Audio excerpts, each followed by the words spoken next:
Hello, everybody, and welcome to the Rise Conference. This is going to be an exceptional few hours where we are going to be talking about rising up from the ashes. We're going to talk about rebuilding, community upliftment, entrepreneurship. So many topics are going to come to the fore, and it's going to be incredible. These individuals who are speaking, the speakers, they are all industry leaders, they are all experts in their fields, and we are going to have some wholesome conversation as well, and we're going to learn, because personal and professional development, of course, is a part of our journey, and that's something that will never end. It will end the day when the good Lord comes back to take us. So I want to welcome onto the stage one of my good friends, David Chemetsky, and he's here today. He's kicking this conference off, and we are going to be learning a lot from him. Welcome, David. How are you? I'm doing great. How you doing, Juanita?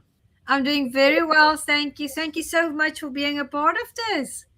Yeah, we reached out, and I was like, great. It's always great to talk to people, and that's why we were talking in the green room. It's more about more than speeches. It's more about how you're going to interact with people, and that's what I'm really hoping that we could get to do for the next hour, to really interact, not only you and me, to kind of give you a caught up, but also to then the people who are there, the thousands or millions or whatever you have coming out there, and who are going to listen to this, because there's really deep questions that we could take, and it's better to be interactive, not just be part of a big room that we're being spoken at. At this point, I don't think anybody really wants to be spoken at. Yes. They want interaction. That's what we're still craving for. And the more interaction we're able to put into events, that's where it really comes out to. That's right. Nobody needs it. You could go to YouTube and learn everything you need to learn, or you can learn from people by being there with you and being that interaction. That's right. That's right. It's all about that connection. You made a very, very important point. I always tell people there is a difference between communicating. That's a certain level that we reach. Everybody can communicate in some form or manner. Then there is something that goes to the next level, which is communicating effectively, meaning that you can communicate with people on their different levels, right? You communicate effectively, they are receptive to your message, they understand, and you grow from there. But there's a difference. The next tier, and that is the tier where people really start being effective, is when they can form a connection. And that's why a monotonous speech or a monotonous presentation is good, but it doesn't bring that connection that you've been talking about. So talk a little bit about what you do. I know your history, I know everything that you're busy with. For those in the audience that are not familiar with you yet, tell them what you do. Well, I do a bunch, but what I do is I help people align with their message, and what do they do with their message? Everybody's talking about branding, and we have a lot of people in the entrepreneurial space who goes, "I have to rebrand." You should never have to rebrand. It Mhm. should be part of you. One of the things that and the first time we met, what were we talking about? It was about the baseball bat, right? That's right. My podcast, Peace, Love, and Bring a Bat, but it's also about the attitude and the philosophy behind that. And in fact, I remember that day I taught you how to swing a baseball bat. So That's right. all of your martial arts training, and you're in great shape, but you had never swung a baseball bat, and you didn't know how. You knew how to move your arms to do that. So what I do is I align. I help people align their story and their message to then take them to that next level. You knew, to use you as an example, you knew how to be physically. You're in better physical shape than I am, but you didn't know how to swing a baseball bat. I was able to teach you with the balance and your techniques, the ideas that you have. So same things with storytelling. Everybody That's has right. a story, but how do they use their story? Is it Mhm. more about living in their pain? Or do they just need to tell their story? And there's a valid point why people do that. What I do is I help entrepreneurs and people get their signature speeches aligned with everything else. Yeah. And that's the next level. It's not only about finding your why, it's what Mm. you do with it. Because your why could be, hey, I love cooking. With your family, that could be your why. Your family is your why. Not maybe a lot of people don't want to hear about your family. They might like them, they might everything, but that's not going to interest me or help me in any way. That's entertainment. That's why I want to say when you speak on a stage, Yeah. in baseball, when you go to a game, it's much, you just want to watch the game. That's great. That's entertainment. You want to be in the game. That becomes different. And that's where I bring people in. I have a space where I help speakers up level their speaking as well as their speeches. And that's really what it's all about. It's not about where do we get in the first steps. The baby steps are almost the easy ones, and then we start building it. I help people write some books. I've ghostwritten a lot of books. I've been successful that way. And then when it's all aligned together, man, you hit your sweet spot. And the sweet spot is that place that no matter what you do, you're aligned, and you can't do anything better. You gave all your effort. You could always learn how to do things differently, but that sweet spot. And in fact, I just announced last week for speakers the sweet spot at the White Room, where we're going to have a high end TEDx style. I mean, I'm a TEDx speaker. I've spoken on Good. the TEDx stage, so I want to teach people what that upper level speaking becomes and how to do that. It's not about stories. It's not about selling from a stage. So it's not a stage where you're going to have pitches. It's going to be a stage where you're going to get motivated by somebody's story and the learning of their sweet spot and how it might apply to you. That's right. That's right. You were talking about the sweet spot, in coaching. I remember Gordon D. Melville always used to say the secret sauce, like they say in the Navy, that secret sauce. And it's getting to that place. Now, I want to tell the audience, David has been doing this for many years. And he's really good at helping you tell your story. Because a lot of people I find out there, David, they have a lot of pieces of the story, but they can't bring the coherence. They can't find their niche. They can't get it to a place or into a mold where they can say, okay, well, I can present it now and people will understand what I'm really trying to say. And that's what you're great at. Yeah, because I sit and listen. One of the things I've learned how to do over the years is sit and listen and align the story. I get these downloads from the heavens, I believe. When I hear your story, I know how it applies. I listen Yeah. to your story to understand your story, and a lot of times we've come from a place of trauma. We know what our why is, and what happened to us, but Yeah. life is a lot more, and our stories are more powerful by not only what happened to us, but how we got through it. How can I teach Juanita with what David went experienced? And Yes. that becomes a much more powerful message. I've definitely up leveled people's messages. People who have been longtime speakers, I go, hey, how would you like to say it a little bit different? It's that fine tuning. It's hey, I knocked it out of the park. That doesn't mean it's a great shot. It just means that you did it. You muscled it out. There's a lot of speakers who get on stages and go, well, I've been on stages all over. I don't need anything different. You want to know something? Guess what? The top speakers, right? The presidents and all these people have speech writers. They have ways to learn and to take that to the next level. If you think you're already at that level, great. I guarantee you there's still something that you might not see because if we're closed minded, we're also not great mentors, coaches, and even partners in our own families. You got to listen to your partners, you got to listen to your kids. So listening is really one of that active listening is really one of the most powerful parts of life as a general part. And by doing that, that's one of the specialties that I do is by listening and helping people craft the right message for the right people. That's right. That's right. And bringing the practicality to it. Because it's not just a piece of paper, it's not just something that you wrote and typed up.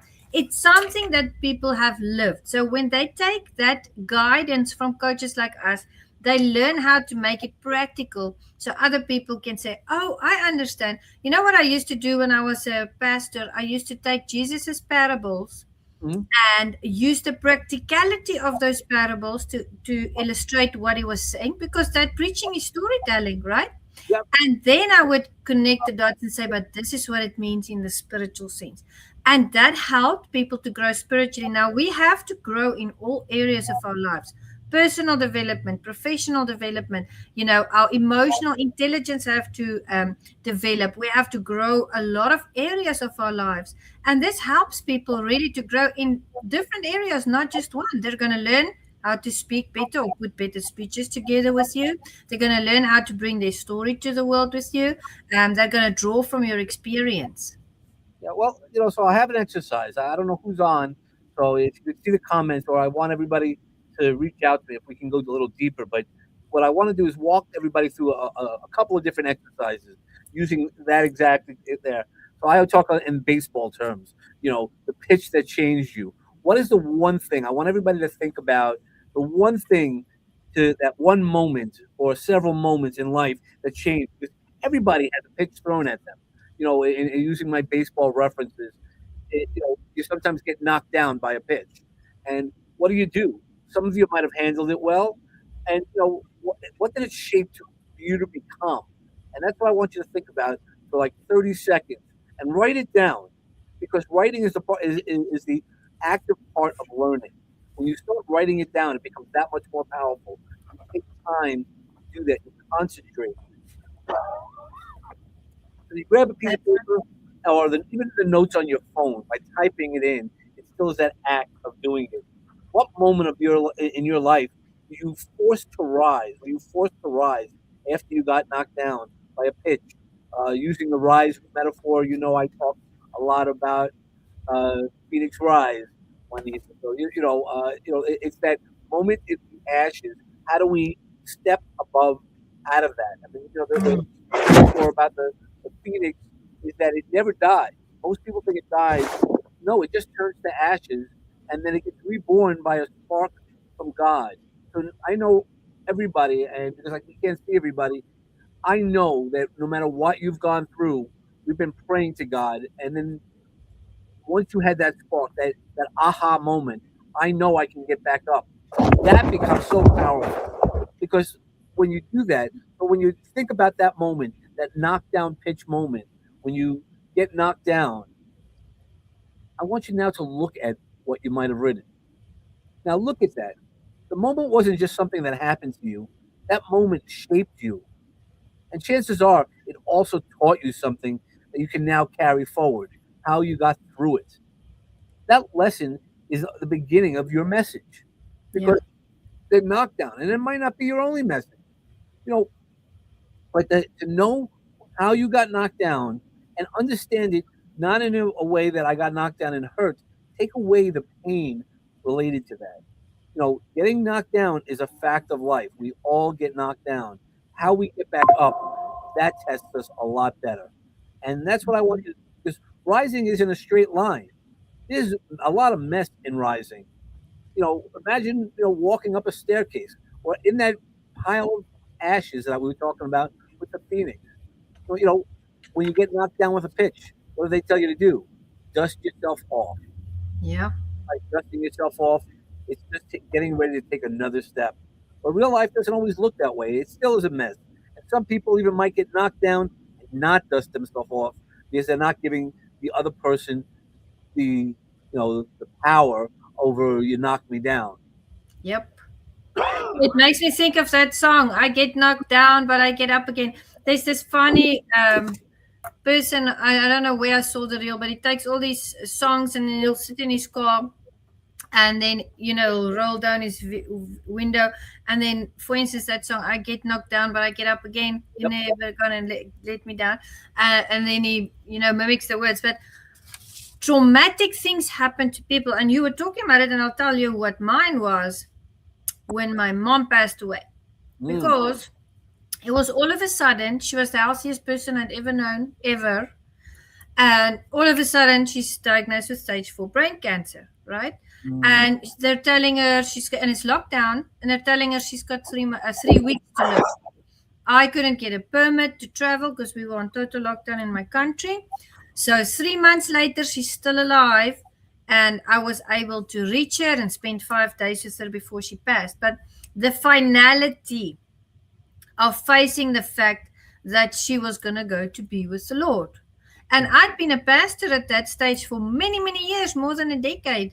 But when it's closer to home, it's different. I had conducted so many funerals, stood next to so many deathbeds, helped people over the Golden Bridge, at accident scenes. I mean, the list goes on.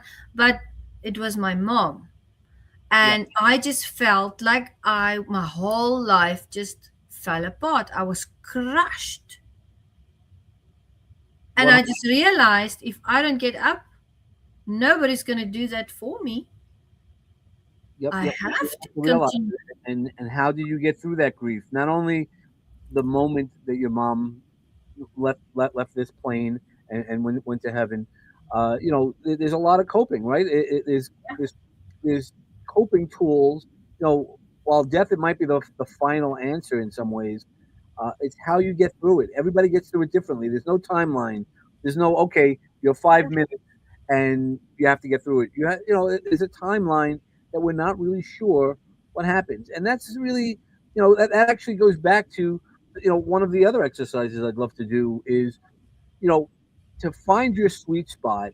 There's three things that I say that we need to do. I like using a lot of R's. I like a lot of reflections. I want you to draw from the live moments in our lives. When we can draw from that, pull that instance. The next thing I want you to do is think about the resolve that you had. So after your mom closed her eyes, you had to determine what type of character you had and who you were going to be, because maybe in some cases that mom took care of you, even though you're an adult, right? As a parent, we're always a parent. You're always going to be a parent. So Absolutely. I want you to think about the responsibility, the duty we accept towards ourselves or others. So those three things. I want people to draw circles, draw three circles: one circle for reflections, one circle for resolve, and one circle for responsibility. Because this is what we've lived. This is what we do well and nationally. Now, once you do that, take a few moments and write a few words inside each circle. Look to see where those overlap, where some of those words might overlap. That intersection is your sweet spot, because that's where you go when you start looking about your story. And without going into detail just now, but we talked about, your story was when your mom passed away. You not only had to fight to get back into your country because we were all in lockdown, but you had to see her in a very timely way. The strength and the determination of character that you would not have accepted anything less than not seeing your mom, on our final days. Yeah. The responsibility was even through your grief to ease life through your mom, for your mom. So there's your story. Right there is those three things that come together to understand that part of the story, and then it becomes further expanding on how you did what you did afterwards. You know, and again, sometimes again using you as the example, Juanita. You said you were a pastor and you helped so many people through grief and passings. But guess what? So many other people. Then now you were sitting in the right seat. You were Yeah. you were the person who was needed the receiving of those things. And It is. It's crazy because for the first time I was on the other side of the table. And it's good to have all this years behind you doing all these things, but it really is different when you are in it. It really made me a better, I'd say it gave me a depth, yeah, that I needed for the following years of what I started doing. My reflections, for instance, was on how she raised me. What would she do in that situation? mm, The strength that she taught me, how she guided me and led me, what a strong person she was. My resolve was to listen to her final words on her deathbed, because what she said was, Juanita, you need to go and live your life, because she was 65 and she still wanted to travel the world and meet new people and learn new instruments. She said, you've been doing this now for 15 years. You are 24/7 busy with it. It's lockdown, everything's closed, even the churches. Go and do something that you love. You love working with people, and go be happy. Go see those places, go meet those people, do the things, learn more instruments, do the things that you want to do, because her time was cut short only at the tender age of 65. That's not a high age, and it was so sudden.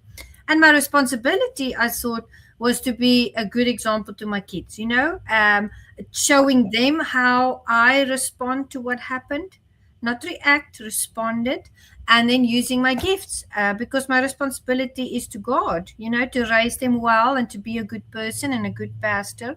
And I always tell people, just because I'm not in the full time ministry now, it doesn't mean that I'm not still wearing the cloak. I will always be a pastor. I just do my pastoring online now because my situation has changed. I've changed my life. So seeing those circles overlap, that's how you say where they find that core information, right? 100%, and that's really what I'm talking about. So once you have your core, you start building that sweet spot. Right. Then, when how I work with clients uh, is really then goes, okay. So now what are we going to do with this message? So what are you going to do with this message? You can do a lot of things. You can speak about it. You can coach through it if you have those skill sets. Being a grief counselor is something you need special skill set. You can't just read a book. I mean, they have a separate course in Yeah. the seminary on grief counseling and grief work. So there's a lot of things that we could do, and that's why when I sit with somebody, I ask them what they want, but then I also teach them the value of things, like having your own book. I do ghostwriting, and I help people get their book aligned with their story. So your story is probably, even though it's about your mom starting out, it really is not. It's really about preaching the message that you have.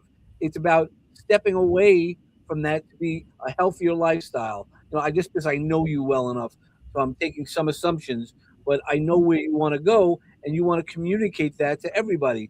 So the best way to communicate it to me is your own book. I'm Mhm. not big. I've done compilation books and co-author books and all that stuff.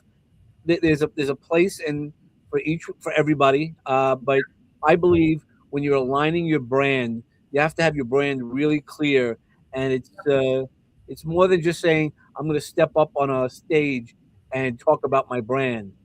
You have to know what your brand is. And I've seen some great people who are going to be speaking later today that have their brand. You know, Yep. like Jose Escobar. Yeah. Jose is all about community. Everything that he talks about is about community. And if you don't know Jose, please listen to him. And the CLA, I think I'm one of the founding members.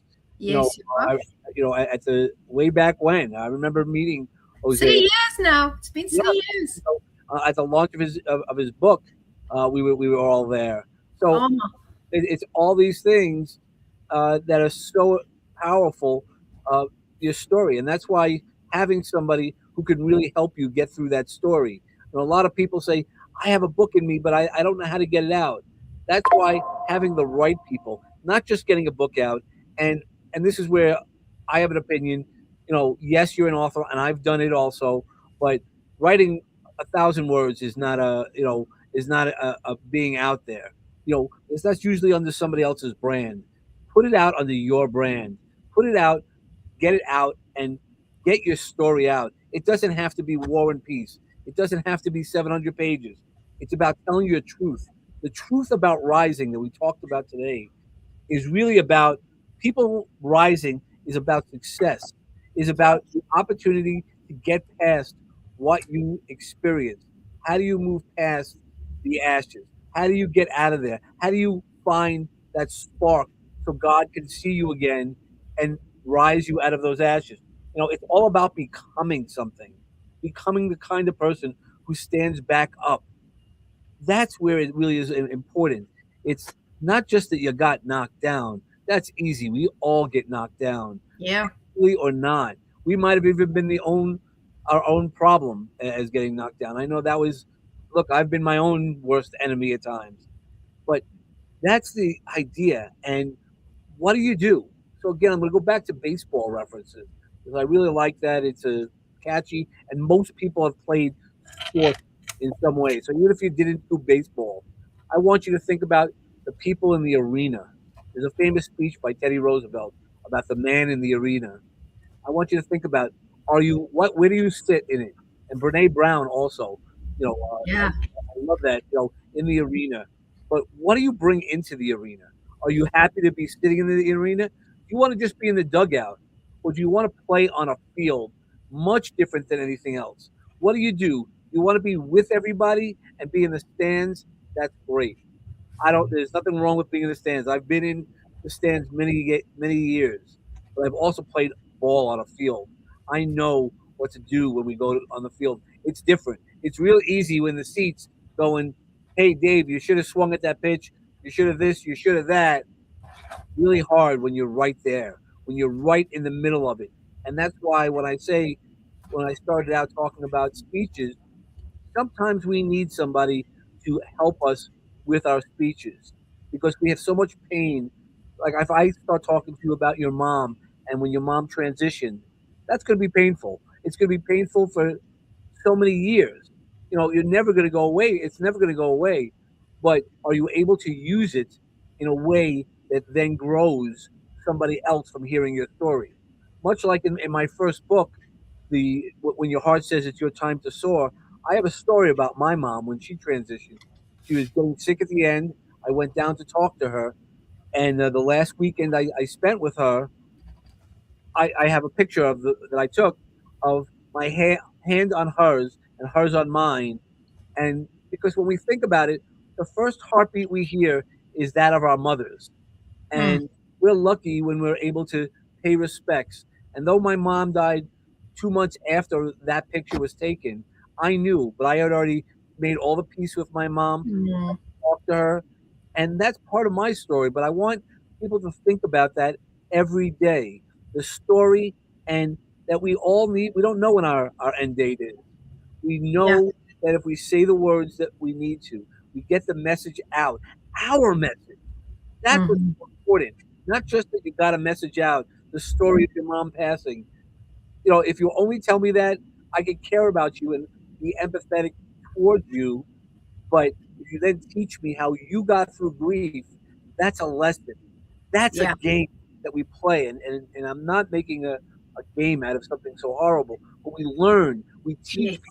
we teach them to get out of the stands into themselves to learn. That's the lesson. That's why somebody should buy your book, not because you wrote about your pain. I want to hear about your success. I want to see your success. I want you to teach me your success. When you do that, you're a Hall of Famer. That is very true. You just hit the nail right on the head because I was making notes as you were talking, so I don't forget what I want to bring up. I changed everything after that day. When she passed away, I conducted her funeral. I drove all the hours back to my house.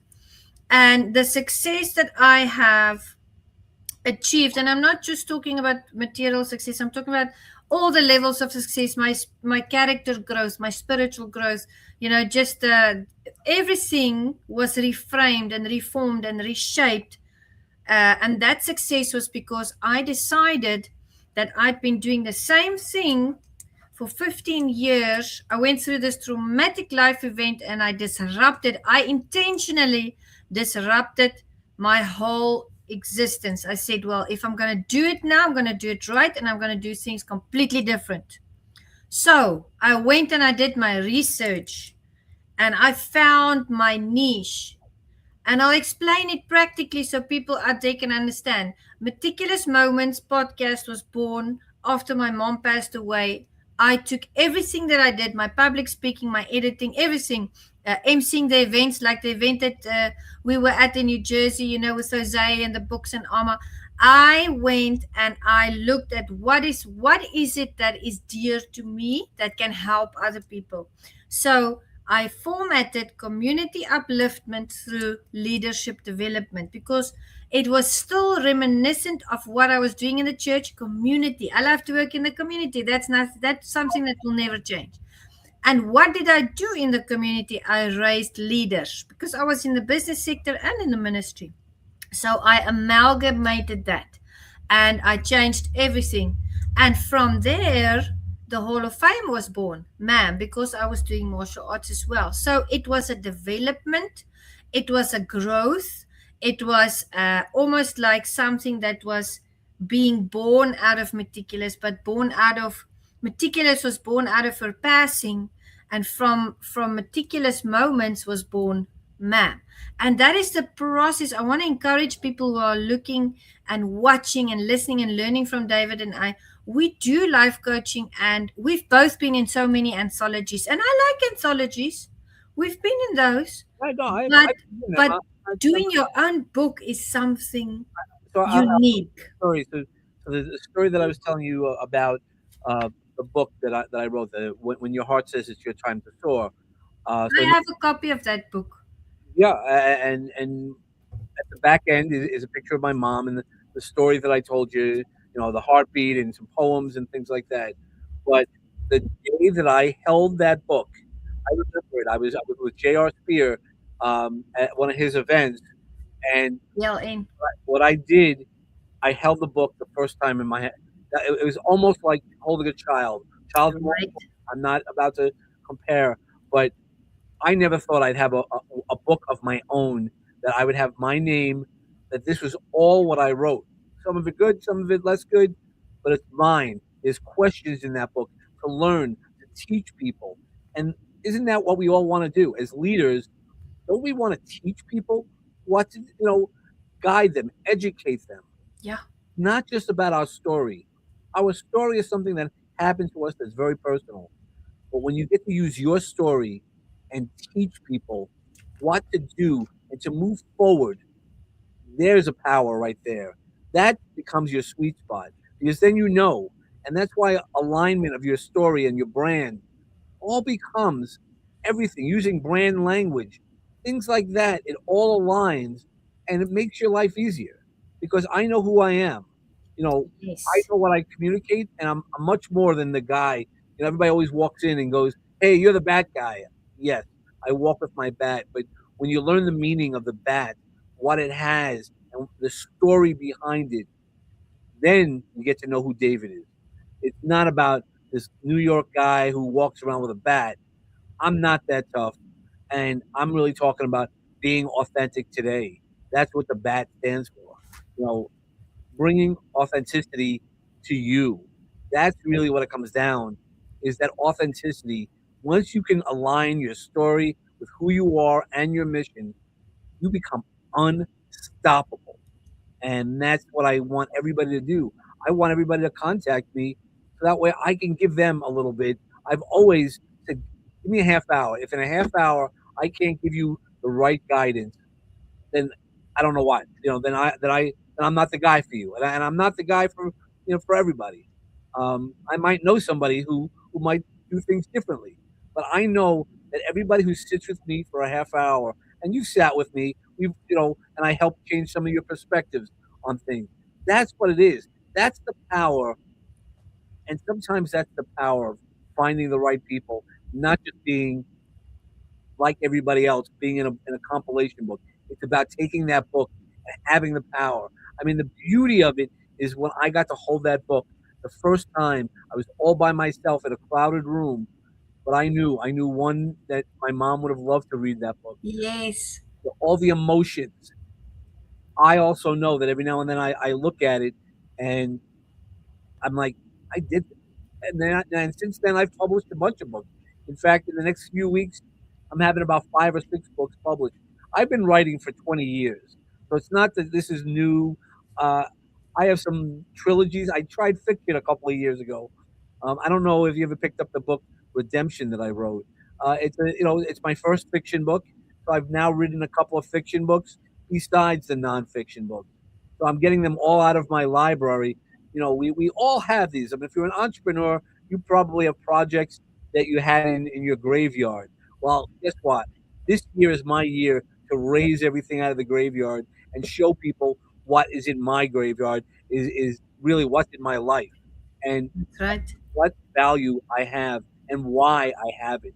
I'll be, I'll tell everybody why what would be their advantage to do things like that. And that's why I love those half-hour Pathfinder perspectives, when people reach out to me and I go, "Hey, let's have a conversation."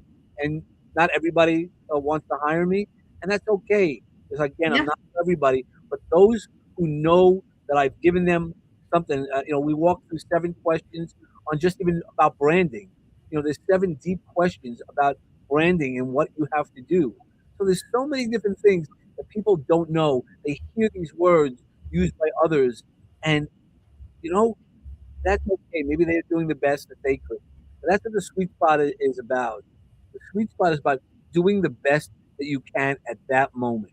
It doesn't matter. It's not always going to be successful.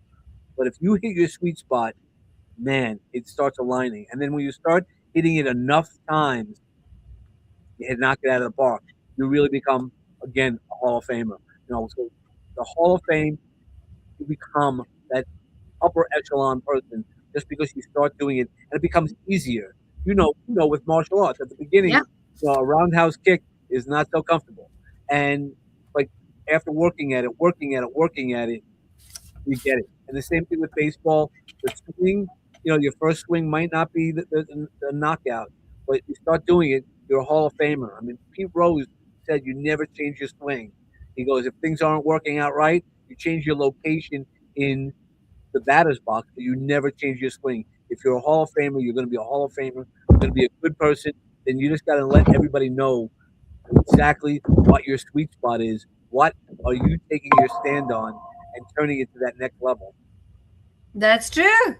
That's absolutely true. And there's a lot of people out there that I know that know in their hearts they can do better with their brands, and they're just looking for that extra little information, just that final little dot to dot connection for them to go, oh my gosh, I understand what I have to do now. I have to pivot a little bit like this, I have to adapt a little bit like that.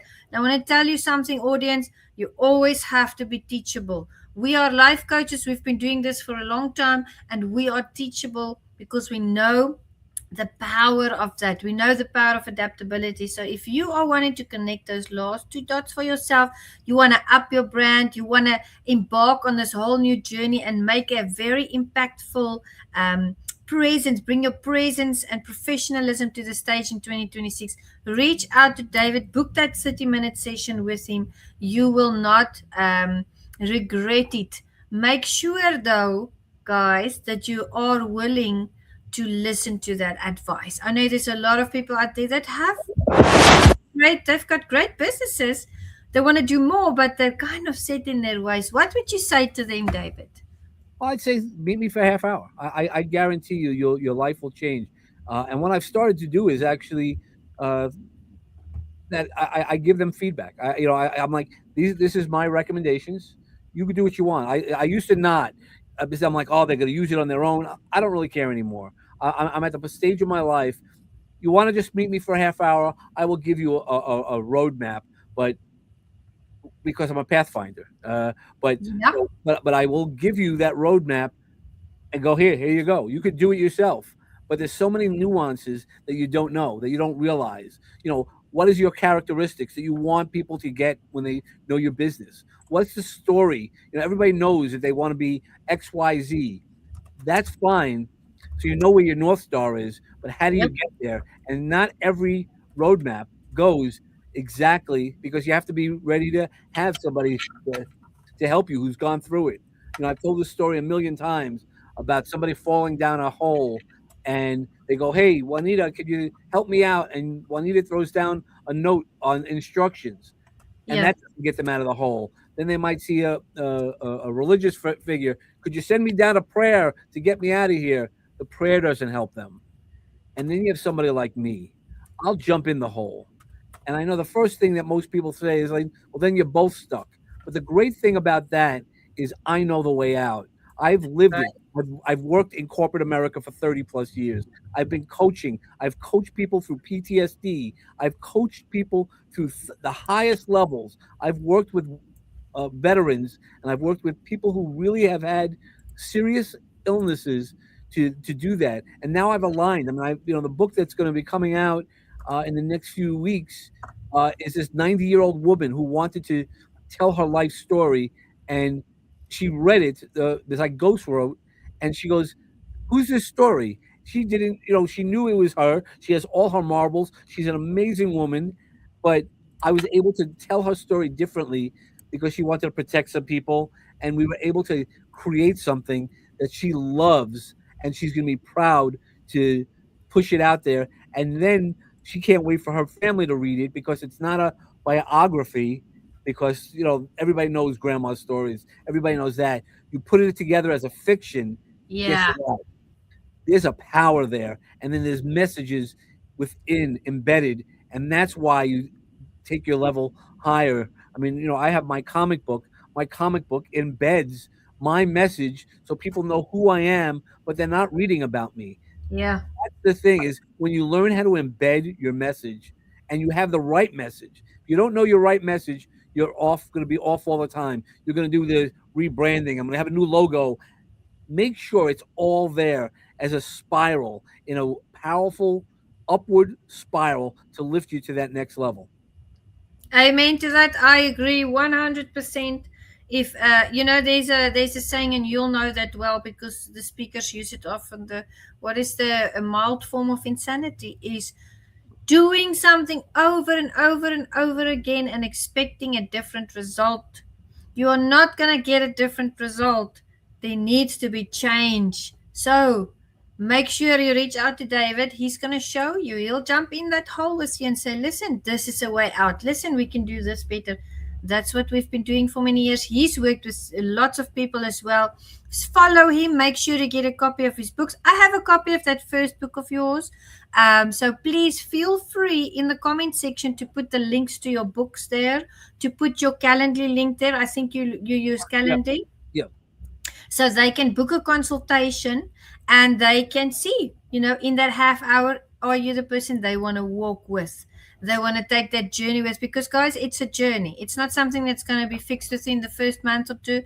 It's a journey. You have to relearn a lot of things that you've been doing over the years. And guess what? It's going to be an amazing journey at that. It's not going to be something detrimental. It's something that's going to bring importation into your life. So make sure to reach out to David. David, we have 2.5 minutes left. What would you like to leave the audience with?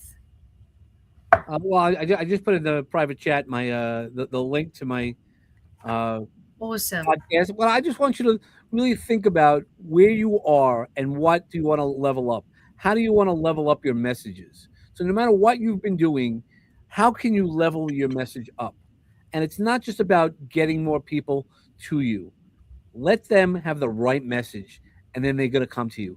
Be your authentic self, right? That's what I always talk about with the bat, being authentic today. If you're always authentic, people might like me, people might not like me.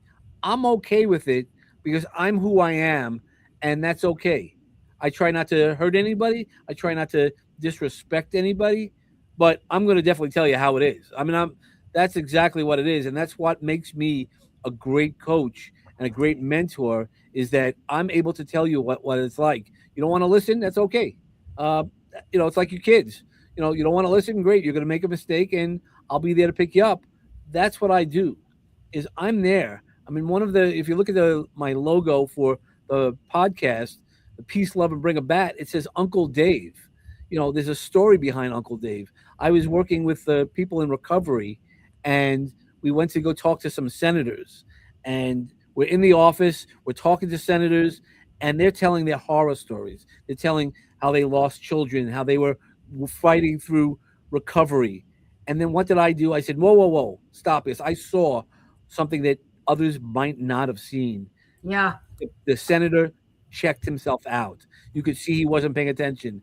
And once I said, whoa, whoa, whoa, and I asked the right questions, I was able to get the right thing. We walked out, and the mothers that were there hugged me, and they got, it was a nickname, Uncle Dave, because they're like, you have that person, and that's who I am.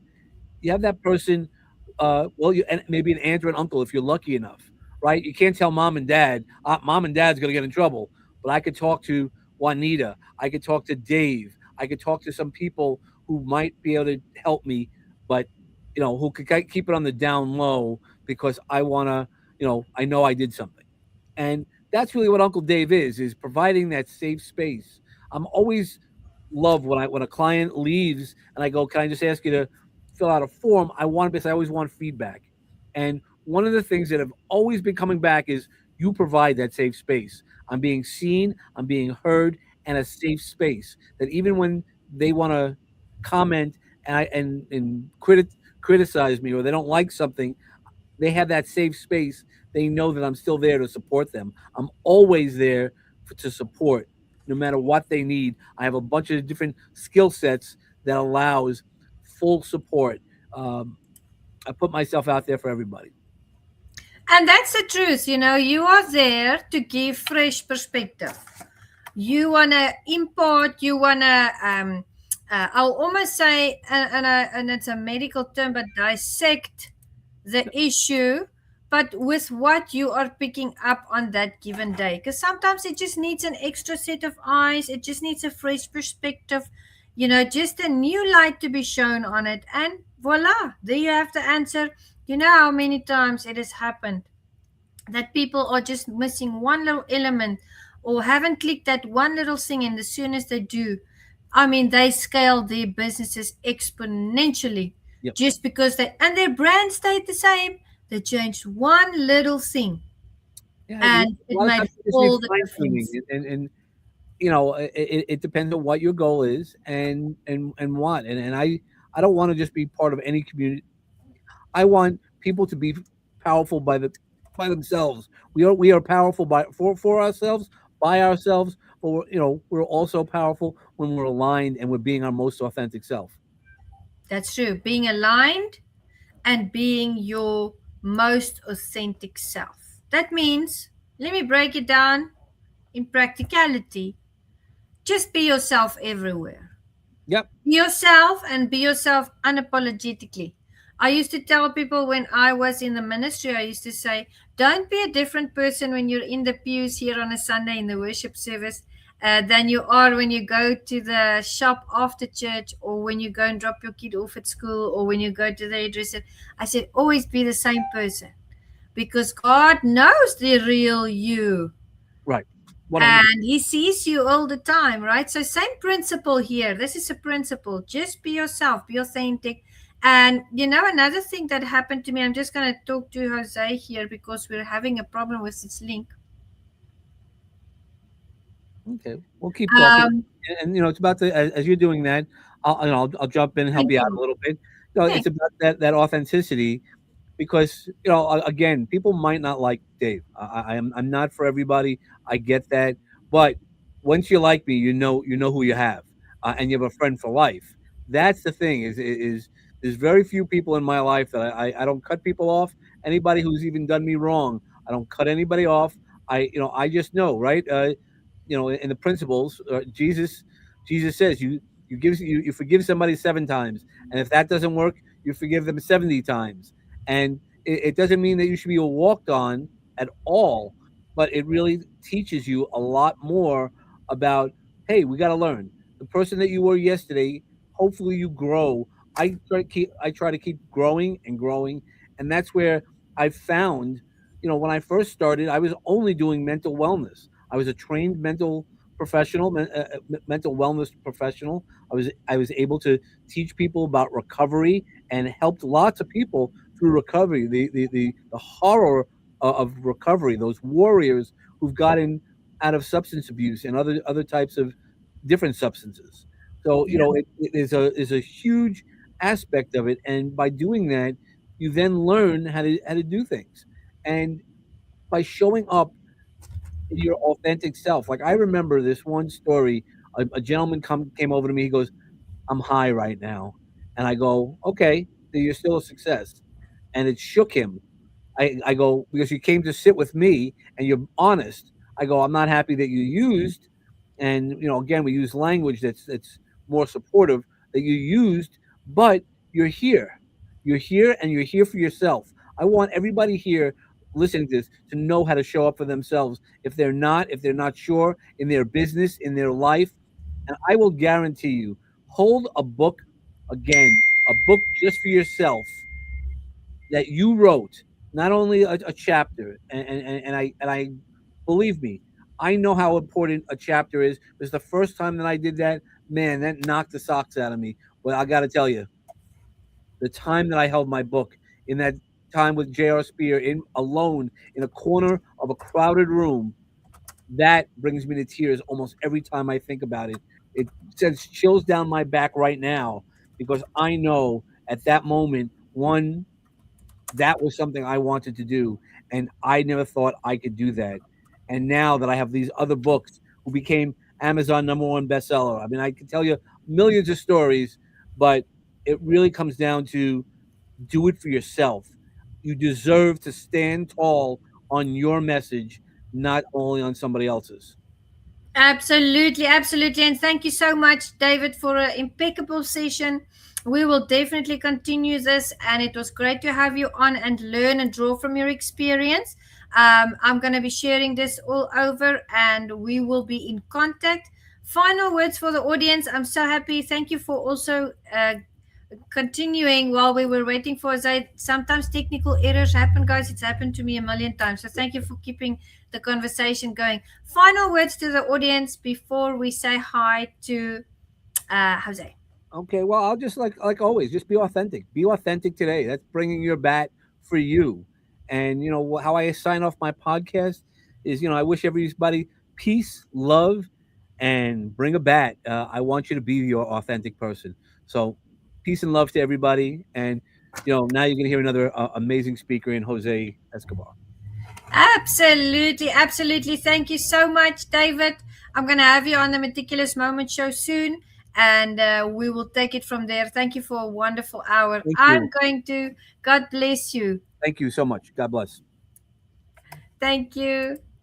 I'm going to welcome to the stage everyone our next speaker, Jose Escobar. He is the leader and the CEO of the CLA, the Connected Leaders Academy. I've been very blessed to work with Jose and his team.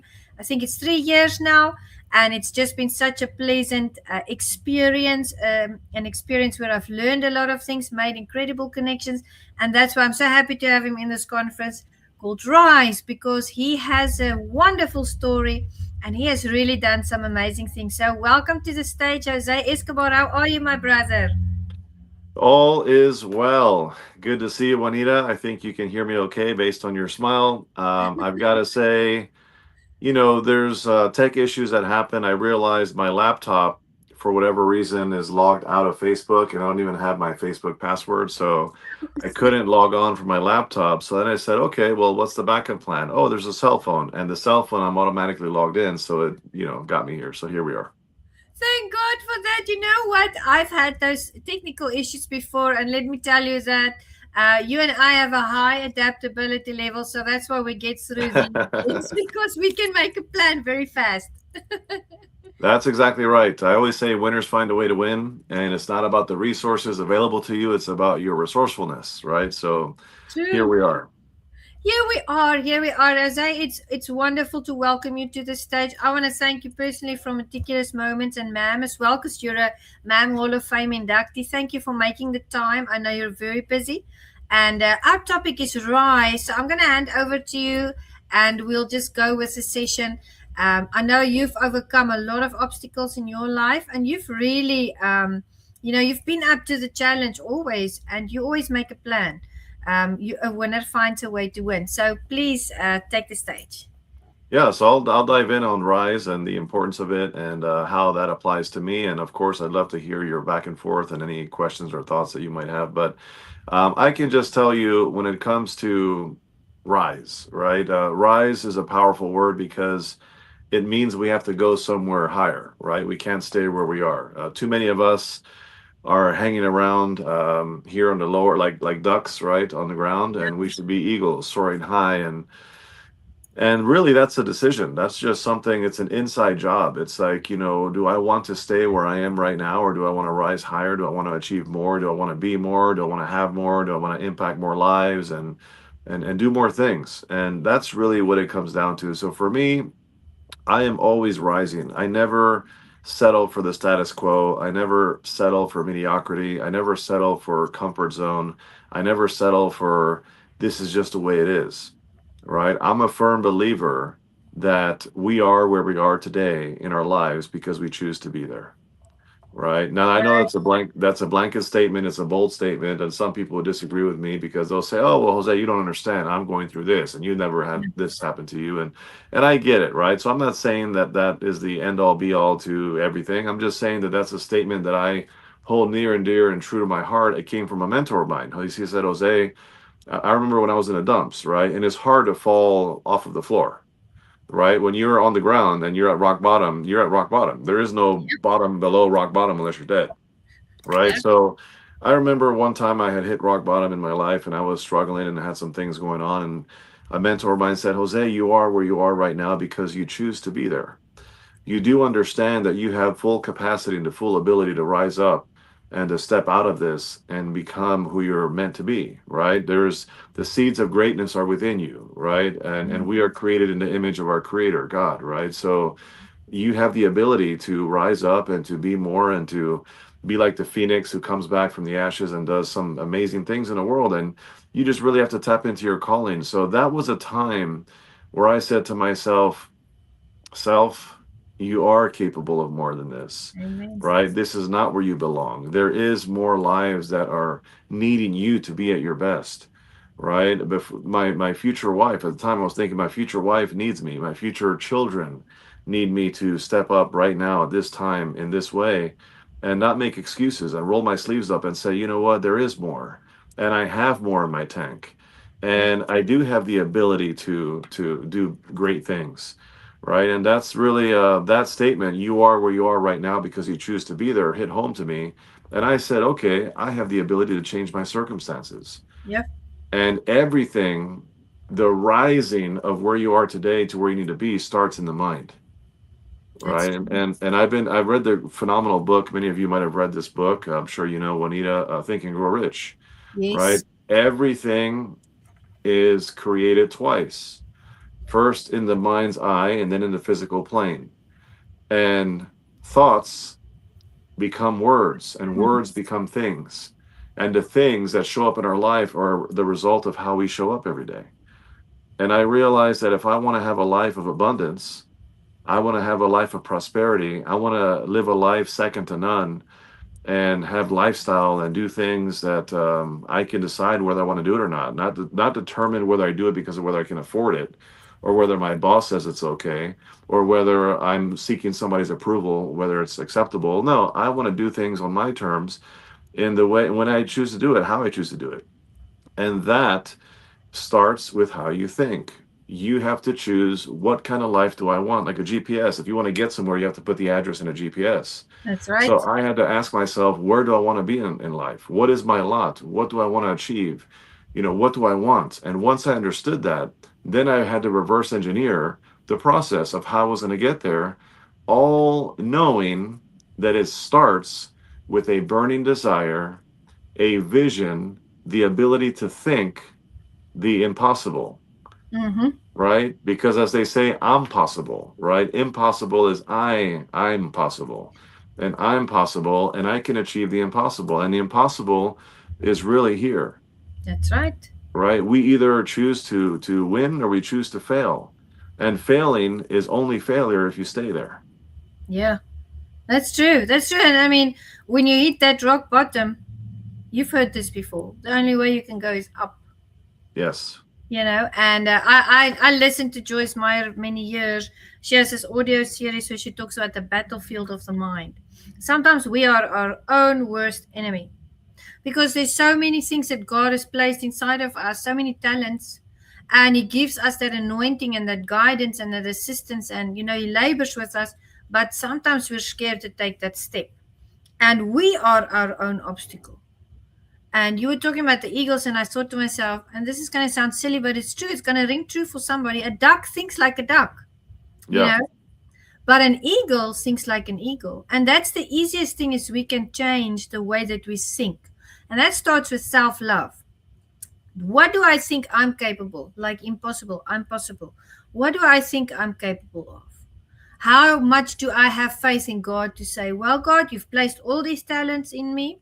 Help me to get over this fear, anxiety, or worry, and help me to take that step so that I can walk into that fulfillment. Because we really have God as our mentor, right? And in business as well. We're not separate. God is not in different boxes. He's in everything in our lives. So He made us with all these wonderful gifts. Now it's up to us. We actually have a responsibility to take those gifts and bring that to the world. He wants us to be successful. What's your view on that? Yeah, I think again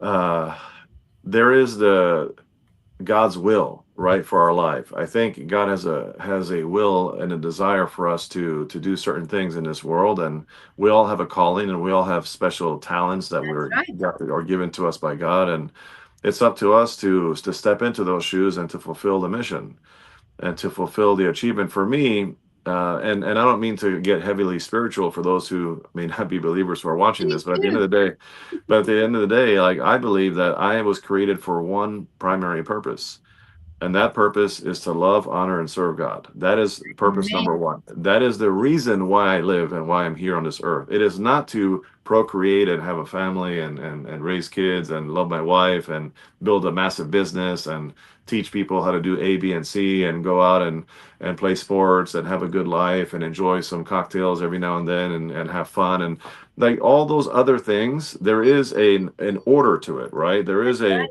a order of operations of what's most important to least important. But the number one purpose, people say, Jose, what is your purpose in life? Is to love, honor, and serve God Amen. because I was created by Him for Him. And that is pretty Yes. much it. That's where it starts and that's where it ends. And if I filter everything I do through that lens, guess what? I'm going to have a pretty good life. And I'm going to be tapped into the source to be able to say, okay, I am connected to you. I have a relationship with you. I understand you. You understand me.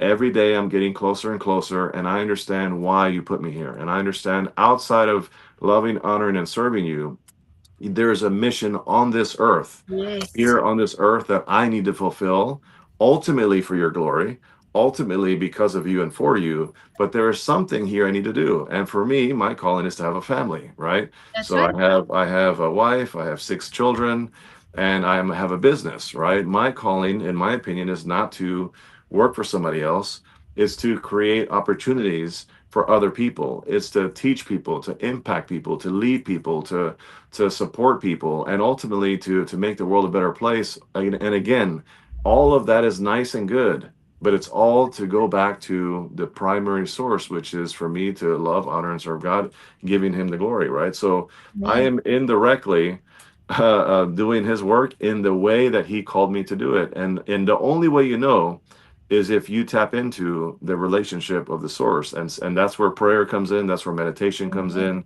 that's where doing your due diligence to have that relationship. There is a scripture that says, "We live and move and have our being through Him." And I agree with everything that you say 100%. That is what we were called to do. Because I was thinking about, you mentioned the phoenix rises from the ashes. And I know you and David didn't talk to each other about what you were going to talk about, but he also talked about that, And so when you said it, I was like, that's so cool. You guys were on at different times. And I want to say to the audience, a phoenix that is in the ashes. Maybe there's a part of you that's in the ashes right now. You're down in the dumps. You've hit rock bottom. You are still a phoenix. Just because you're in the ashes and in that situation doesn't change your DNA, your makeup, your what you were made of. You have that choice to rise from that ashes. I'm going to use myself as an example. I did these speaking conferences for a long time. And for the last 2 years, I haven't done them. And I felt like God was tugging at my heart saying, this is something that you need to do.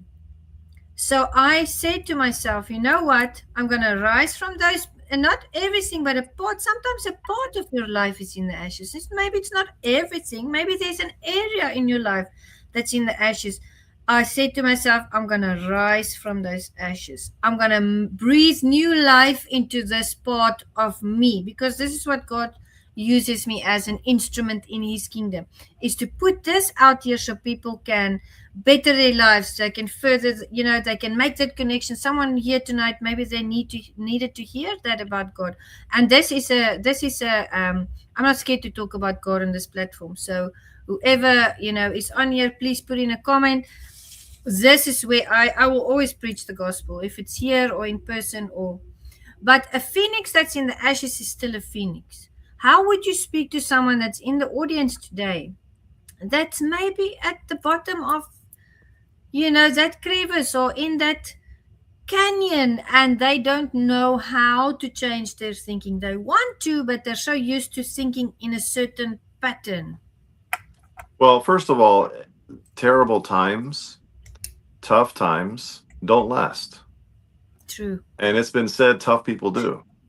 Yes. Tough people last. The tough times don't last. They come and they go, just like feelings. Feelings come and feelings go. Sometimes you're happy, sometimes you're upset, sometimes you're hopeful, sometimes you're anxious, sometimes you're depressed, sometimes you're thrilled. I mean, so same thing with the seasons of the weather. Same thing with wars that are going on right now, right? Sometimes we're not in Yeah. a crazy time, and sometimes we're in crazy times. Then we have COVID, and we have the influenza, and we have the what is this called, the mosquito virus that was going on. I Yes. mean, there's always Malaria. something.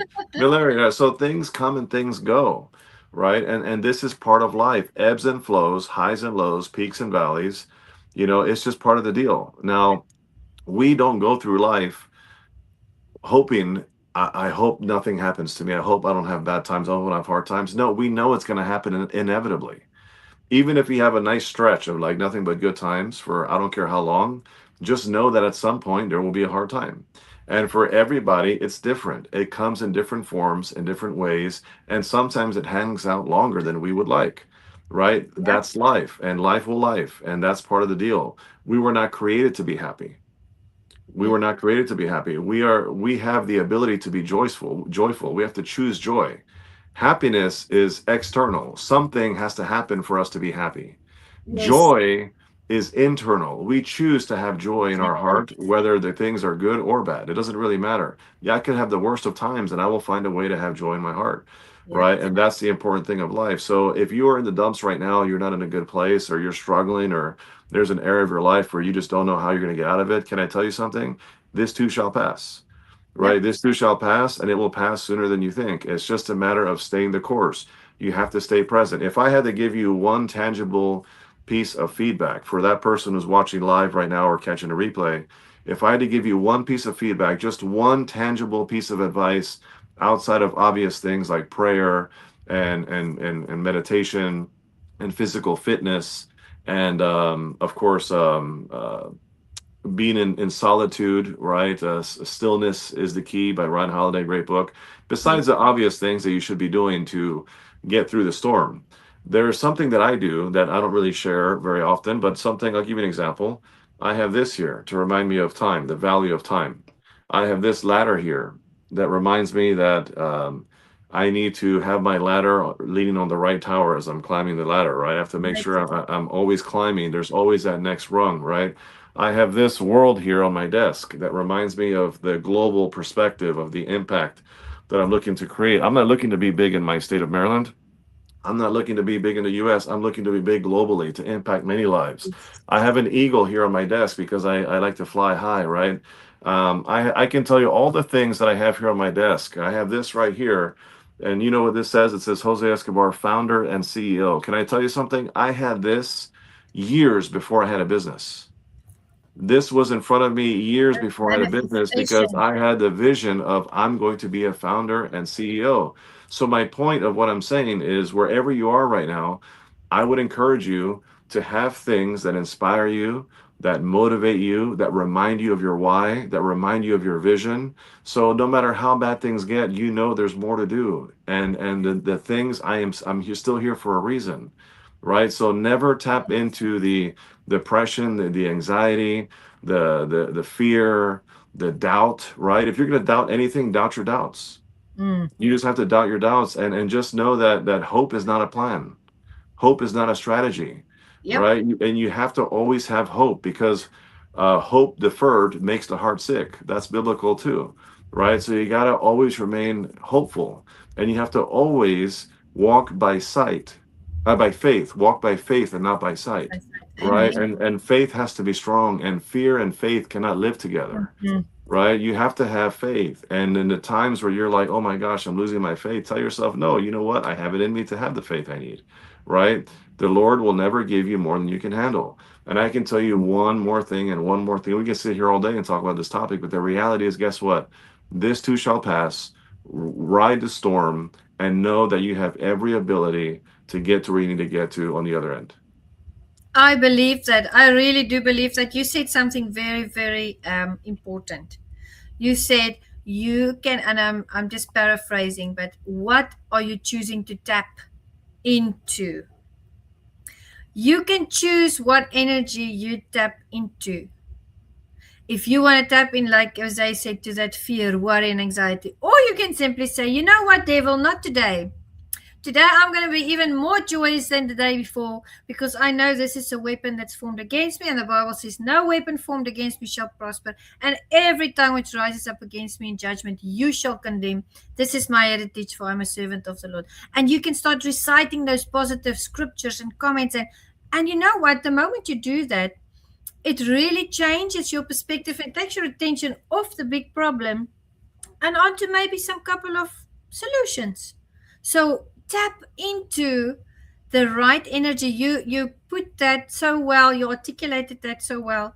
There's a choice. There is a choice, because yes, there's external influences and energies, but there's also internal, like you said, happiness is things outside that makes us happy. We have to have this and this, and that makes us happy.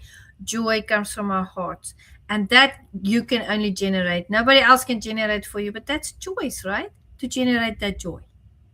It is 100% a choice, and the good news is it's up to you, right? It's up to you. It's not up to your significant other. It's not up to your child. It's not up to your parent, or your best friend, or your boss, or one of your clients, or the prospect that might turn into a client. Like that stuff, it's not up to them. It's up to us to choose to have joy and to show up in the world where you walk into an elevator and you look at somebody in the eye and you smile and say, hi, good morning, how are you? What a beautiful day today, isn't it? Anything. You know how many people are walking around staring at the ground and trying not to look at somebody because they're walking around with all this heaviness and this U-Haul of drama. And it's just like, life is too short to be worried about all the things, right? We have to have a sense of appreciation for the little things, because the little things compound over time. Like, I have an appreciation for waking up in the morning. I have an appreciation for coming home from going to the store, wherever I go, and I come home and I see my kids greet me at the front door. Something as simple as that. I go on a walk in my neighborhood with one of my children, and it brings me so much joy. It's nothing complex. I don't have to go to Disney World to find that joy. I can literally go on a walk or go and play a board game and find the same joy. But again, it's the simple things. And yes, are there different levels of like fun and enjoyment and joy? Yes, there are different levels to that, but it's amazing how we are so focused on the wrong things. And as they say, where your focus goes, your energy flows. So if your energy is not where it needs to be, it's because you're focusing on the wrong things. Absolutely true. And you know what I was thinking of while you were explaining that so well? I was thinking about the following. I used to teach people in the church, because they would not be, like joyous. I don't know what it is about me. I'm blessed. I can be joyous. I'm joyous in all circumstances. It's God's Spirit that touched me. But sometimes it's difficult to get to that place, right? So people have said, you know what? I don't know why I'm feeling down. I've got so much to be grateful for and thankful for, but still there's something. You know what helps? To put on worship music. Because the moment you put on that worship music, the Bible says, and this is true, that praise lifts you above your circumstance, right? So even if I'm having a bad day and I'm kind of trying to get that joy going, but it's not getting there as fast, I put on music, some of my gospel music that I like Zach Williams, Old Church Choir, or Jamie that brought out I Left My Chains in the River. So upbeat things that can help you to generate, just get that motion started. That helps people. So for anyone out there, if you're waking up in the morning and you feel like, oh man, today's going to be a difficult day, just put on that worship music, get those feet dancing, and say your prayers. And like Isaiah said, keep the faith. Always keep the faith. You cannot let go of your faith, because God is there. He's true. He's righteous. He's the same yesterday, today, and forever. And He's got you in the palm of His hand. I have someone in here, Joe Mack, one of my friends who I've known many years. Jose, he says he loves your philosophy, and he loves the fact that you showed the ladder and the globe and the CEO and founder, because that really spoke to him. You had founder and CEO on your desk already years before you started your business. So he says, thank you very much. That spoke to him. Yeah, no, thank you for sharing that. And that's the goal. It's to speak to you, right? It's to speak to all the people, but you can't be spoken to if you're not willing to listen. So I'm always in listen mode. Everywhere I go, I'm always trying to learn something. I'm trying to soak something up. I'm like a sponge, right? I never am full. I'm always empty. You know why I'm always empty? Because every time I fill up, simultaneously I'm pouring out into others. That's right. If you're full, it's because you're not poured into others. And if you're not full, it's because you're not absorbing. You're not open to receiving. So it's the giving and the receiving. It has to be it's one big thing. So thank you for sharing that and that feedback. And yeah, so I think for me, and since we're talking about this affirmations and visualization, and we're talking about manifestation and these things based on this wonderful thing that's been sitting on my desk for a long time, is and it's funny because people ask me, Jose, oh, why do you have that? And I said, in a couple of years you'll know why. Right? I didn't really go into all the details, but the reality is that we create the life that we desire. Yeah. Anybody can go out there today and create the life that they desire. And I have heard all the things you can imagine. Oh no, Jose, but you this, and you, but you in your situation this, and you're no, but I have this thing going on, and I have. And listen, the energy and the time that it takes you to come up with these things, somebody else is just doing it. That's right. And you have the ability. You have the ability to roll your sleeves up today, right now, wherever you are in your lot in life, and to do something about it. And that's the crazy thing is you have the ability to change your life now, not a year from now, not 10 years from now. You don't have to see the full staircase. You just got to see the first step. Okay, what is the next logical step?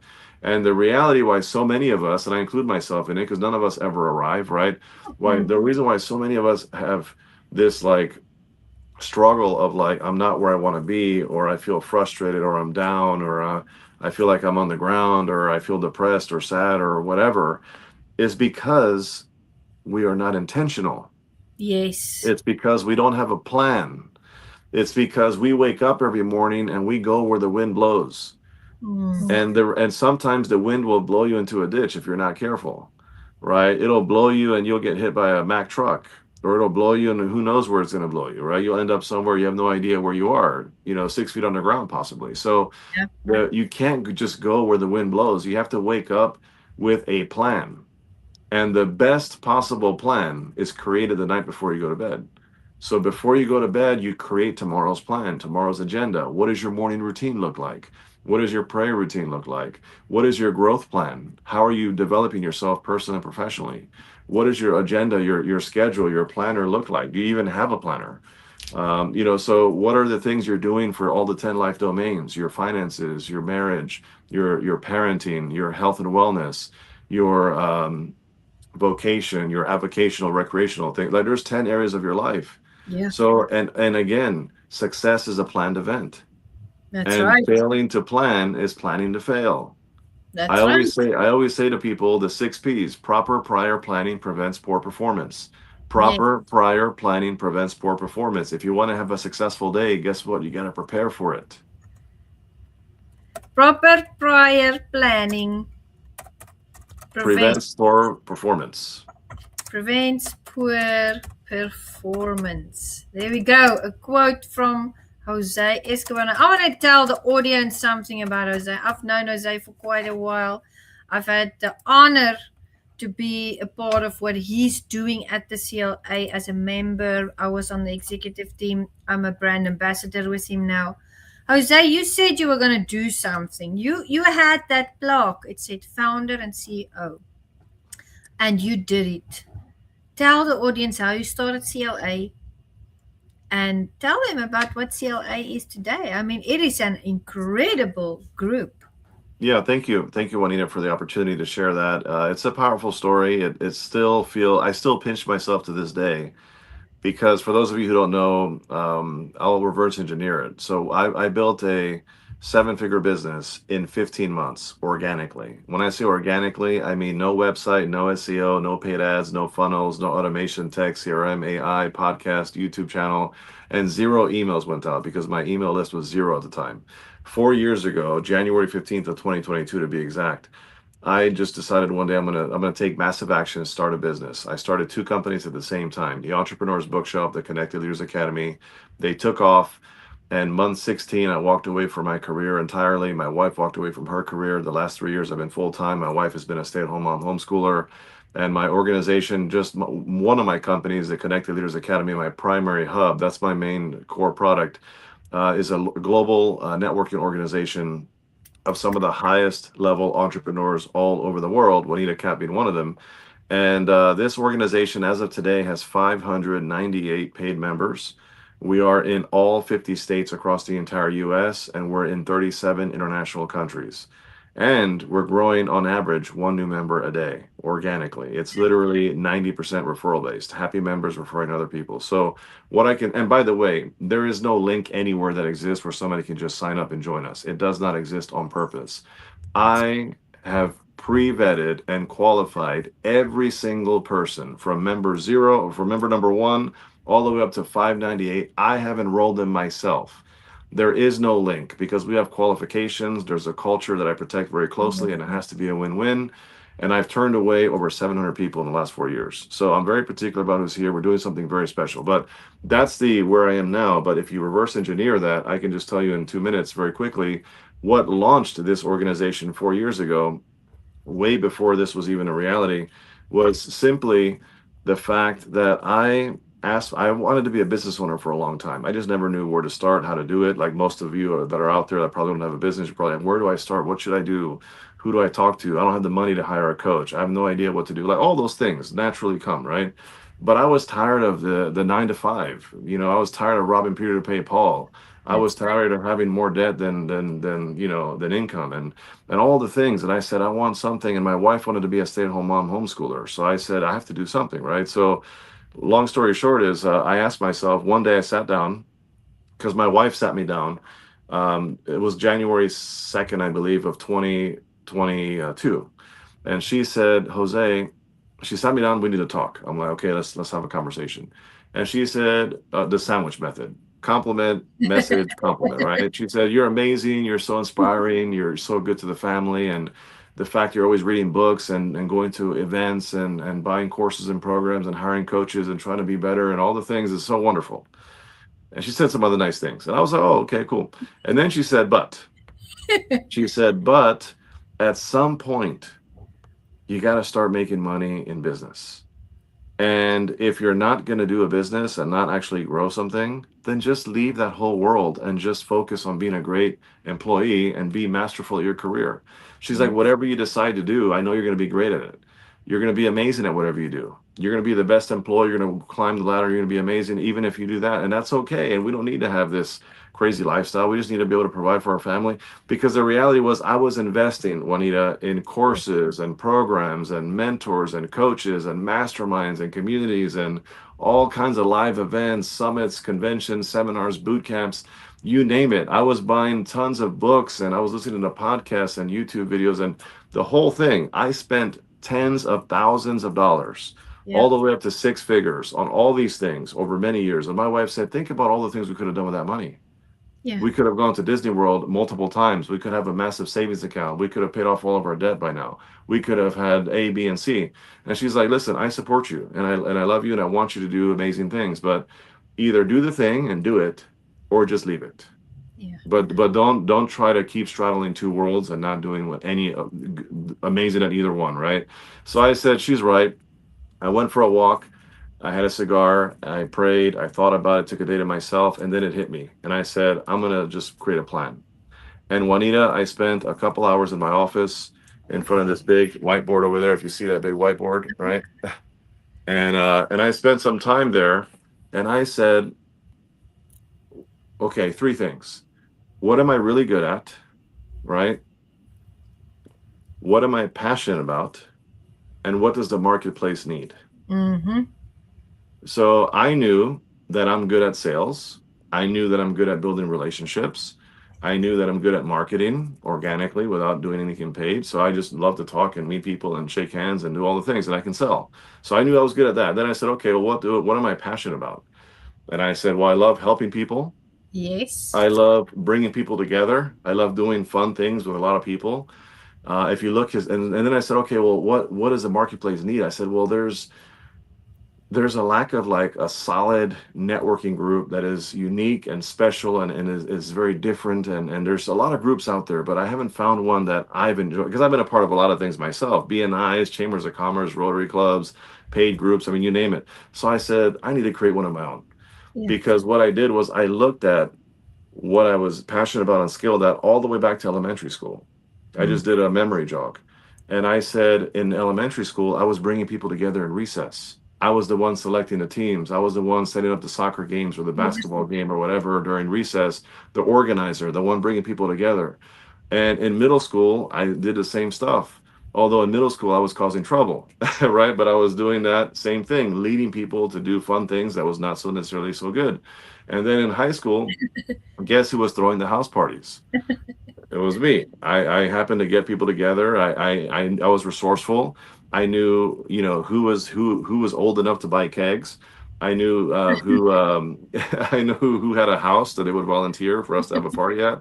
And I just knew all the outlets. I'm not going to go into all the details, but you get what I'm saying. I knew an outlet for everything that was needed for a party. And I would bring those people together as leaders, and I would bring them all together. And I was the guy doing that, but I was always bringing people together. And then I can keep going all the way up until I got older, and I started bringing people together for more positive things again. And it hit me, and I said, I'm a galvanizer. Yeah. I love bringing people together. And I said, if I can make money off of bringing people together as part of a community where everybody can win and everybody can grow and I get a recurring revenue, that is it. That is my business model. That's what I'm going to do. And I'll end with this thought. There are people out there, Juanita, that collect coins. There are people that collect books. There are people that collect stamps. There are people that collect antique vehicles. You can name it. There's a lot of collectors. You know what I collect? I collect interesting people by way of my community. And that's what I've discovered. And that's where it started. And then it took off. And I launched literally in that session of me brainstorming. I can tell you right now, I created the name, the logo, the features, the benefits, the price points, everything. Within 2 weeks from sitting down and thinking about it to launching, it took me 2 weeks to launch with no money, no nothing, just saying I'm open for business, right? And then in 30 days, I had 100 paid members. And then from there, momentum took off. Members. Before you knew it, there was like other products and services I started to kind of expand with, because it just naturally came the next logical step. And now I have, 11 different things that I offer with, again, a global company that I already expressed to you. And the crazy thing is we're just getting started. But again, it all starts with the mind's eye, the belief that it's possible, putting a plan together, executing the plan, being consistent with the execution of the plan, being fully committed to the process, and working hard. Amen. Amen. Being in the moment, going with that momentum. I really I've really always been a very happy CLA member, executive team member, ambassador with you. And I have to agree with you. It's a different and very unique and positive culture. And you mentioned, and I want to reiterate that you have 590 members, but there's 700 that you turned away. And that's a good thing, because there is a criteria. There is a criteria, and you're keeping this wonderful group healthy and growing, and I commend you on that. And I'm very, very proud to be a part of it. Tell the audience members, I know, but tell the audience members how they can connect with you, should they want to be a part of your group, and also the Entrepreneur's Bookshelf and your books. I know you've written books. I launched some of the books with you. Do you remember there in New Jersey, that one that you did? So tell the audience how they can reach out to you. So this is a book I wrote, my first book. It's called Winning the Day, right? Winning the Day, an entrepreneur's guide to morning, evening routine mastery. Because I'm all about morning routine, evening routine. I call it the bookends of your day. How you start your day, how you end your day makes all the difference when it comes to your high performance and your productivity and the results you get in life, right? Personally and professionally. So I teach a lot of strategies I've learned over many years in this book. It's one of my favorite projects of all time. People can get signed, personalized copies of this book on my website. You can find it on Amazon, but if you get it from my website, you pay less. and you Yes. get signed personalized copies. And the website for that is www.winningthedaybook.com. So just add the word book at the end of the title, winningthedaybook.com. You can get copies of that book there. It's a game-changing book. And then, of course, I also co-authored 21 other books. So I've done a lot of co-authorships with a lot of influential people, opened up a lot of doors for me. Thank you for putting the website there. And then I'm also a speaker. I'm a coach, consultant. I do high ticket coaching as well. I have courses. I have programs.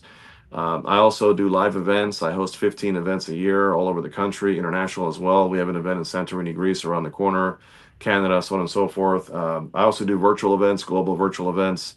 And then I have anthologies as well, where people can write chapters in my books and different things like that, and so on and so forth. But my core product, the essence of what I do, is the community. So going back to Connected Leaders Academy, check out the website. The website is www.connectedleadersacademy.com. Leaders with an S, right? So connectedleadersacademy.com. If you go to my website, you'll get some information there. It's like a 7 or 8 minute video about what the community is about. You'll see testimonials. You'll see a bunch of different cool things on there. It's my website. Now, you can't sign up there. Okay. Let's see. Connectedleadersacademy.com. That's correct. You can't sign up there on purpose, by design. I vet everybody myself. So the best thing you can do is check out the website to get some preliminary information. If what you hear and see there speaks to you, book a virtual coffee with me. My calendar link is right there on the website. You can schedule a call with me one-on-one. We'll spend 30 minutes together and just explore. Is it a good fit? Does it make sense? It may not. Again, we don't know until we know, right? And the website, I assure you, is not going to give you everything you need to know. It's going to give you a little taste. So if the taste that you see on my website is intriguing, is interesting, it appeals to you, book a virtual coffee with me. We'll have a conversation and see if it's a good fit. But I can tell you, you have to have a business. This community is for entrepreneurs, right? Yeah. And of course, we'll have that conversation and see if it makes sense. We have all kinds of backgrounds: real estate investors, insurance brokers, attorney offices, angel investors, coaches, authors, speakers, trainers, publishing companies, social media gurus, branding experts, restaurateurs, nonprofits, podcasters, martial arts school owners. I mean, you name it. We have the best of all backgrounds under one roof from all over the world on purpose. So let's have a conversation if that's of interest to you. It's a great place. If you're a business owner and you want to get on more podcasts, you want to get on more stages and speaking engagements, you want referrals, collaborations, endorsements, JV partnerships, more clients, more money, you name it. That's what we do here in the Connected Leaders Academy. And of course, you can find me on social media, Facebook and Instagram and LinkedIn. My main core platform is Facebook, but you can also find me on LinkedIn and Instagram, and that's Jose Escobar. Absolutely, absolutely, guys. I can vouch for the CLA. I've been a part of it for a very long time, and I'm a happy member. And I've met high caliber individuals there. I love the culture. I love the energy. And also, Jose, my hats off to you.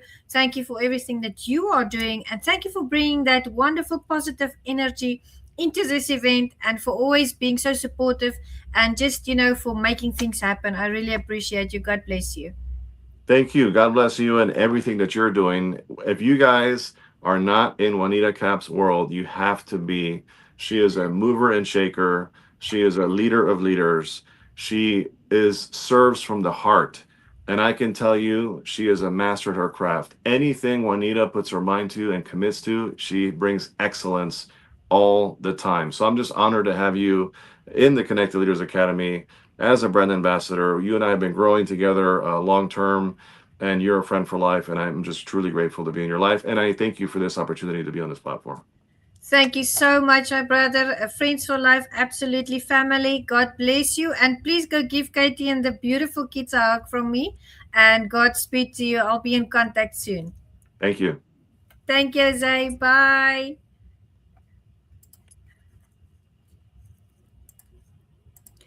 My goodness, everyone. What a wonderful session. We just had 2 impeccable sessions with David Shemetsky and with Jose Escobar, people that I've known for a very long time, walked with, grown with, as Jose said. And here on our stage, we have Alex Brown. He's our 3rd speaker this evening. Alex, welcome to the stage of the RISE conference. Please tell the audience a bit more about you. Hello, everyone. Can you hear me all right? First I off, can hear you. perfect, fantastic. My name is Alex. As Juanita said, once I jump into the presentation, I'll dive a little bit deeper into who I am. But before we jump into things, Jose, if you're still listening, fantastic presentation. I love that. Definitely gonna check out that book.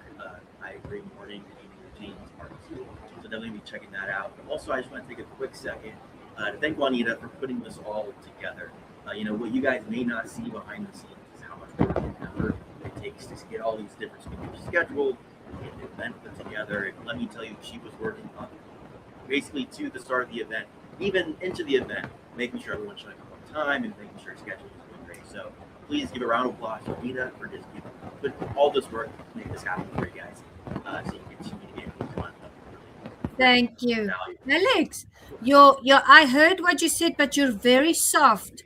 So I can All right. take that part and go make it louder for the version I sent you, but can you up your volume? Thank you so much. I know Jose is going to be so happy that you're going to check him out. And yes, Alex, you are right. I have been, even up to the last few minutes, I've been behind the scenes, but thank you for recognizing that. That doesn't happen often. So I would just want to ask if you can tweak your sound just a little bit. Let's hear. We'll do a little run. We didn't have time to do a dry run. Yeah, all good. Is this any better? I can Much speak up as better. well. Go. Awesome. Thank you very much, Alex. Fantastic. Do you guys mind if I share my screen? Right. Perfect. Pull this up. Are you guys able to see this okay? It's the screen of the Google Doc.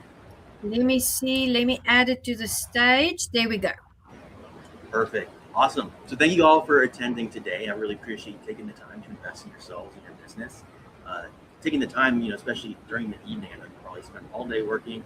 So taking this time, away from your family and everything, to invest in yourself, I really, really appreciate it. And also, I really respect the hustle. So what I want to present to you today is what I call the lightning strike framework. It is how to grow your business online using social media. And really quickly, who is this for? This is for business owners and entrepreneurs who have a decent understanding of marketing, or who are curious about how to grow their brand, turn strangers into clients, and build a real online presence without having to wander around aimlessly and with absolutely no strategy. This is not posting every single day and hoping that something sticks. This isn't waiting around for referrals to magically come in. This isn't about chasing views without a real plan behind them. This isn't paid funnels, paid ads, or techie overwhelm. And I also just want to make clear, this is not a sales pitch. I have nothing to sell you. I don't want your emails or anything. This is all about value. This is a clear, repeatable structure for showing up online with intention. It's a framework that works whether you have 10 followers or 10,000, and it's built for busy business owners just like yourselves who need results without it taking over their life. So as Juanita kind of opened up and started with, who am I? I'm Alex, I'm 25 years old. I started my video business about 6 years ago. And I initially started in the wedding industry kind of on accident. I just really loved making videos. And so someone said they were going to give me money to make a wedding film. I was all about it. So I got really, really busy though. Sharing all of the stuff that I was doing, I got really excited, but I got a ton of traction. And when I got busy, I immediately stopped marketing myself because I was spending so much time making these films. And the moment that I stopped showing up consistently, people forgot that I existed. And referrals all dried up. The business ultimately ended up failing. And that experience changed everything for me because I became obsessed with figuring out what went wrong and how to actually build a sustainable business versus just being focused on my craft and making the best videos possible. And I noticed through this process that other business owners were falling into the exact same trap that I was. And so they were amazing at what they do, but they weren't always equipped to build a sustainable business or market themselves online. So now I help business owners use video and content to grow online. I've worked across a huge variety of ranges, whether that's more typical things like real estate or finance, to things a little further out there, like I've worked with distilleries and estheticians, and I've even taken clients from getting 200 to 300 views every time they posted to on their very first video after working with me. They've hit 30,000 plus views in just 24 hours. And I love giving conference participants like yourself stuff for free. So if you stick with me until the end, I've got something for you that's going to make everything we cover today a whole lot easier to actually implement. So I've got a lot of stuff to go through. Here's my workshop overview. You're going to walk away today knowing why a post that only gets 100 views might actually be better for your business than one that gets 10,000. How to stop the algorithm from working against you and make it work for you instead. The number one mistake business owners make when they start posting online is why it keeps them stuck, why most people quit right before things start to work, how to create a month's worth of content in just a few hours, the systems that let you show up consistently online without it taking over your life, and why consistency doesn't mean posting every day and what it actually means instead. So I'm going to go through this really, really quickly. I'm going to try to take 30 minutes or so to go through all this information and then leave about 10, 15 minutes for Q&A here at the end. If throughout the presentation you have questions, go ahead, leave them in the chat so you don't forget them, and we'll tackle those when we get to the end. So I want to dive a little bit deeper into the story behind the framework. Why is this called the Lightning Strike Framework? So I'm based in Kansas City, Missouri, and recently we've been having some crazy weather changes. Today we had a high of 28 degrees, and just 2 days ago we had a high of 80 degrees. So within 2 days, that's what, a 40-degree jump. There's snow on the ground right now. It's a scary time to go outside because the roads are all iced over. And so with that kind of weather comes some of the most insane lightning storms you have ever seen. So a few nights ago, during an actual tornado warning, which, disclaimer, I would not recommend doing what I did, but I looked in my apartment window and saw lightning absolutely lighting up the Kansas City skyline. And my instinct as a videographer was not to go into the basement, but instead was to grab my camera, open up the window, and take some really, really cool photos of some lightning. So that's what I did. I spent the next 3 or 4 hours trying to capture some of the most incredible lightning I'd ever seen. And this right here is probably the best shot that I got of the night. You can see the whole skyline, lightning filling the whole sky. It looks pretty epic, and in my opinion, I'm really, really happy with it. But if you look at that photo, it is a really cool shot. But what you're not seeing was over 3 to 4 hours of taking photos. It took about 1,000 of them. Of those 1,000, maybe 20 of them were like usable and actually had lightning strikes in them. And of those 20, only 2 or 3 kind of looked like this, shots that I was actually really, really proud of. So I was going through that whole process. I kept thinking, this is exactly what a business owner feels like a lot of times when they're trying to grow their business online. And that's kind of where this framework was originally born. There are 3 things that made the hours and thousands of photos worth the effort for just a couple of shots.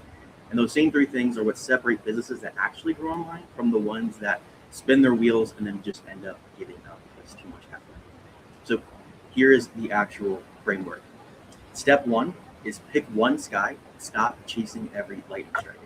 When I first started shooting that night, I pointed my camera at the sky, and it looked the most active, and I waited, and nothing happened. And then all of a sudden, there'd be a crazy burst of lightning way off to the right. So I take my camera, and I move it over, and I start trying to shoot. By the time I did that, the lightning was over. But it was just crazy, so I'll wait some more.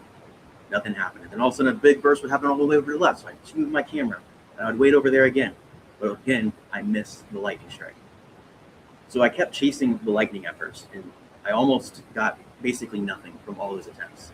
But the shots that actually turned out, those came when I stopped chasing, and I just let my camera sit in one spot for a long period of time. So what does this mean for your business? It's easy to follow trends and jump from platform to platform, niche to niche, offer to offer. And every time you change direction, you're not just losing the momentum you built, you're confusing your audience and the social media algorithms that you're posting to. Because these social media algorithms today are designed to find your audience for you, but they need time and repetition to actually figure out who that is. So here's the thing that most people don't know about algorithms right now. A few years ago, you needed maybe 1,000 followers to get 1,000 views. Today, you can have a brand new account with 0 followers, and you can still get 1,000 views, and oftentimes you can get even more than that on your very first post. Because platforms like Instagram, TikTok, and YouTube, they aren't just showing your content to your followers anymore.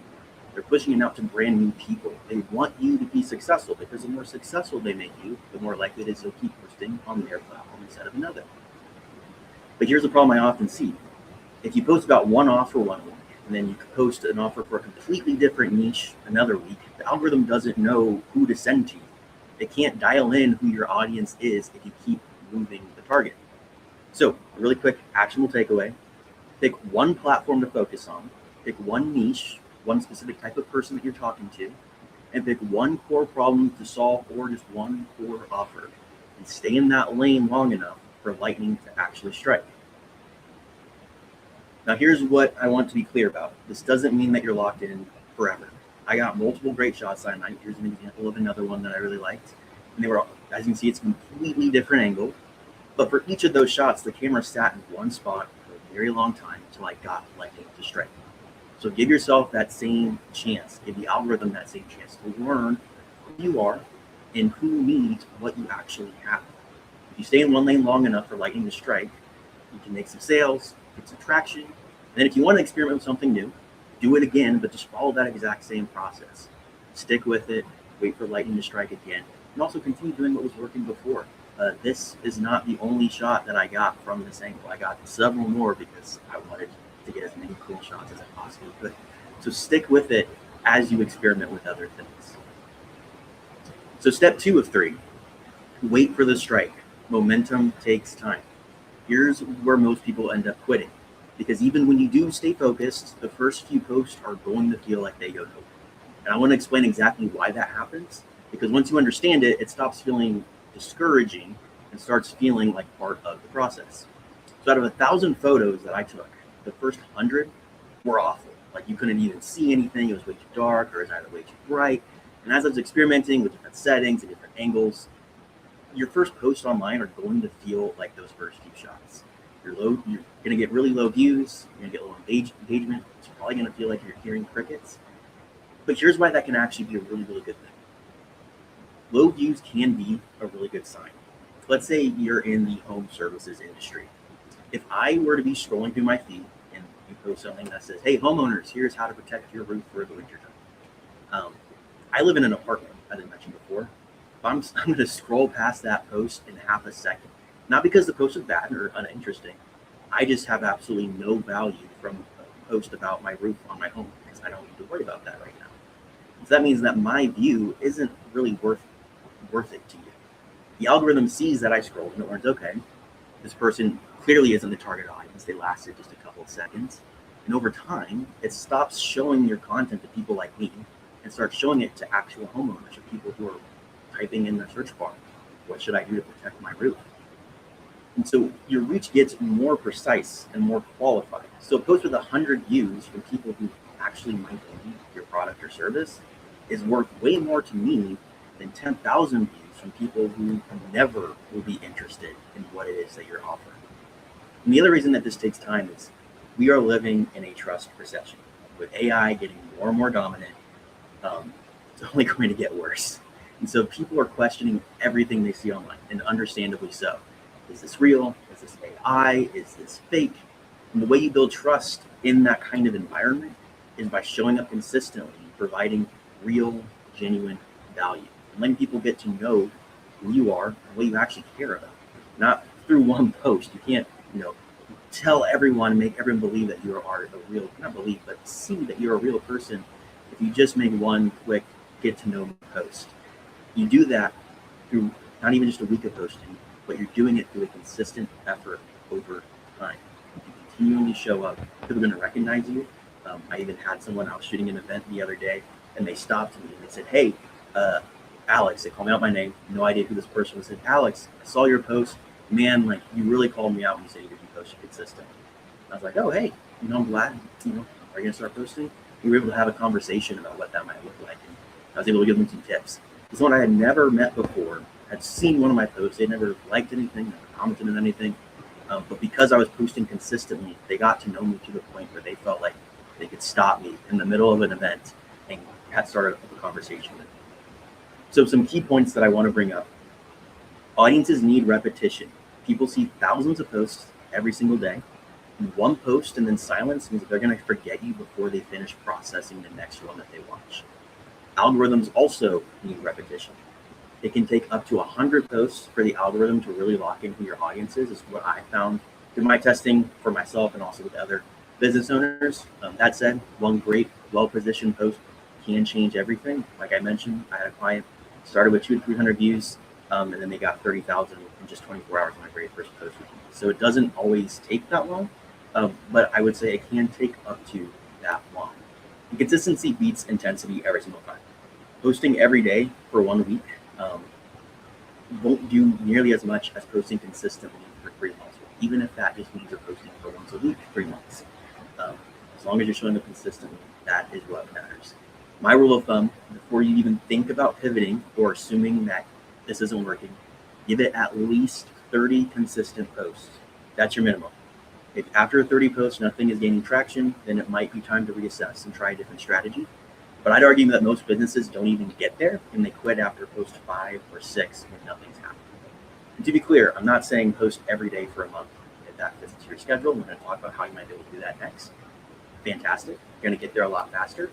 But if that means that you're posting 10 videos a month, you wait 3 months, or you're posting once a week, however long that is to do 30 posts. Post 30 times consistently on a consistent schedule before you decide this isn't working and you decide to shift and do something completely different. Don't quit before the lightning strikes. It will if you stay consistent. So step 3 is automate the process / work smarter, not necessarily harder. So I can already hear some of you thinking right now, because I would be doing the same thing. Okay, great. You want me to post consistently for months, let the algorithm learn, stay in one lane. That sounds like a whole part-time job on top of my actual business I already have to run, not to mention family obligations or at-home obligations or anything else that you might have going on in your life. I don't have that kind of time. That's exactly what I was saying when I was running my very first business and I was being told I need to market and to post online. Because I think most business owners know they should be posting online, but the number one thing I hear is I don't have that kind of time. And I don't blame you. It can be a really time-consuming process. So here is where step 3 comes in. Remember how I said that I took 1,000 photos that night over like 3 to 4 hours? Here's what I didn't tell you. I wasn't just sitting next to my camera clicking the shutter button 1,000 times. I set up what is called an intervalometer, and it automatically takes a photo and waits a set amount of time and then takes another photo, and it does that on repeat all night long. So while that camera was doing all the work, I was doing my dishes. I was listening to an audiobook, getting caught up on that. I was living my life and just kind of monitoring still, watching the camera, making sure the wind didn't pull it out the window. I was making sure the shots were still looking good on my phone. But I just had to set it up once, and then all I had to do was just keep an eye on it. I could still go about my life and do all the other things I need to get done. And you can build that exact same thing for your content. So the system, that's create the content. You can easily script, film, and plan a full month of content in just a few hours. You don't need to create every single day. You just need to publish every day. And how do you do that? You schedule everything. Facebook, Instagram, YouTube, TikTok, all of them have really great built-in scheduling tools. So you just have to film once, go in there, you can post everything in just a couple of minutes, schedule it to post every day or however long you want to do. And you can have posts being published all month with just a few minutes worth of effort. Also, to speed up your process even more, use AI for scripting. You can generate amazing scripts that don't sound like the generic AI slop that we're all seeing all the time online. But instead, you can make content that actually sounds like you. And I'm going to talk about a freebie that I'm going to be giving you guys if you stay here for just a little bit longer with me. Next, repurpose everything. Each idea becomes a short form video, a long form post, 1 to 2 sentence quick story post, or just normal. On Facebook, you have those blank color mats, like a red post, with just 1 or 2 sentences on it. That's 3 pieces of content from just one idea. And then finally, set up DM automations. Tools like ManyChat or Go High Level let you create automated responses that handle your DMs for you, so you can qualify your leads and start conversations even while you're asleep or just going about running your business and living your life. So what does this look like in practice? My real life process. I come up with 10 solid content ideas that I think are really, really good. And I'll sit down and I'll make a short form video for each one. I'll make a long form written post for each one, and a short 1 to 2 sentence summary post or story sequence. So that's 30 pieces of content right there from just 10 ideas. A full month of daily posting is just created in a couple of hours when you factor in ideation, scripting, filming, editing, and posting. Getting it all scheduled in advance and it's published automatically. So the goal here isn't to work harder. That's not what I'm asking you to do. The goal is just to build systems that keep working while you're busy running your business or just going about living your life. So quick recap for you, because I know that was a lot of information really, really quickly. Step 1, pick one sky, choose one platform, one niche, one core offer, and stop chasing every lightning strike. Give the algorithm time to learn who your audience is and let them actually find you. Step 2, wait for that strike. Momentum takes time. Your first post may feel like they go nowhere, but that's the algorithm calibrating. Trust the process. Stay consistent. Give it at least 30 posts before you even think about pivoting. Lightning will strike if you stay in one place long enough. And then step 3, automate the process. You don't need to create content every single day. You just need systems that publish for you every day. So just take one day or maybe a couple hours over the course of a week to batch film, schedule all your posts in advance. You can use AI to script faster, repurpose everything, and let DM automations handle all of the follow-up and everything for you. So I've been to plenty of these conferences before. I've invested in the courses that I'm sure you have as well. This is all fine and dandy, but it doesn't mean anything if you don't implement. So a few just quick and easy steps that you can do right now, probably while we're doing our Q&A before the next speaker comes up. Before you leave today, I want you to commit to these 3 things right now. Define your one lane. Write down one niche, one target audience, and your one core offer or problem that you want to solve. If you're not sure, just write down your best guess. It's okay. Just pick one and commit to starting there. 2, schedule your content day. Block out time in your calendar, one session, just a couple of hours, to script, film, and schedule your first batch of content. Whether that's 4 posts, which means you post once a week, or 30 posts where you're posting every single day, pick a number that you can actually commit to and start there. And then 3, grab my free resource that I'm going to be giving you. If you DM me the word lightning on Facebook, I will send you this presentation doc with my free gift, and it will actually help you execute on steps 1 and 2 before you go to sleep tonight. So for that free gift, because I love giving value, here's what I want to give you today, completely for free. I don't want your email. I don't want your phone number or any information. This is yours if you want it. What you're getting is this full presentation document so you can reference everything that we covered today. My complete AI scripting guide, the exact prompts and process that I use to script content that actually sounds like me and not just generic AI slop that everyone else is posting. Starts with 10 questions to identify your niche and target audience so your content actually attracts the people who are ready to buy. And then we'll walk you through a plug and play prompt sequence in ChatGPT or Claude or whichever AI platform you prefer that guides you through the whole content creation process. So this is what my Facebook looks like. Alex Brown, super easy name to remember. DM me the word lightning on Facebook and I will send that straight to your inbox, totally free. So that was what I have for you today. I know that was really quick. I would love to open it up to everybody. Juanita, I can't see the chat. It won't let me connect it. So if you wouldn't mind feeding me all the questions that come in, I would appreciate it. But that's what I have for you today. I would love to open it up to you all. Absolutely, absolutely. Let me just see, how do I get us back to that place? There we go. We can do that as well. Very, very good presentation. I really enjoyed it. It is something that we need and we have to utilize in the space that we are in. And you mentioned some power words that I have been repeating since I've been a life coach. I've said it on TV shows, I've said it on radio shows, I've said it in-person events, and that is niche. Figure out what is your niche, because that is your goal, your mission, your vibe, your energy. If you don't have a niche, or if you have too many things that you're doing, it's not going to be as impactful as when you have that niche, when you have a clear and concise idea of what it is you want to do. You are showing the audience how to do it and how to be more successful with it. And the great illustration that you used was stop chasing all or every lightning strike. Stay consistent, because I think the problem today is everybody is so distracted by this overload. Everybody's just scrolling. They are so distracted by this overload of input, they forget what their niche is, or they get kind of confused on what their niche is. Now, when I was a real estate agent, Alex, I used to tell people, when you buy a home or a farm or a business, it's all about location. When I started the martial arts, I intertwined my martial arts with my pastoral work. I always used to say repetition.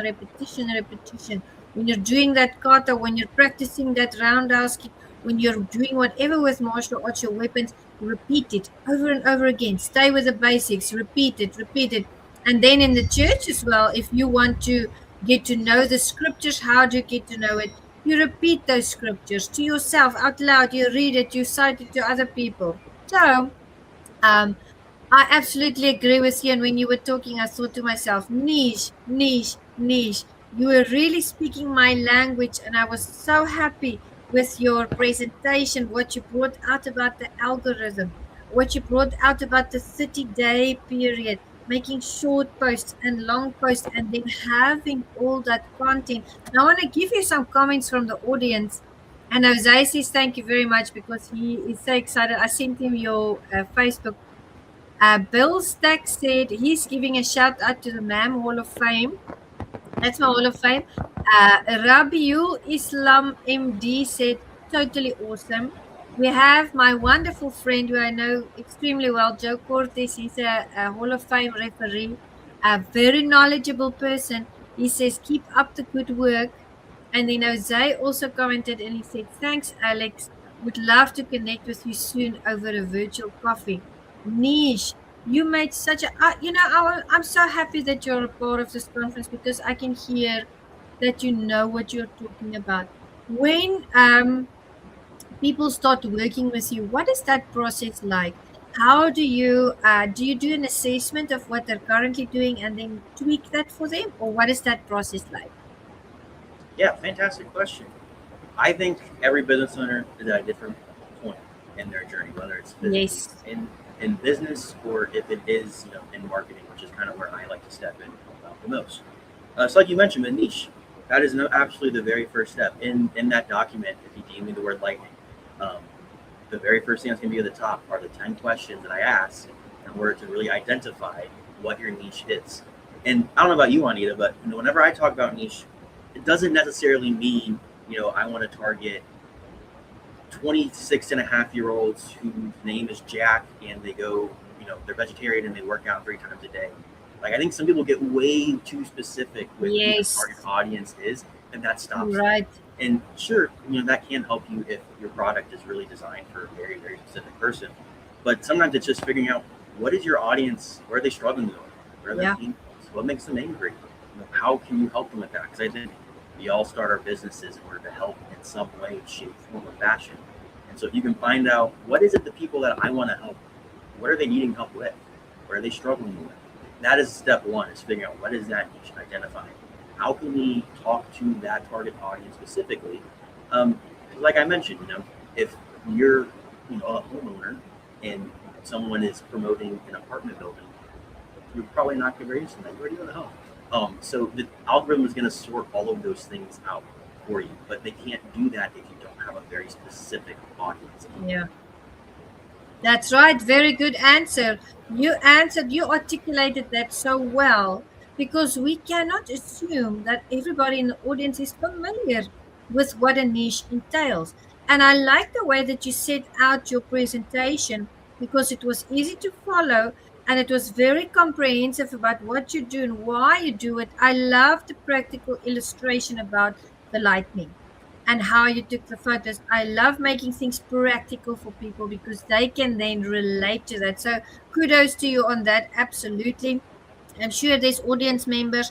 I work with amazing people, and I know there's audience members that are going to reach out to you and DM lightning, because that's what, I don't know if everybody was listening at that moment. Maybe you guys were scrolling on your phone. I'm sure you were listening.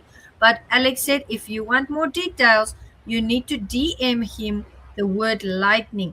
Alex, now you also mentioned that you do events. What kind of services do you offer at events? Because let me tell you, in this audience, there's a lot of people that do events. Yeah, absolutely. I mean, I am all about meeting, like I said before, meeting a business owner where they are at. And so when it comes to, events, that's how I started with, being in the wedding industry. So it is definitely a passion of mine and something that I enjoy picking up and doing whenever I can.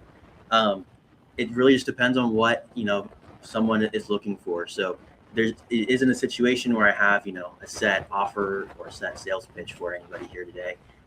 If that is something that, they want an event captured, reach out. You can DM me, of course. But nothing in particular. Just capturing events is a big passion. So you do videography, right? That is correct. Yep.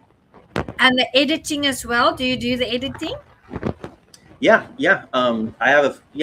I typically do a done for you service. So like I mentioned, I think business owners, time is a real issue because Yes. there's the old adage of like, oh, become your own boss, so you can work whenever you want, and that typically ends up just being you work 24 hours a day now instead of 9 to 5. And so trying to add on something else like video content, especially because everyone is competing with TikTok right now, and so Instagram, which used to be a photo-based centric app just a few years ago, now just looks exactly like TikTok. It's all short form video content instead of photography. And so creating video content, that is what the algorithms really, really, really like. Instagram even created their own app. If you use their app to post your video content, you'll get like 10% more reach or something like that is what. Wow. So if you're not posting video content, you're definitely leaving opportunities on the table. And what I like to say is it's a speed boost. It's not necessary. You can be extremely successful by just posting stories or by just posting the occasional thing on Facebook.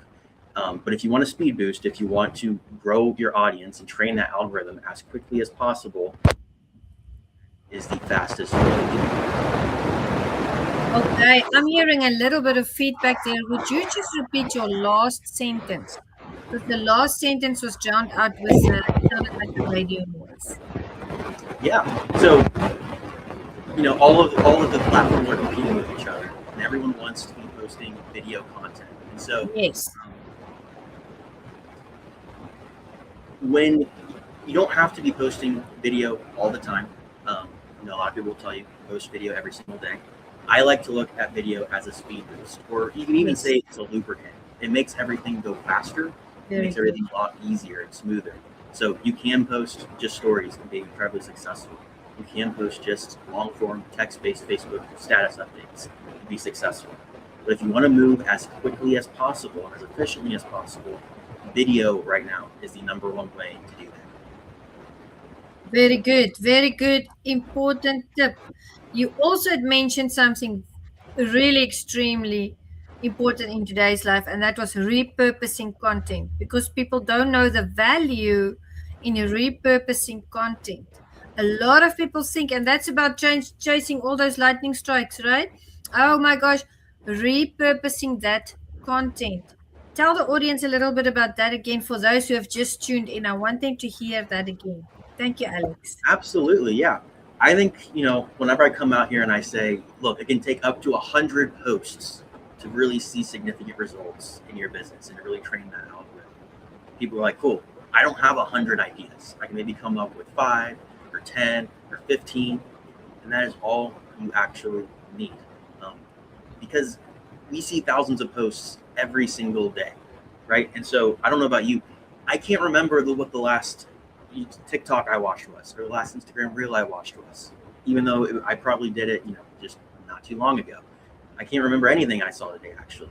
And so we forget really, really quickly. And so you can post about, the sky is blue, and then tomorrow you can post a story saying, hey, look, the sky is blue. And then the next day you can post a short little status update saying, hey, guess what? The sky is blue. And odds are 3 different people are going to see one of those different types of posts. Right. So you can post the same thing and you're going to reach different people every time. Because maybe some people go on Facebook and they just want to watch stories for a few minutes and they don't actually scroll through the feed. Maybe some people click on the Reels tab. They just scroll through Reels for a little bit. They may not see some of those other things that you were posting a day or two prior. The other thing is, I don't remember what I saw earlier. So I might see that you posted a reel saying, hey, guess what? The sky is blue. And then a few days later, you might post a story that says, hey, guess what? The sky is blue. I'll be like, wow, you know what? You're right. That's a really original idea I'd never heard before, even though I heard it just a little bit ago. So we forget, we're so overstimulated right now. We forget things really, really quickly. And so that's why repetition is so important. And even if you are just repurposing your posts, taking one idea, turning it into a short form post, a long form post, both, text-based and video. So that's 4 right there. You can do a story. You can do an email campaign about the exact same thing. Like, you can really get creative and expand on how many different things you can make with just one single idea. So if you want to post, for me personally, I post for 30 days in a month, but I only come up with 10 completely unique ideas. And from there, I just split it up and make different types of content for different people to consume.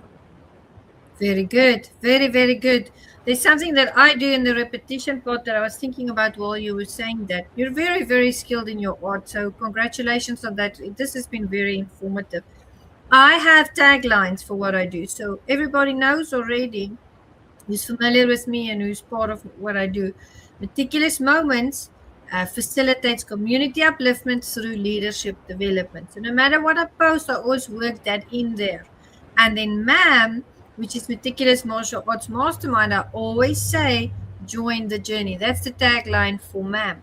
Because somewhere along the line, someone's going to say, oh, but I've seen that before. I remember this phrase, or I've always done that, and it really has worked for me. And it's true what you're saying. We are overstimulated. There's so many things. There's just too much out there. So we have to listen to your craft, and your guidance, and follow those rules, and then we will get better results. So I really encourage the audience to reach out to you and to DM you the word lightning and reach out to you for your services, because you can help. You work in a very important field.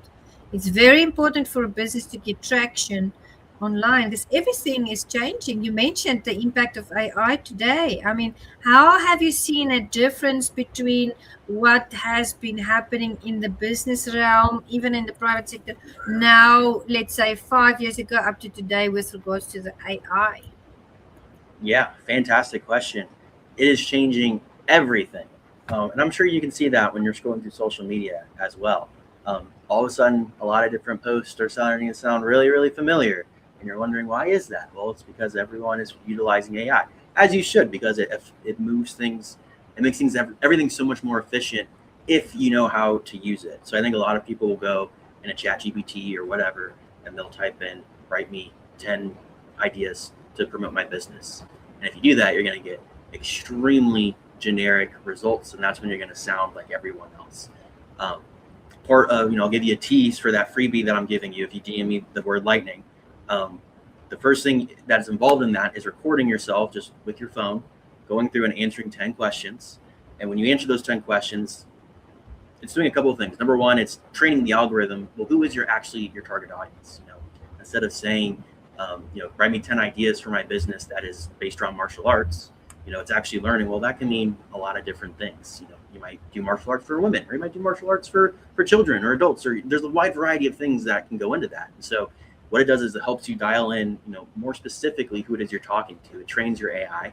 But the other thing that's the most important that not enough people are doing when they are telling you to use different types of prompts is by vocally going into your phone and recording some audio of you talking just naturally, or I like to do this on calls as well with clients, is you use your actual voice, you use your natural language. When I'm typing, it's very polished. Oh, I said this isn't phrased right. Let me select it, hit delete, start over. Let's do this again. But when you speak naturally, your natural voice comes out. You're just going off the top of your head. It's just a train of thought. And so whenever you put into your prompts, hey, learn my voice, learn the types of phrases that I use, learn, the slang that I might have, based on my location or my age range or whatever. You ask it to learn those things. And then in all your prompts where you say, make sure you write this post in my voice, make it sound like me, all of a sudden it sounds completely different than it would sound for someone who just typed out, give me 10 ideas. Now it's give me 10 ideas based on all of this very specific detail. Typically whenever I do it with clients, it takes 30 to 40 minutes to go through all of the questions and doing it in depth. You can make it, just one sentence answers. You're not going to get the best results with that. But if you really take some time and you focus on it, spend just 30 minutes answering some questions about your audience, it's going to learn a ton about your business, your audience, and more importantly, what you actually sound like. So the content you create actually sounds like you and not just the generic AI nonsense that we're all used to seeing by now. Fantastic information. It was a great session, Alex. We are very honored to have had you on the stage. I will definitely be in contact. We're going to have you on the show as well on Meticulous. And I'm going to connect you to some people that I know are doing events, as well as keep the first weekend of December open, because the MAM Hall of Fame is coming around. So I would like to talk to you about that event and the videography. Thank you so much. We really enjoyed it. Any last words for the audience? No, I mean, hey, don't. There's a lot of people online. I don't know if your feeds are like mine, but a lot of people are telling you post every day, do this, do that, all these different things. Pick one lane, pick one audience, pick one core offer, and just focus on it. Don't overcomplicate the process. You can do all of these steps. You can be really successful online with just one day a month. If you're efficient with it, you use all the tools that I have for you. So don't overcomplicate it. Keep it simple, but it compounds. And if you're consistent, it can make a massive change in your business. So really appreciate y'all taking the time to sit and listen to all I had to say. Juanita, appreciate the invite. Can't wait to talk to you more and connect further. And yeah, I hope you all have a great rest of your night.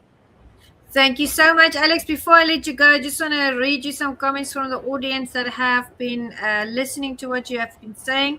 Dr. Oliver T. Reed, with whom I've been working for many years, he's also in the publishing industry. He said awesome and wow. Dr. Rana, who's one of my martial artists, she's also part of my MAM Hall of Fame. She said, yes, she agrees with you. You have to have a specific target. Chris Roberts, who's a MAM ambassador, said good stuff.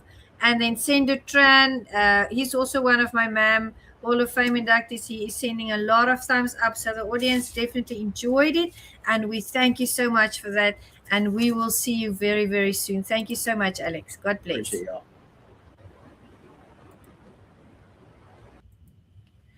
Well, guys, there you are. We have had 3 impeccable sessions. I hope that you have enjoyed it with us. I am just currently looking for Matthew. I know Matthew was in the green room, so let me just get him back on here. I pressed something. Let me just see. I had him here. Maybe I don't see him. Oh, he is there. Hold on one second. I pressed something, Matthew, and then my whole screen changed and I couldn't find you. There you are. How are you? Hello, Juanita. Great to see you. Great to see you, Matthew. Thank you so much for being online. Guys, I have to tell you, Alex spoke about it. He was like, there's a lot of work that goes in behind the scenes. I had Jared on today with us, but he had a family emergency. So I had to swap the whole schedule around. And so it's been crazy behind the scenes, right? So Matthew, I had the wrong time for him. And thank goodness I got a hold of him. I said, I'm so sorry. I made a mistake on the time. And what do winners do? They win. He's here and he's adaptable. So I've known Matthew for a very long time. Matthew, it's so great to have you on here. Thank you for joining. And Thank I'll you, give Juanita. you It's been a long time. It's been a long time. And yes, it's been a long time. Yes. I know that a lot of you people have been giving practical advice on a lot of things around entrepreneurship and business. And we're going to go more into the human element around leadership. Good. If that's okay. Yes, I give you the stage. Please continue. Okay. And then you let me know when I'm finishing up time, okay? Okay. Oh, did I lose you? You still there? I'm still here. I'm giving you the stage. Okay, give me the stage. I want to talk about today to your people is rising without casting a shadow. Since the topic of our conference is rise, my area of expertise is leadership, around personal leadership, how I lead my personal life, how I lead in romantic or in family life, how I lead professionally in organizational contexts. But let's build on this topic of rise and rising without casting a shadow. So I'll talk about leadership, and then I'll talk about in psychology, when we talk about the shadow side of things, we'll talk about some of the shadows later on. When a leader rises, what should happen? What should happen to the people around them? Do they rise as well? Or do they slowly disappear into the shadow? So true leadership is not about rising above others, which sometimes we think when we think about formal leadership and titles. It's about helping others rise. And a leader truly rises. A leader who truly rises creates elevation around them. But I suppose we can think about a paradox that might come to our mind. The higher a leader rises, the larger the shadow might become. And that shadow can either protect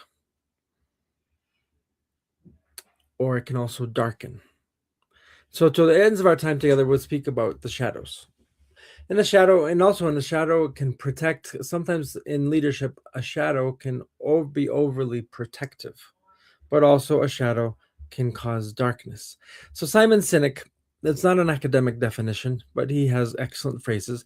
He says that leadership is the awesome responsibility to see those around me rise.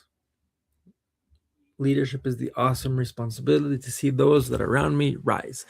Not an academically accepted definition, but it's inspiring and it's helpful.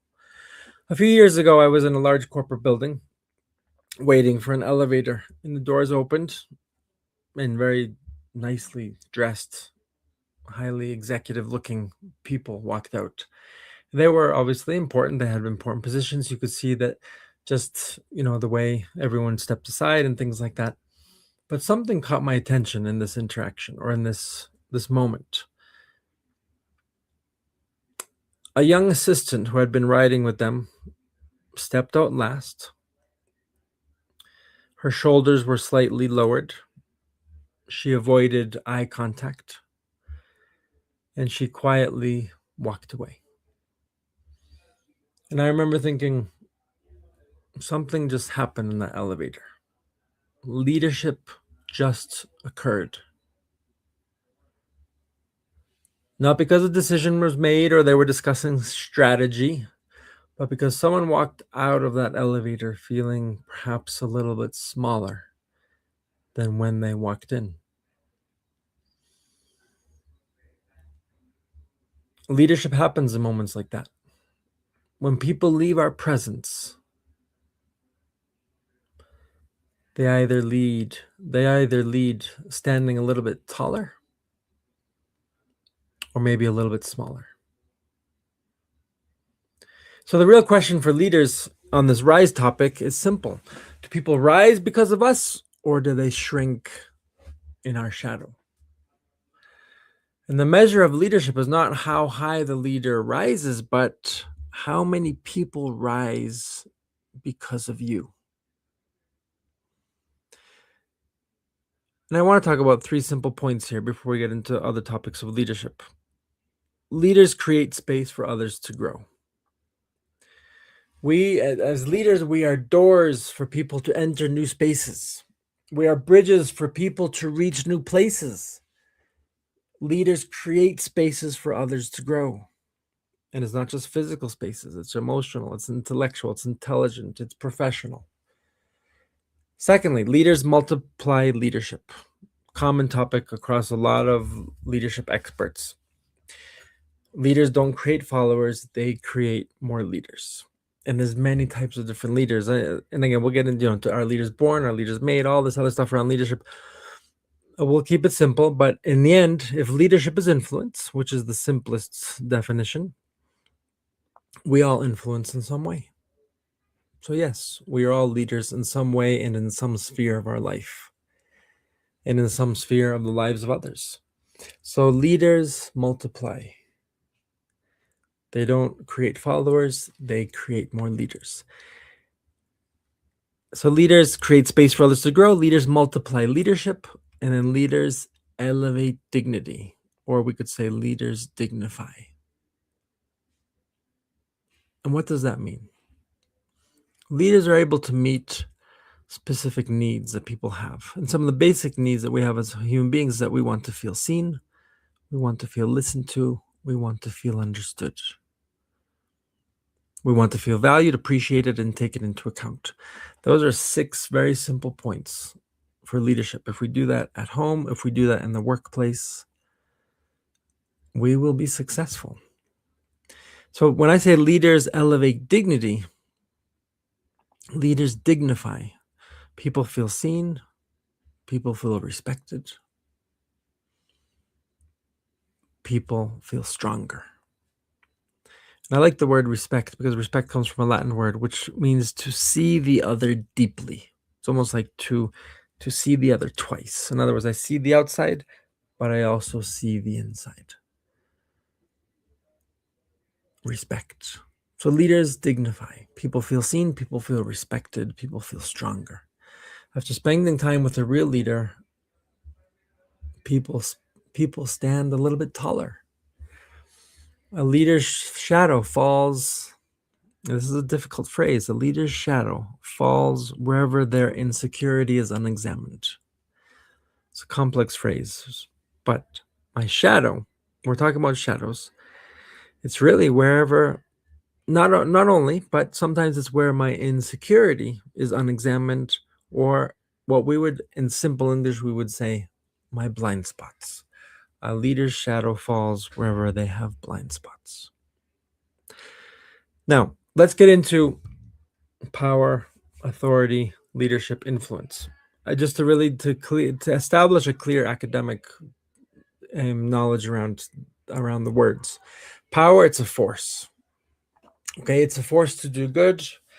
I don't think I'm talking to a faith-based audience, but if I were, I would go back to the biblical narration of creation, where God used power to create, and when he saw everything that was good.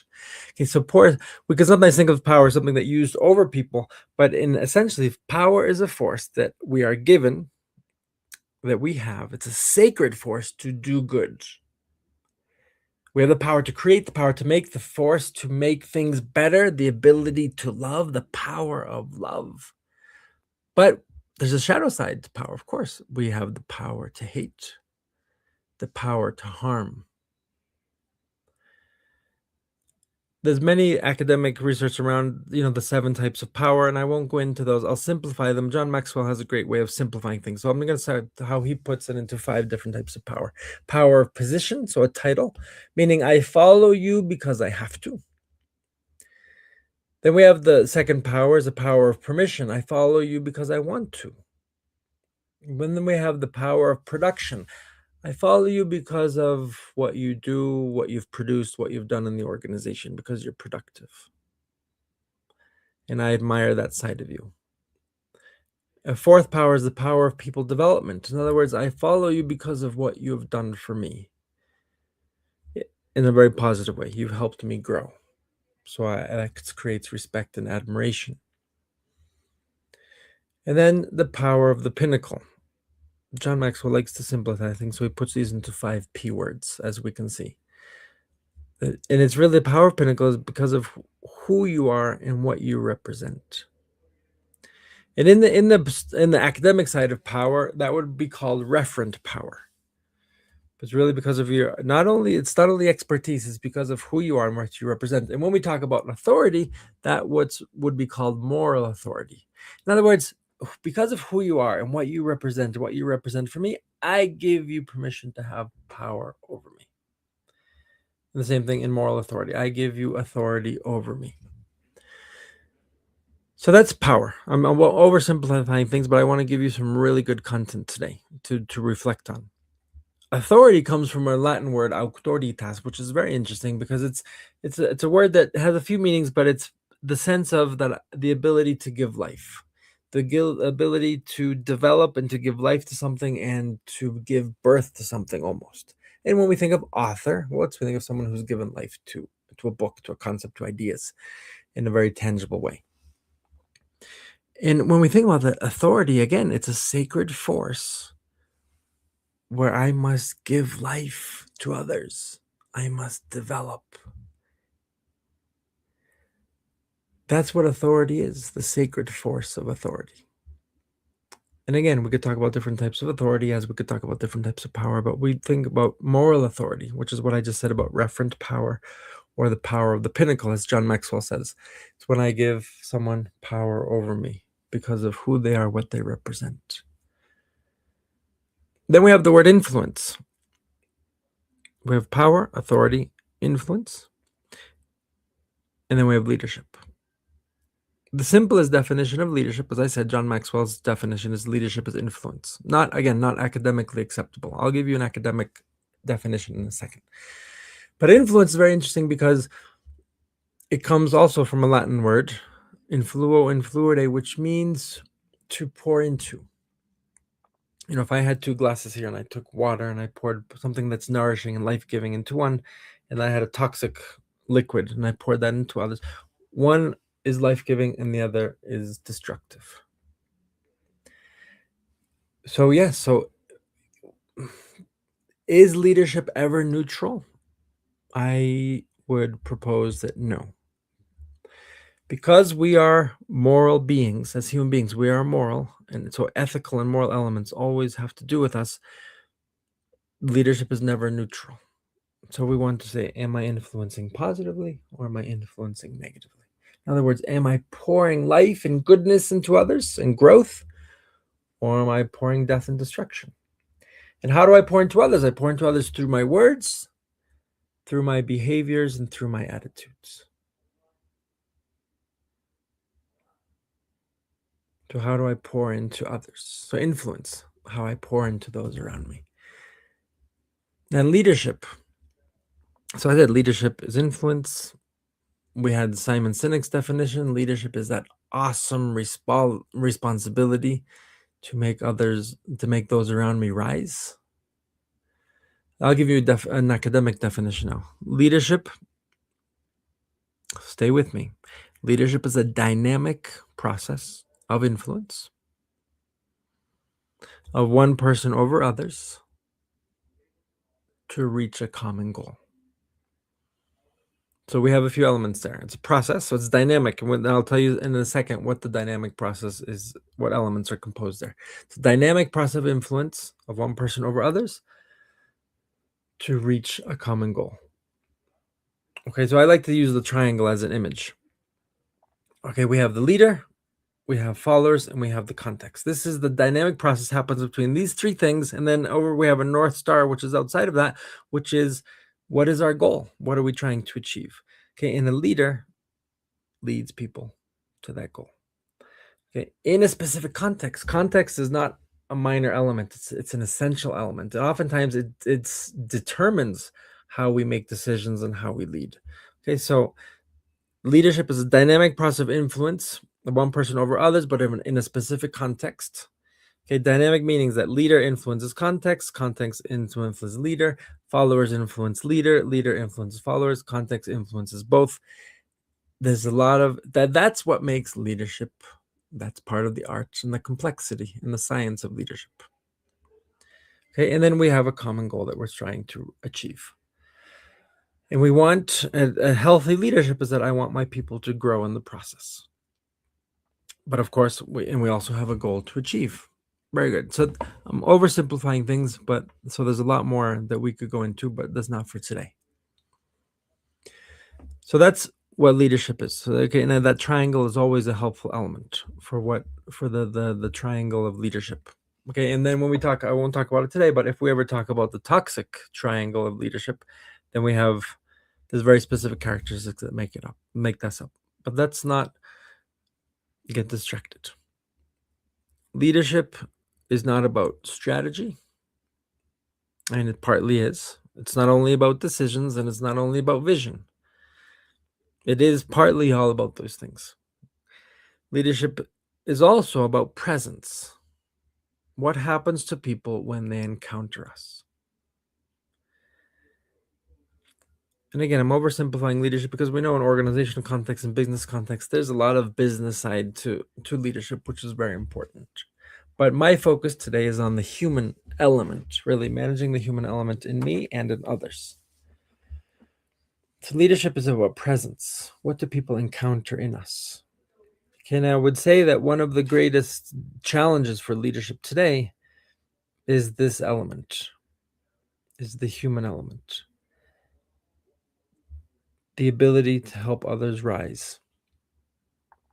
And I like to talk about 3 tests of leadership presence. Over the years, I've been able to work with a lot of people in leadership roles in different companies across a lot of countries and organizations. And I'll simplify this into 3 things. The expansion test. Do people become bigger in my presence? When leaders are grounded, when they have this healthy sense of self, in that they're not built on a lot of insecurities, these shadows. When leaders are grounded in this sense of self and security, a healthy sense of self and security, people around them tend to be themselves, meaning they tend to speak more freely. They tend to think more creatively. They tend to take more initiative. And if we could say it, they tend to stand a little bit taller. But when leadership is driven by ego, by insecurity, by fear, sort of those shadows, the opposite happens. People become cautious. People become guarded. And people just might show up a little bit smaller.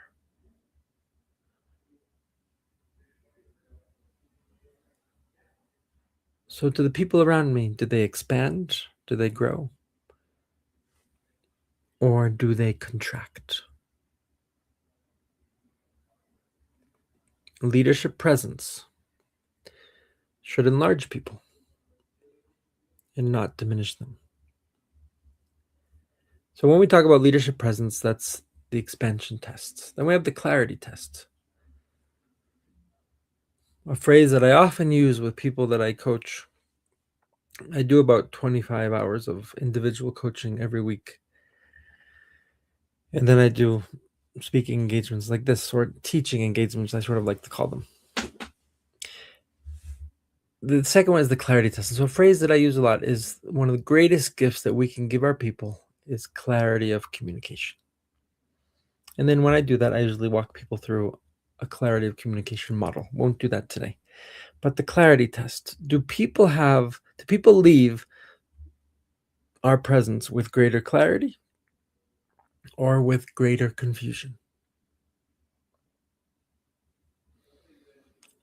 One of the most important roles of leadership is to make meaning, to make things meaningful, to make things significant, to give meaning to things.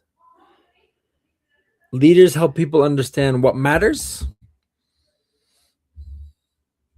Leaders help people understand where we're going. Leaders help people understand why what we're doing is important. And we could almost, to oversimplify, we could almost say a leader defines, a leader aligns, a leader motivates and encourages, and then a leader refines the messaging. I'm sorry that motivate and encourage doesn't rhyme with the rest. And then defines again. Very simple, oversimplification, but I need to define, I align my people around this, I encourage and motivate, and then I refine the messaging as we go and in the specific context. When leaders lack clarity internally, they oftentimes communicate confusion externally. And it's true, good leaders don't have all the answers. And that's a whole nother topic around just humility and leadership. But they help people see more clearly. Leaders don't have all the answers, but they help people see more clearly. Leadership brings light and clarity to complexity.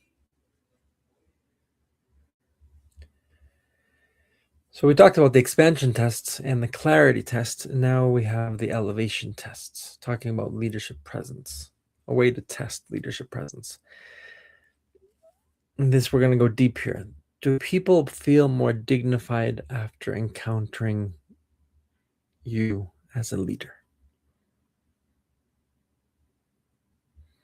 We've already talked about a leader dignifies.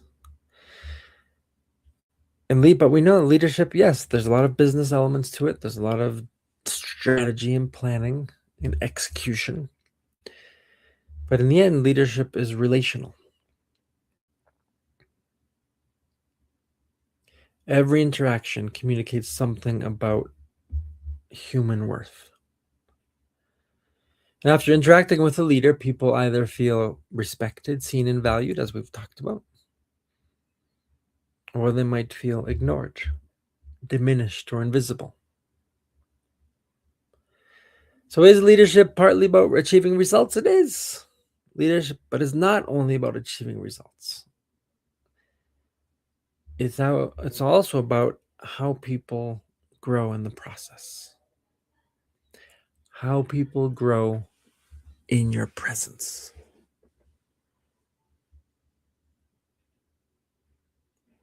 Great leaders from a human element, great leaders leave people with more dignity than they had before.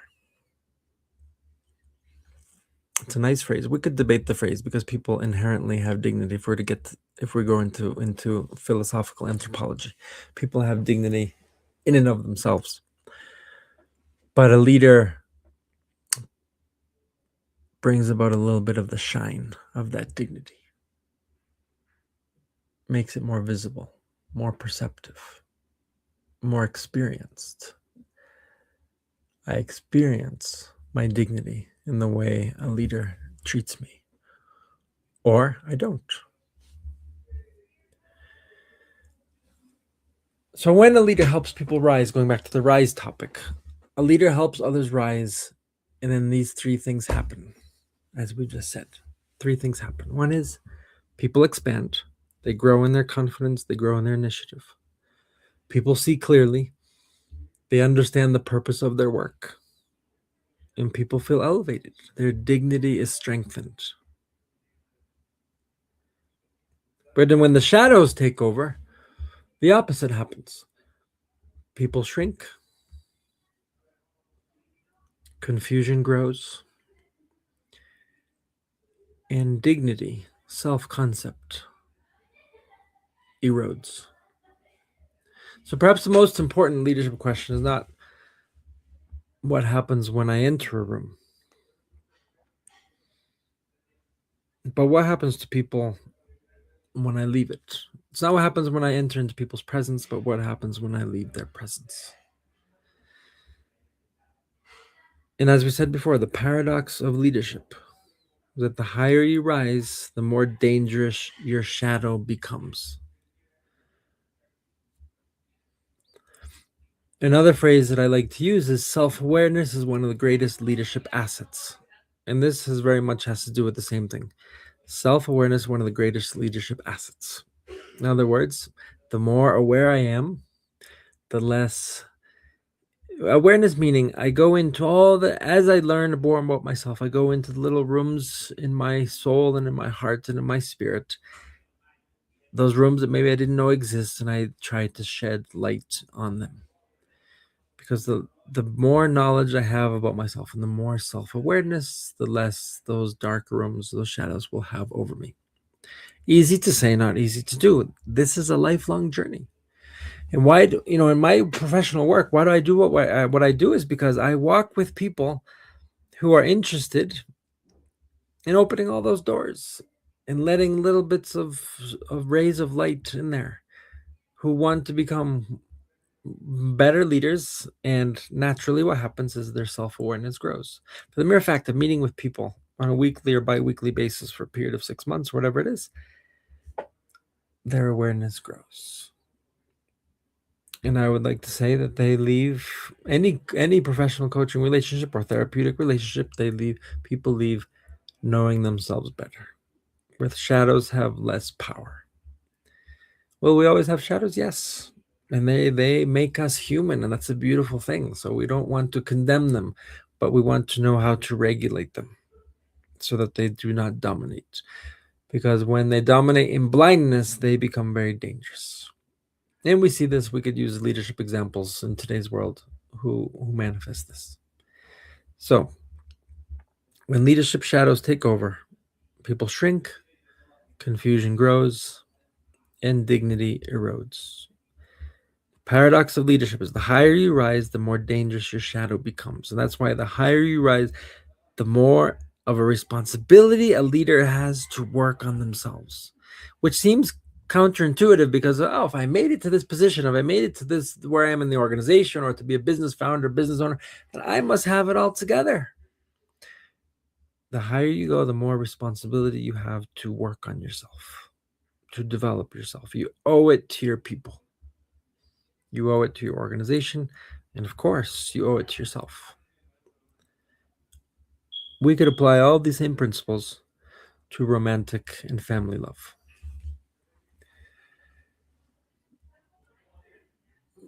We don't have too much time, and I want to make sure that I get this in, is research. I'm not going to get academic. I've summarized some research around the shadows. There's authors that talk about the shadows in leadership. There's authors that talk about the monsters. People talk about dysfunctional leadership, toxic leadership. And I want to put this very simply as we step into this topic, is that there's three sort of steps in when we talk about the negative elements of leadership. We have leader error, which means that we're human and we make mistakes. That will always be present. Then we have the second step is dysfunctional leadership, which means that there's patterns, there's behaviors that are ongoing, and not necessarily in the totally the way I lead, but in certain elements.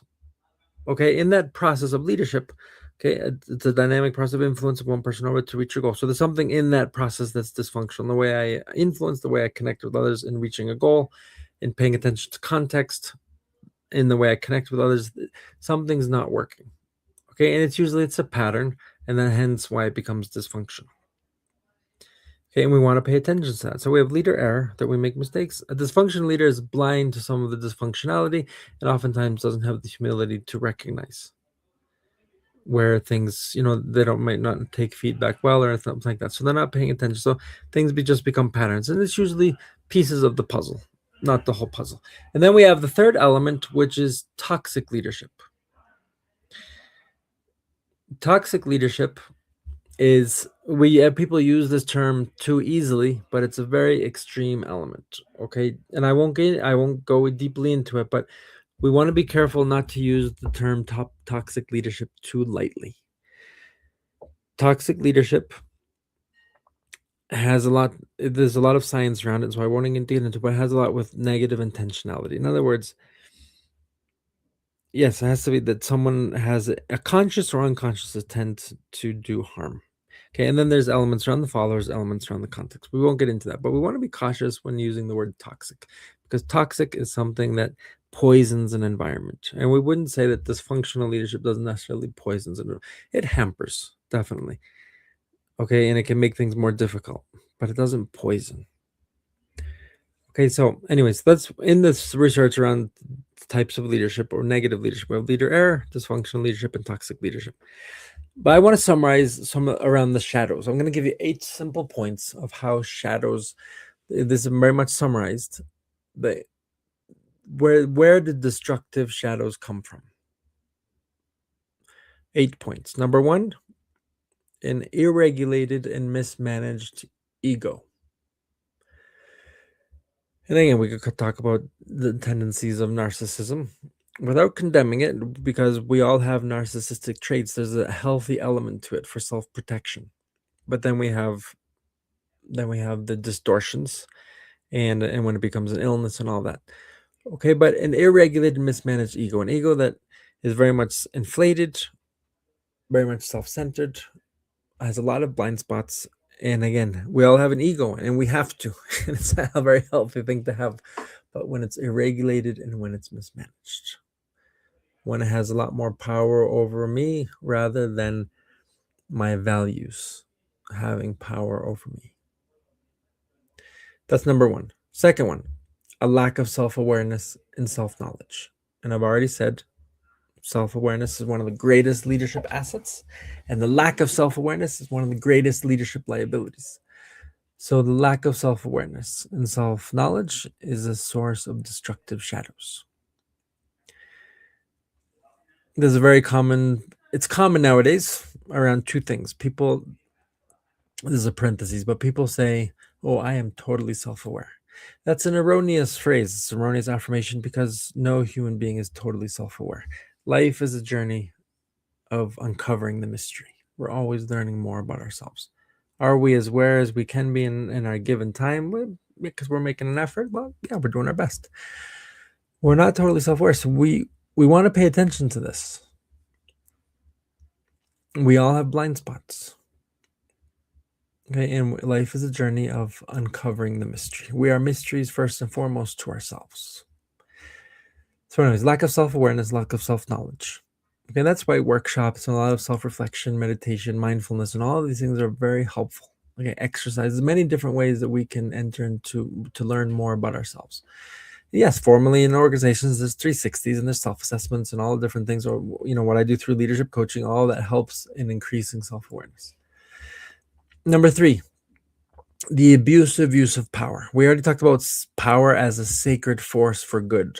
So when power is used in an abusive way without an ethical and moral compass, and without the dignity of people taken into account. A 4th shadow, or destructive shadow, is the intolerance to criticism. When a leader, for the many different reasons, cannot deal with criticism. A 5th shadow, a destructive shadow, we could call cognitive rigidity. In other words, someone who, you already understand what I'm saying there, but we're just someone who's just very much in their own little box, and they have a difficult time thinking outside the box, not very flexible, not very adaptable. It makes people like that can be usually very good in process-oriented projects. Okay, but when you step into leadership, cognitive rigidity can be very limiting and also very destructive. So that's number 5. Number 6 is a little bit more internal to someone and external, but more internal, is emotional disconnection. In other words, if someone is, or emotional dissonance. In other words, if someone is disconnected emotionally from themselves. That's why a lot around under the umbrella of self-awareness, emotional intelligence is one of the pieces of that puzzle that we talk a lot about nowadays. We want to always do so in a healthy way and a balanced way. Because I'm going to quick parenthesis here just around emotional intelligence. There was a day, if we go back decades, where emotions were repressed, where they weren't given importance. Okay, and now we go to today, when we sort of have what we call a dictatorship of emotions, as if they held the whole truth about everything. That's not accurate either. And emotions are data, and we want to pay attention to them, and we want to know how to pay attention to them in others, because they're natural and deep and real things that human beings experience. So emotional disconnection in ourselves is not healthy, because there's a lot going on that we are repressing or not paying attention to, not connecting the dots. And emotional disconnection from those around us, it can also be very unhealthy. Now, as leaders, we can build up this disconnection because it's maybe we've been trained to, we feel safer doing it, we feel less vulnerable. But in the end, it's a shadow that can end up affecting others. And we want to really sit in that nice balance between our rational side and our emotional side, because that's what makes us human. The 7th shadow, destructive shadow, is the fear of failure. But listen quickly to what I'm going to say, a fear of failure that's hidden in excessive control. So in the end, its manifestation is excessive control. But it comes from, oftentimes, this fear of failure. And then the 8th destructive shadow is an unhealthy dependence on external approval. Do we all like external approval? Of course, affirmation, validation, it's always helpful. Okay, but that's why I say unhealthy dependence. When I make my leadership, that's what I'm always paying attention to. Because, of course, that affects the ethical and the moral compass and a lot of other things. A phrase that I often use is that a leader should strive to be trusted, not to be liked. And I'm not putting those two against each other. But as a leader, we have a responsibility to be trusted. We can't demand it. It's something it's a fruit. We can never demand trust. It's a fruit of healthy leadership and good relationships. But we seek to be trusted, seek to lead in a way that creates trust, and be careful to lead in a way that where you look to be liked, because that's a slippery slope. We're coming to the end now, and I'll close with a few phrases that sometimes leaders or followers have questions, what they don't experience, but sort of internal questions, unconscious questions that they have for their leaders. Do you care for me? And a second question, can you help me? And the third question is, can I trust you? When leaders care, people feel dignified. When leaders help, people grow. And when leaders are trustworthy, people rise with confidence. The world does not need more powerful leaders. The world needs leaders who help others rise. And that begins when we learn to stand in the light without letting our shadow fall on others. And again, leadership is not about rising above people, but helping people rise. The world does not need more powerful leaders. It needs leaders who help others rise. And that begins when we learn to stand in the light, first of all, internally, the light of truth, the light of honesty, the light of integrity, the light of my darkness, shedding light there, without letting our shadows fall on others. So thank you very much for your attention today. And thank you, Juanita. If there's any comments, questions before we move on to your next speaker.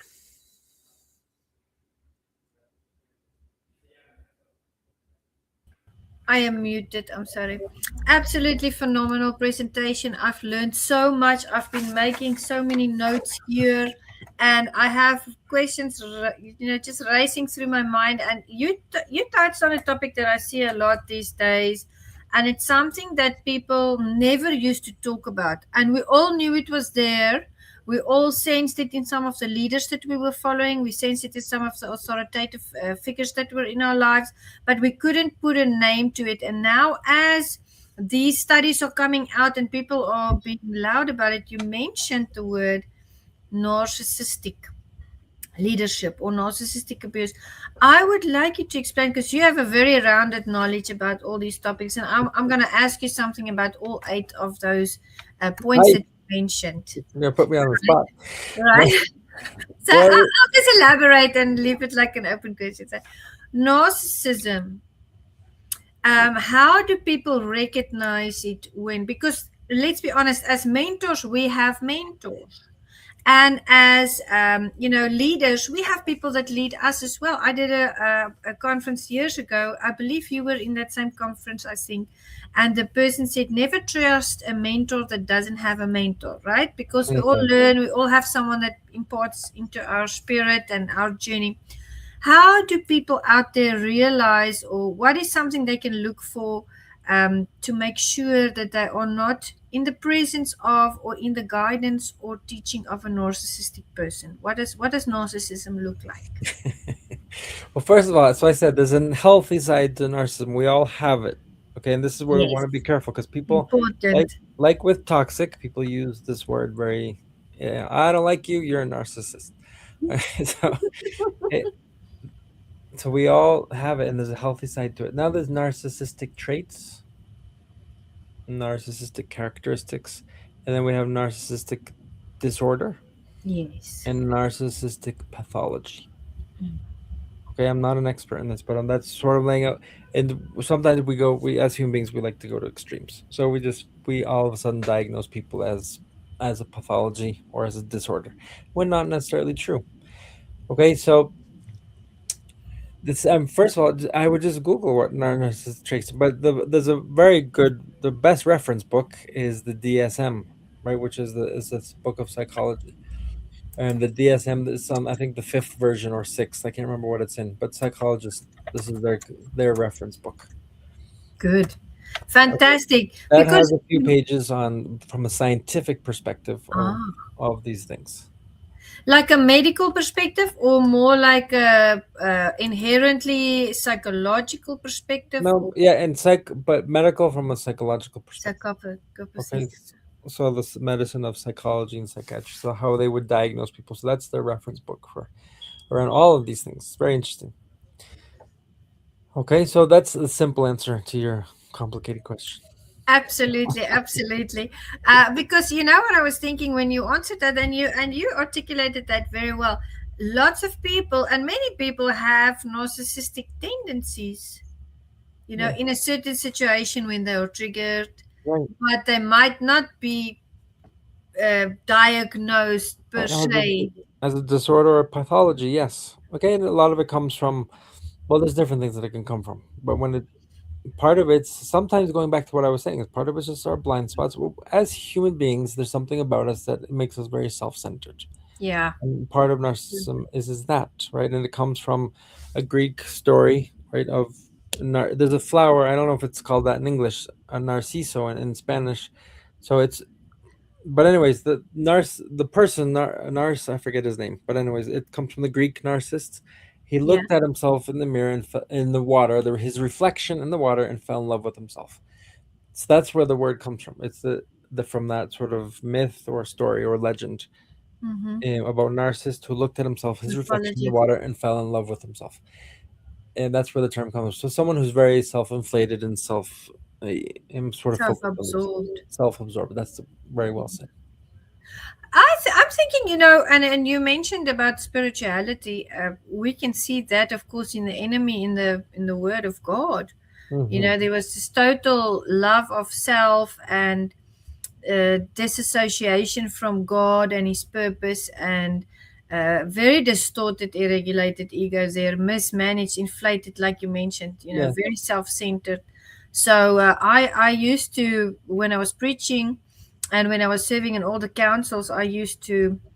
It was actually one of my works that I did, that I wrote on with for my masters as well. I said we always, because we're body, soul, spirit. You know, you were a priest, you understand all of this, body, soul, spirit. And I always used to say, you know, in what was wrong in the diagnosis of people those days, and I'm sure they've caught on by now, is they used to either just, if someone was having a problem, they would either just address the physical problem, like put them on medication, or you know, soul, body, soul, spirit, you know, send them to a priest or a pastor like me for the spiritual Right. part of it. The soul, they would send them to psychiatric, you know, and kind of balance that out, that tender balance.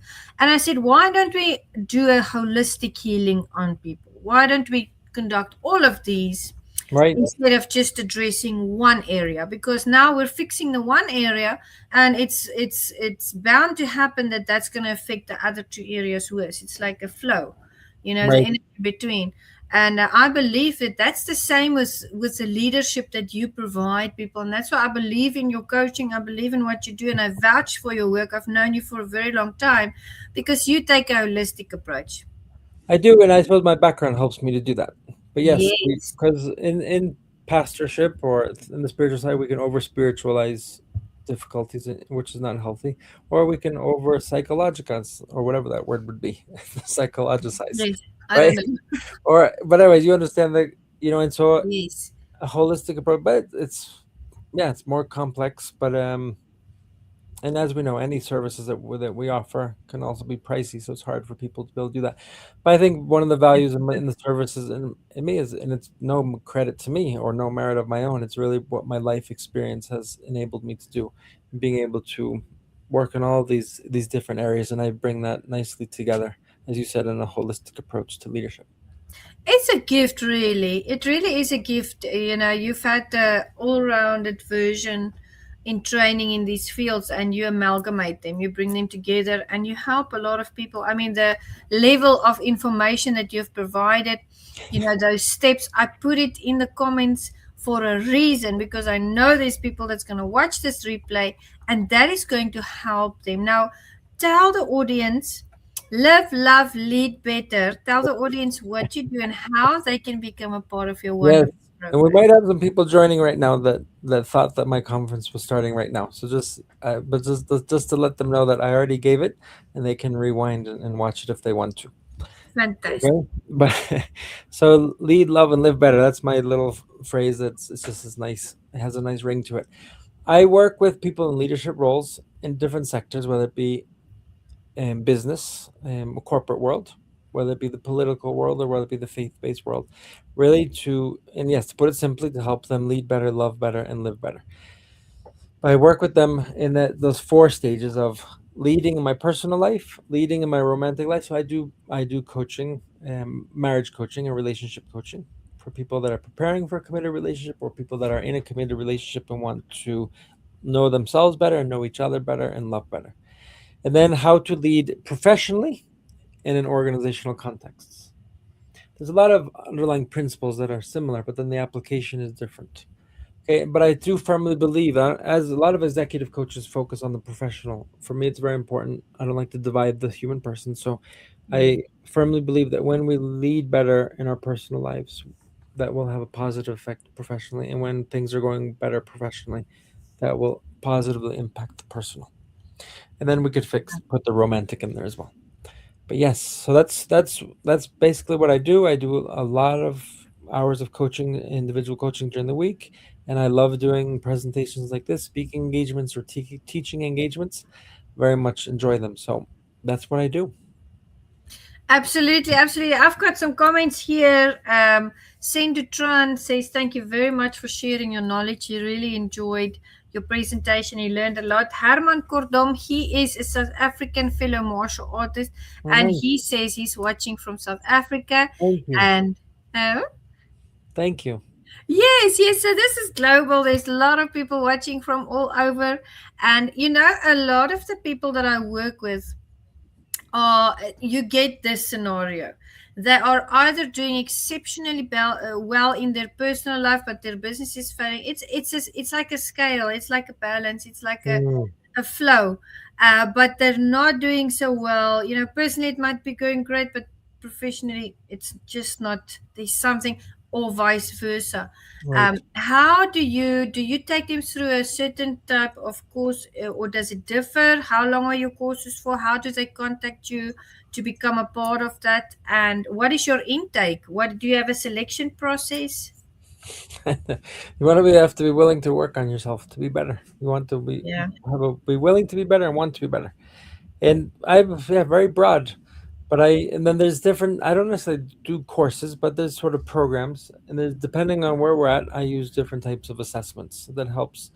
It helps accelerate the process and bring valuable information to the surface that then we can deal with. But I do believe very much in the organic process of professional coaching, and Yeah. and that how transformative that can be. And then we use assessments along the way to enhance the process. That's right. And I don't offer really courses at now, but now can I design a course and bring it to people? Of course I can. It's just not where I've dedicated my time right now. So, Absolutely. Absolutely. people Now, to answer your question, people can find me on LinkedIn, on Facebook, on Instagram, and on my website, bracketalliance.com. So they can just drop me a message and off we go. bracketalliance.com. Guys, so I'm going to put it on here, bracketalliance.com. That is where you can reach out to Matthew, become a part of his process, become a part of what he does. He's really, really good at coaching. I can vouch for him. He's a part of the BLN. He's a part of the CLA. He does speaking events. So all the people out there that's doing the events, that's doing the in-person and virtual events, reach out to Matthew. I've heard lots of his speeches before, and they're all amazing. Just before you go, Matthew, just tell the audience a little bit about your background. Because that really struck me as very intriguing. What process you've been through and what got you to this Well, there's place. a lot there. I put it simply, I'm the 10th of 13 children from small town New England. Okay, my parents are no longer with us, but my 12 siblings are still alive and healthy. And then at the age of 18, I suppose I had a restless spirit, and I wanted to do meaningful, impactful things and that brought me to seminary to become a Catholic priest. So I was 30 years in that world, 10 years of training, 20 years of ministry. Part of that, a lot of that ministry brought me to other countries. I was in Italy for 10 years, Ireland for 5. I was in Colombia and South America. I was in Chile. And then I also spent time in the armed forces in the Navy as a chaplain, which was a fascinating chapter of my life, working with sailors and with Marines. So very honored to have been able to do that, to serve in that sacred space. And then I stepped away from formal ministry about 5 years ago. And academically, I've been very fortunate also to be able to study a lot in the process. I have a master's in spiritual theology, a master's in human development, and then a master's in the psychology of leadership from Penn State. And then I'm a professional certified coach with the ICF. So that's, in a very few words, that's me. And that's really made me who I am. And so over the last 5 years, I've been building my business, building my practice around personal coaching and in conferences and speaking engagements. Absolutely, absolutely. There you go. I mean, knowledgeable. You've got the experience there. You have the spiritual background as well. So for personal coaching, guys, please go to bracketalliance.com. Make contact with Matthew. I'm sure we'll have him back. He's going to be on Meticulous Moment soon, and we'll do Thank another. you, Juanita. Thank you. All the best. It was great to see Jose Escobar here before, but yes, great to see you too, and we will be in touch. Thank you. Absolutely. Thank you. Bye-bye. There you go, everybody. What a wonderful few sessions we've had.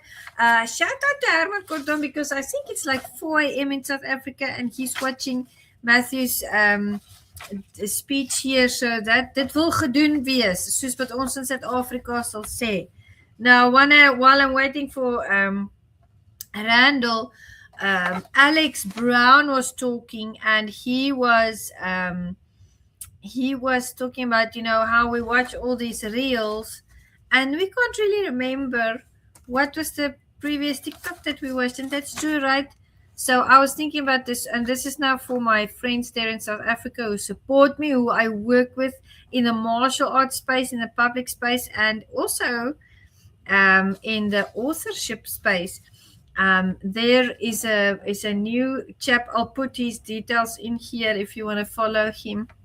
But it was so good. He explains how South Africans, everything that South Africans say in America, it literally means opposite, right? So, and that is true. I've come to know that is very true, because I've had misunderstandings, because of our slang and the way we talk. But to the South Africans out there was this video where he said, if a South African says, I'll do something now, or if they say, I'll do something now, or if they say, I will do something just now, there are 3 different meanings. And he explains it like this. He says, if a South African tells you, I'll do something now, it means they will do it in a few minutes. If a South African says, I will do something now, it means they will do it in a few hours. But if they say, I will do it just now, they're not going to do it at all. So I found that very funny. So now I have Rockin, Radall, Twitchell. He's going to be coming up here in the next 2 minutes. And as is the custom here at Meticulous Moments and at my conferences, I am going to give a rundown and a nutshell of what we have learned this evening. And we were talking to David Shemetsky. He does life coaching. He helps people to write their books as well. He helps them to elevate their speeches.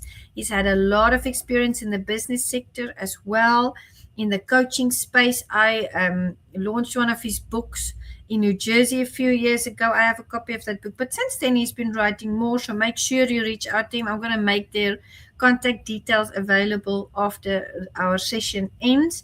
But he was talking about embracing change and being authentic, getting to that place where you tell your story and you embrace that change that you need to go through to get to a place where you say, well, maybe I haven't had the right recipe up until now, but I'm embracing that change. I am going to adapt. I am going to pivot. I will be authentic in the process of doing so. So that was his main message this evening. Then, of course, we have Jose Escobar from the CLA, with whom I've worked for many years. And he was talking about how you hold the key. and you can change your world today, because it's all in the mind, it's all in your thought process. You are the biggest obstacle to yourself.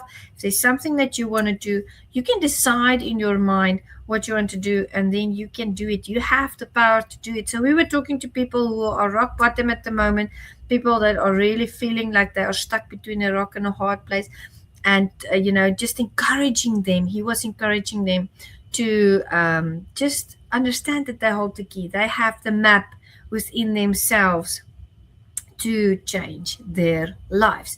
Then, of course, we had Alex. He was talking about algorithms, social media, how to be more impactful. And what did he talk about? He said, stop chasing all the lightning strikes. And what he means about that was there was a wonderful lightning storm, and he realized that if he sat in one area for long enough and stared at that beautiful area, he would get his perfect shot. Instead of trying to shoot all the lightning strikes that were going all around, he would give his focus, right? So he stopped in his life and his business to chase all these lightning strikes, right? And he got his perfect shot. But now he uses that same principle in his business, and he's talking about consistency. He's talking about getting your niche. He's talking about staying consistent and, get clarity, and getting to a place where when you repurpose your post, or when you are repetitive, you will start to get traction because you will build familiarity. And then he gave a free gift as well. So if you DM him the word lightning, he is going to send you his gift parcel, and that is going to greatly help you with what you are doing in your business, giving you a heads up for the AI and the algorithms, and getting your message out there. And then, of course, we had Matthew Backett, and he was saying that we don't want, as leaders, to cast shadows on other leaders, because a very important point that he said was leaders don't create followers, they create more leaders. And I agree with him 1000%. We are there to build up and create more leaders as we go. And I know he'll know this quote, but as you rise, you lift, right? So we are here to rise, but as we are rising, we are here to lift others as well. And he was talking about a lot of different points, very interesting on the management side as well. Where do destructive shadows come from? We don't want people to live or grow in our shadow. We want to cast light on them. So where do those shadows come from that we get from leaders sometimes, the negative parts? It's because, number one, I have the notes here because I typed it down as he was talking. It's because of irregulated or distorted ego in the leader, a lack of self-awareness in the leader. The third one is abusive use of power. Now, come on, everybody. I'm sure there's someone out there who's had that with some or other leader that they have been following. I know that it's rampant. Or the intolerance of criticism, being cognitively rigid, not flexible. It's a very, very powerful thing to be an adaptable soul and an adaptable leader. Let's see what point number 6 was: emotional disconnection. There's no sense of self. There's a dissonance in the emotional sphere of this person. Fear of failure. And then he elaborated. He said this can be hidden in excessive control. And I actually did a speech about that one time. I talked at the CLA. I conducted a speaking event about there is no such thing as a micro leader. There's only something as a that's like a micromanager. And of course, we don't want to be micromanagers. We don't want to put the light on every little small thing. We want people to be able to flow in their gifts. We want people to be able to grow and to expand. And, criticism is a bad thing. Excessive control is never good in the work environment. Of course, there has to be a certain level of control, but excessive control is not good. And then number 8, an unhealthy dependence on external approval. So the list goes on. There's so many points that Matthew brought to the fore for us, and we are very happy that he was on here talking about, as a leader, we don't want to cast shadows. We want to cast that light. We want to uplift more leaders. So I'm going to reach out. I'm sure Randall is connecting here.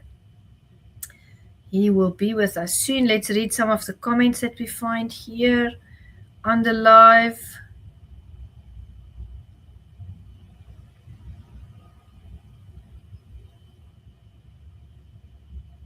Herman is asking for the recording of this. Chris is there. He complimented all the speakers. And then, of course, it shows everybody that's watching. Feel free to drop a comment while you're watching, everyone. That would be so awesome. Let me see what the others have said here. Joe Mack said, wow, great insight and advice. Thanks. And then he said, and this was during Jose Escobar's speech, he said, if you think you can or you think you cannot, you're absolutely correct. Just make up your mind and your actions to make it happen. That's very, very true. Thank you, Joe, for making those comments. Let's see what's the other comments that's coming in here. Hold on one second. It takes a while for it to. Chris Kesterson, like the Tracy Shanewood, Marish is on. There we go. I'm going to play a quick video before we come back and quickly get Randall on here. I'll see you right now.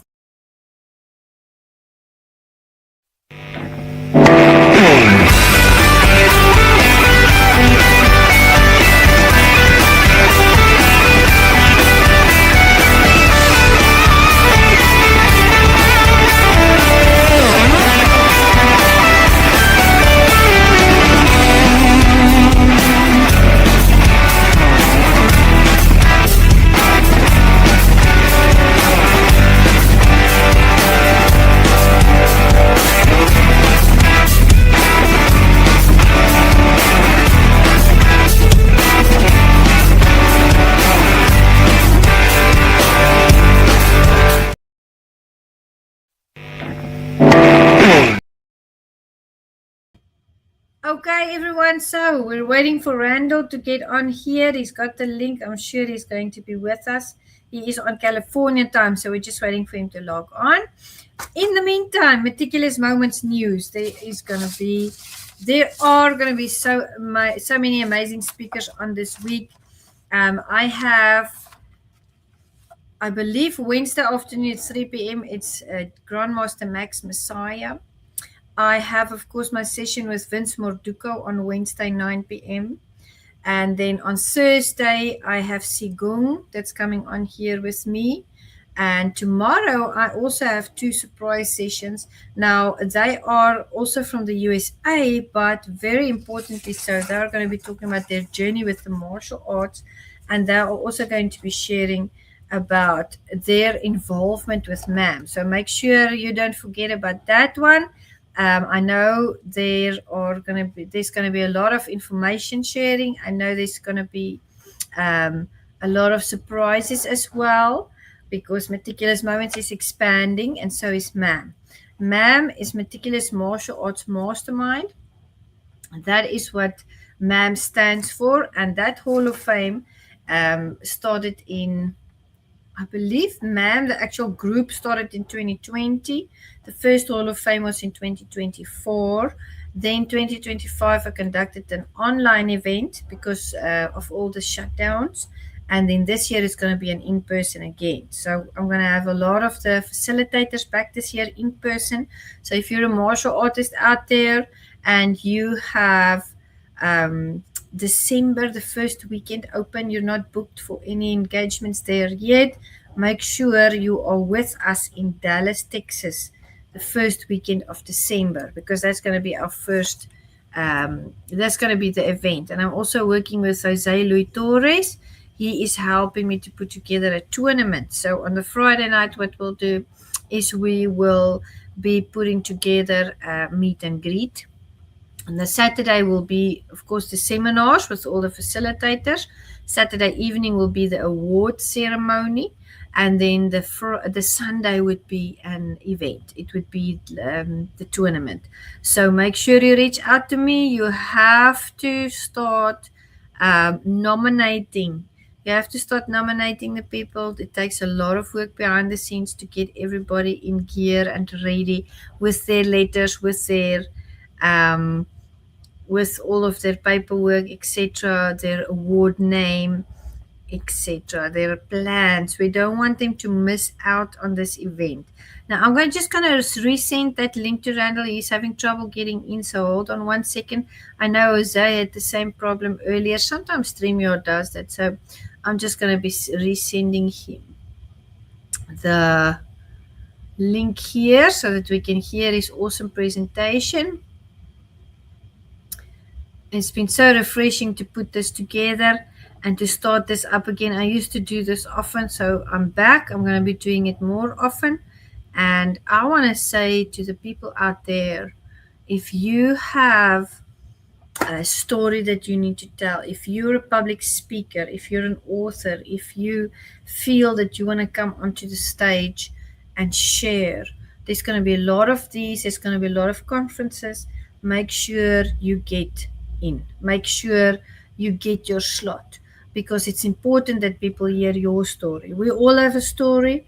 We all have something to share. There might be someone that day in that audience that hears something very impactful, and they will be stronger for it. So let's just make sure we stay accountable, right? Because we are leaders, like Matthew said, and we have a responsibility.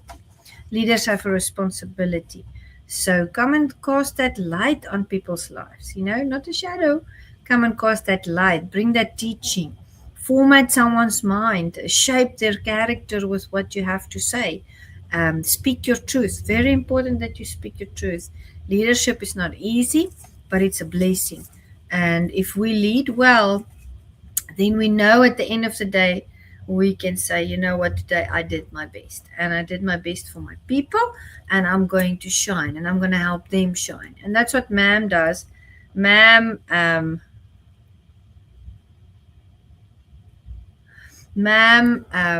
helps people to shine. I want you to know that. MAM cheers people on.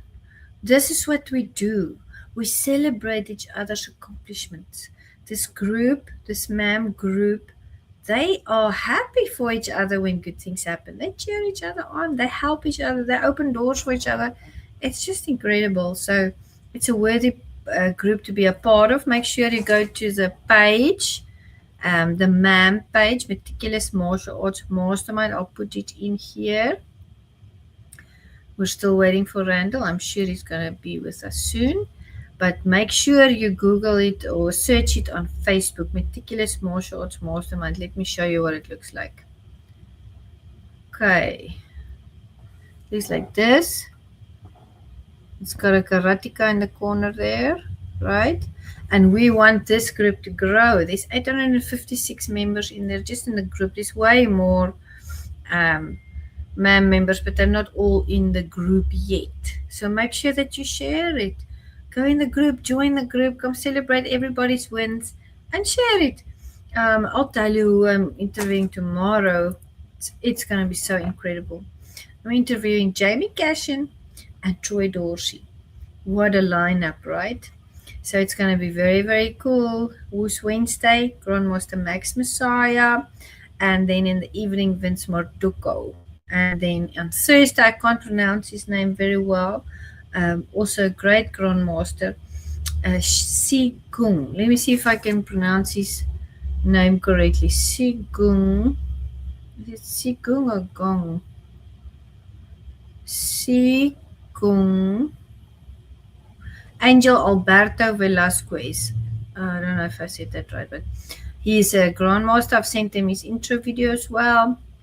And then after that, we've got Grandmaster GJ Torres coming up. So many amazing legends. So keep a lookout for Meticulous Moments. Community upliftment through leadership development. So everybody, I'm going to go and connect with Randall. He seems to be having technical difficulties. But what we'll do is we will be back on another stream. I will go live again.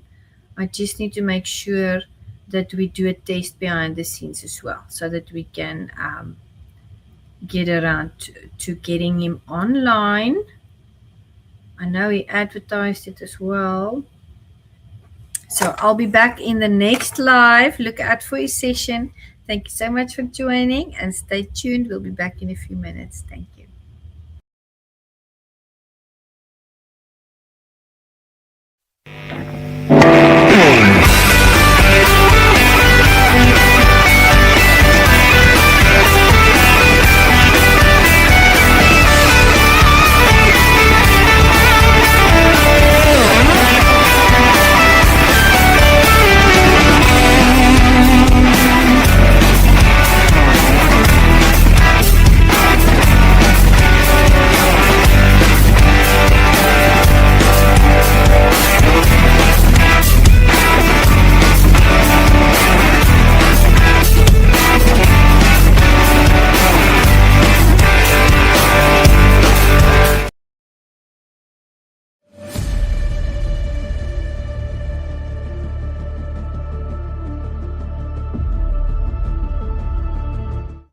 Good evening, everyone. It's Enrico Beltrotti here from coveredexpertise.com, and today I'm here doing this video because I want to thank a special person and a special friend.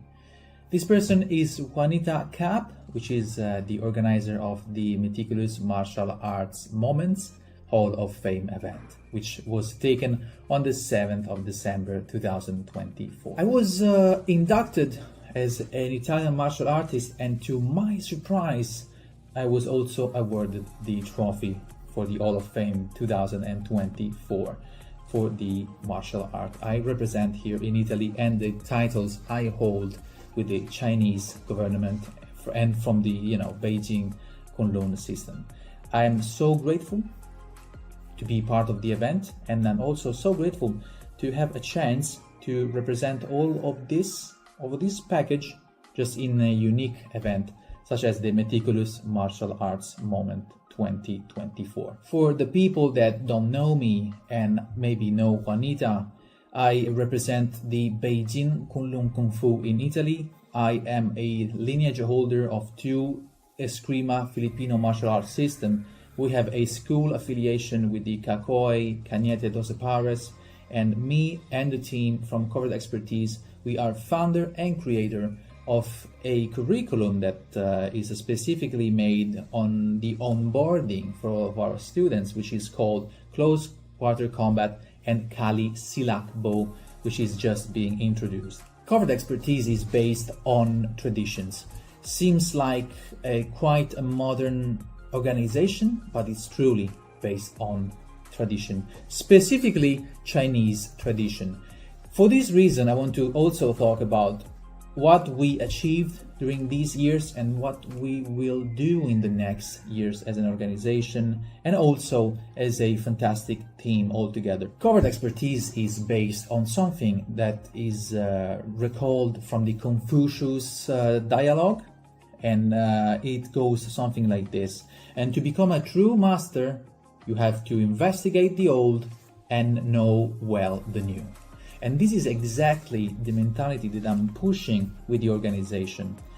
We propose to new students plethora of courses that can be engaged easily and can be tracked from really early stage of the martial arts creation to the newest era of firearms. If you choose to work and study under our system, you will be introduced into a onboarding curriculum.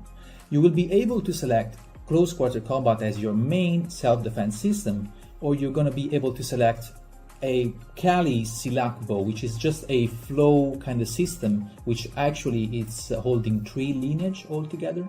And if you like weapons, if you like knives, that's the best choice for you. Also, if you don't like any of that, you have the selection of firearms, and we also do firearms, just because we are basing everything on Confucius dialogue, which is know the old and know the new as well to become a true master, so that we give choice to the student. We don't force any curriculum, but me and the team, we are monitoring constantly whatever we do in the organization. Covered Expertise only really started and was founded in 2018 when it was only me, my love Cinzia, which is also a great martial artist and one of my greatest friend.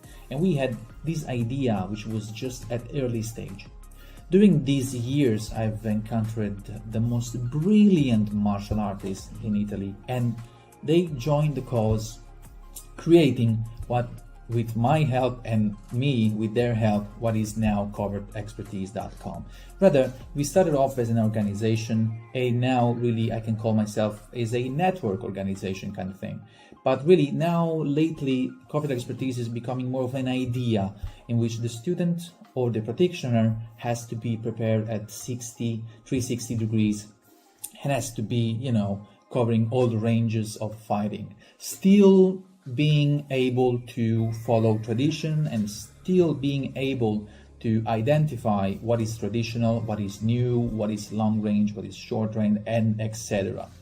With the help of this brilliant team, which I want to thank so much from the deep of my heart for the support and to believe in the project, we were able to make our own app, which is used to track the students' progress. And we are also now generating our own self-defense tool, which will be released on 2025, which is going to be specifically made for all these systems that we actually represent here in Italy. We are a growing community now with most of 90 plus people in it, and we have been doing great seminars with great masters all around Italy.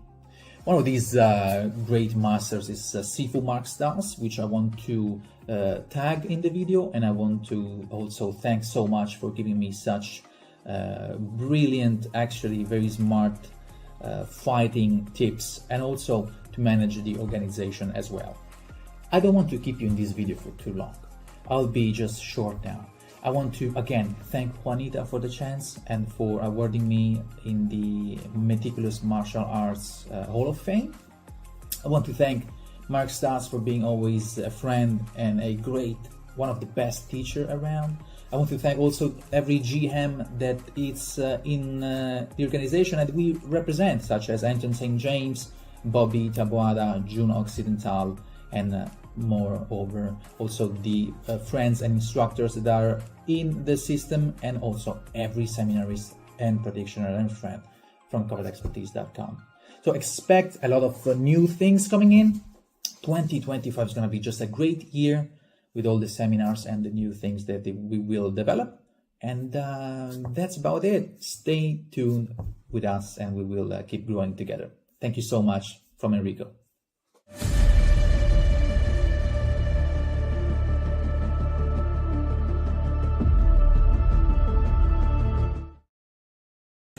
Hello everyone, Eddie Torres here, and Merry Christmas. Christmas came a little earlier for me this year. I received notification that I was inducted into the MMAM Hall of Fame in Dallas, Texas. And I wanted to personally put a video together to acknowledge the founder, Juanita Kapp, for this honor. I was inducted as Film Composer of the Year. Here sits next to me in the studio the beautiful piece of award that just reminds me of the journey that I have been in the entertainment world of music, of film, and it's just a beautiful, memorable piece there. And so I wanted to acknowledge Juanita Kapp for the wonderful experience that I had and many of the other inductees received. It was a beautiful weekend, from the program to the ceremony and the food. Wow. Thank you so much, Juanita, for putting such a wonderful experience, a memorable one, that we all took home with us. There was people all over the world that were in the film world, in the martial arts world, in some media or entertainment world, and just wonderful people to have met. And so thank you, Juanita, again, for putting such a beautiful piece together. I believe that you're a woman of integrity. I have seen how you love people. I think we all receive that energy, and we thank you for that so much. I'm really looking forward to what 2025 is going to bring. I think there'll be surprises for many, and I want everyone to just know that this founder she's the real deal. She's watching out there, and she's led, I think, by God's heart into reaching out to people. So thank you again, Juanita, and congratulations again to all the other inductees that I had the honor and privilege to meeting, and conversations all over the world with them. So a shout out to the MMAM team in Dallas, Texas, for just being there to support Juanita in this event. Thank you. Have a Merry Christmas. Have a beautiful New Year. And looking forward to what 2025 is going to bring. So thank you again for this honor. Again, Miss Juanita, I'm honored to be nominated. Again, it's a big honor for me. Good luck with the podcast, with everything you do, because it's amazing. I already follow you. I see you there in December. Again, I'm very honored. Juanita Kapp, te mando un saludo, tu amigo Chávez Jr. Hi Juanita, I'm so sorry I can't be at the event to receive the award personally, but I want to say thank you very much. I really appreciate it. I look forward to meeting you all when I visit Dallas, Texas next time. I wish all the awardees the best, and thank you for organising such a great event. And my one regret is I can't be there. But having said that, I'm filming the Karate Breaker, so life is quite confused at the minute, but in a good way. So all the best to you and all the awardees. And I look forward to see you in Dallas next year. Thank you very much. Hi, it's Jackie Callan, the First Lady of Boxing. I want to thank the MMAM for this honor. It means so much, and I really appreciate it. And to Juanita Kapp, congratulations on 4 years of doing your show. I hope to be on it one day. But in the meantime, I want to wish everybody a very happy holiday season, an amazing new year. And again, thank you so much for the honor. Wow. First, let me take a moment to say a heartfelt thank you to Juanita Kapp, the heartbeat of this event. Juanita, your passion and dedication have brought us all together to celebrate not just the martial arts, but the values and connections that unite us. Thank you for making this moment possible, and thank you for all that you do to uplift our community. To my fellow inductees, congratulations. Today, we're not just being honored, we're being entrusted. This Hall of Fame isn't just about the recognition of what we've accomplished. It's a reminder of the responsibility that each one of us carry moving forward.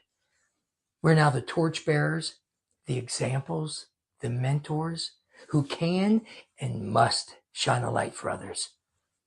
And to the younger generation, I want you to know that martial arts is so much more than kicks, punches, fighting, or even belts.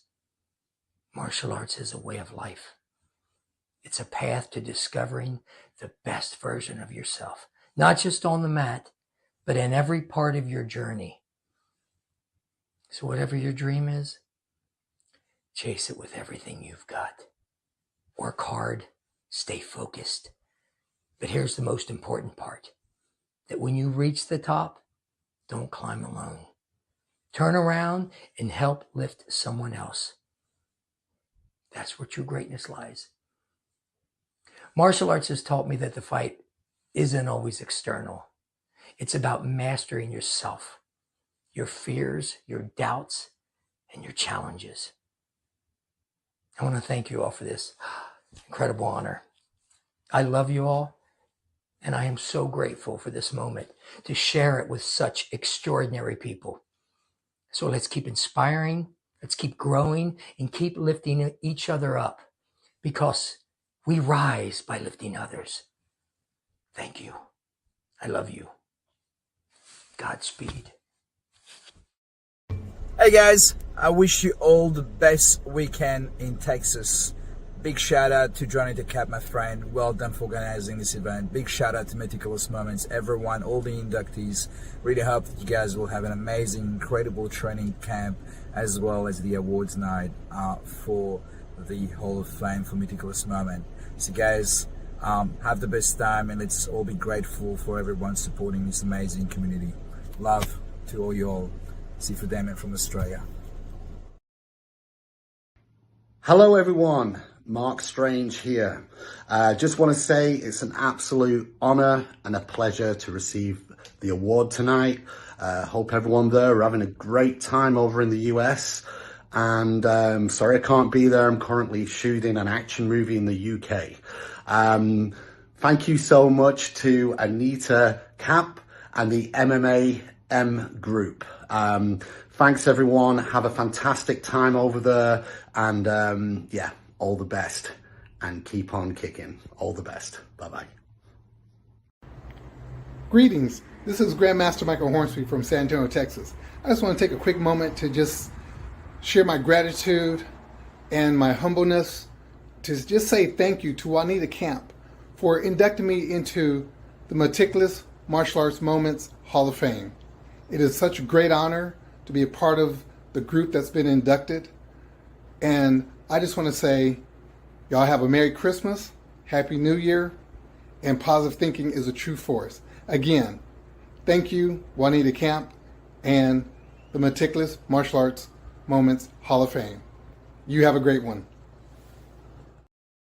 Hi, I just want to say what a huge honor it is for me to be inducted into the MMAM Hall of Fame. When I started my martial arts journey over 20 years ago, I never would have dreamed that I would actually end up being a part of the Hall of Fame. So for me, it is such a huge honor and a privilege, and from the bottom of my heart, thank you so very much. As a martial artist, I do my best to try and infuse the teachings that I learned from martial arts into the films that I make. And I do believe that it's really important for me to express my authentic self. And I hope that a lot of martial artists will be able to resonate with a lot of the action that I put on screen. I hope to see you all very soon in person. One love, peace. Hey everybody, thank you so much. MMAM Hall of Honors. I am humbled and greatly appreciative. Thank you all so much. The city of Texas, I'm forever grateful. Hopefully next year I can join you guys, but I'm very pleased and honored to have received this award. Thank you for the induction, and I look forward to seeing everybody next year. Peace.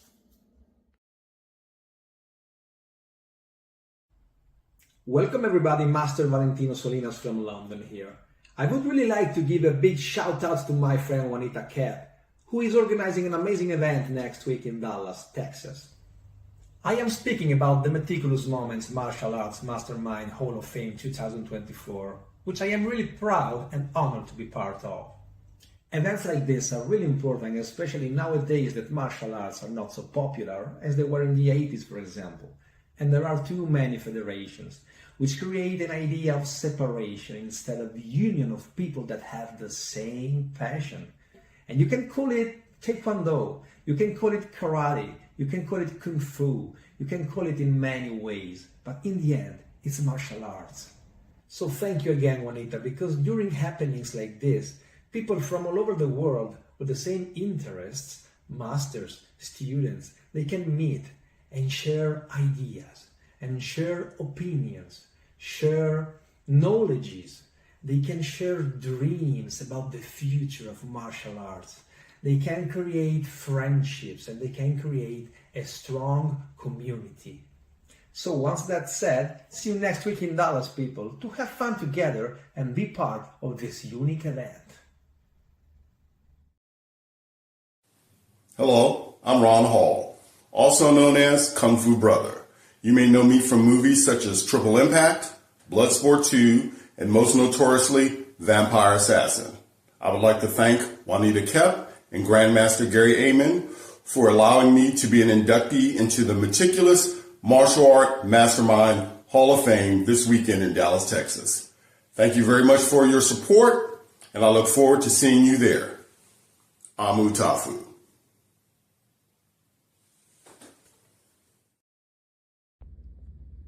Hello, Juanita. Sensei Ron here. Sensei Tracy Murray.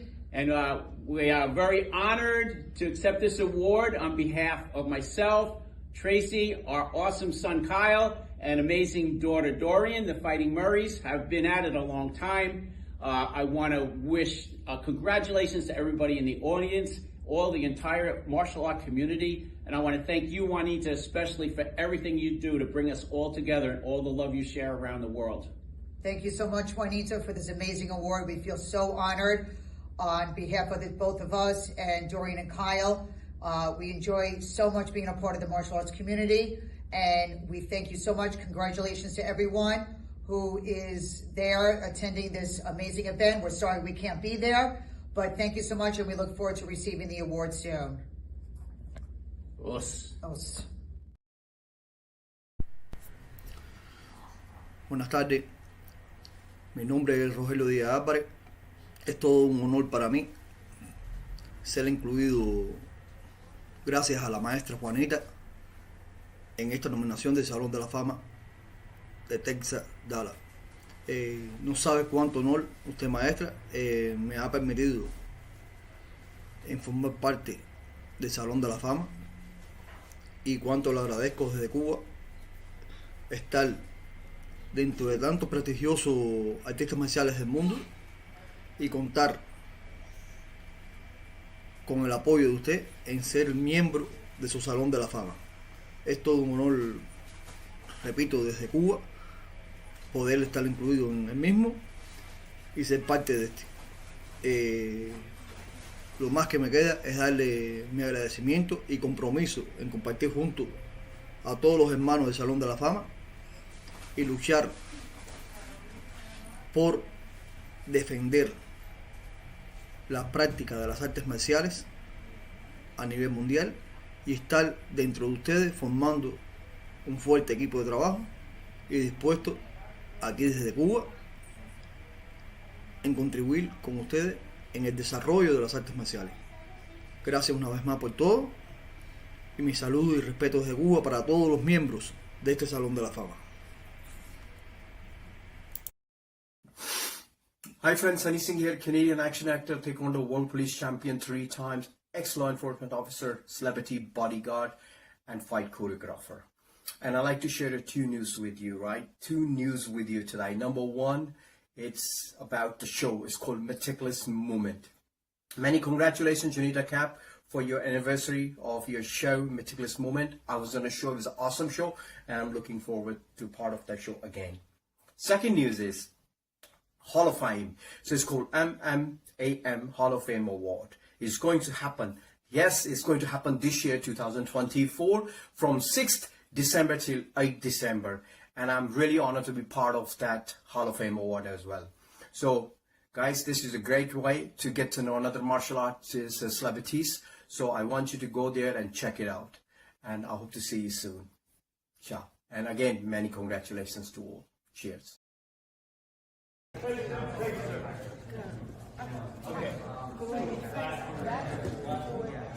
Okay, everybody come close.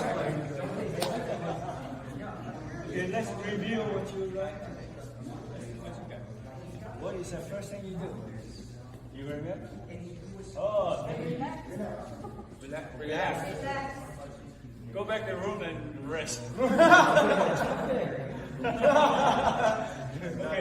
second. Okay, good. Everybody go review. Okay, okay, here. Remember the joke and speed. Okay. Okay. 10 times right now. By yourself.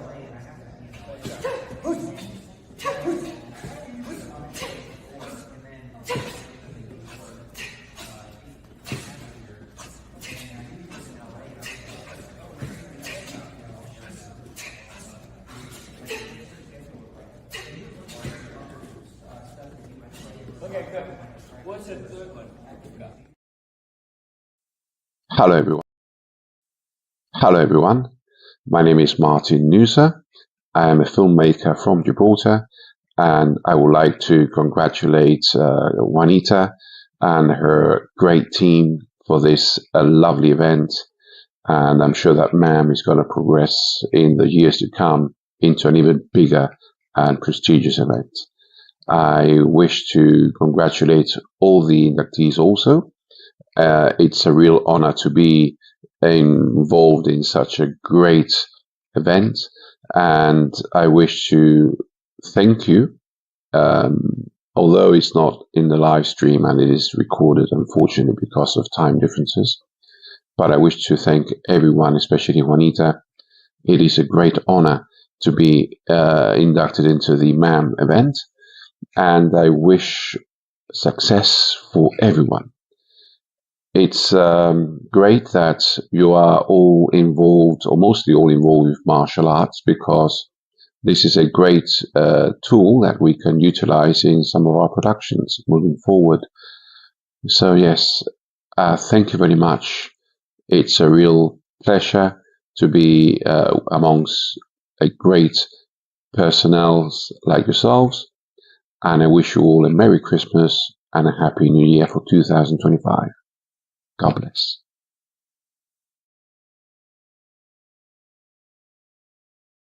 Thank you, Juanita, for martial art inductee 2014. I'm sorry for not answering. Thank you for that inductee in martial art 2004. Thank you.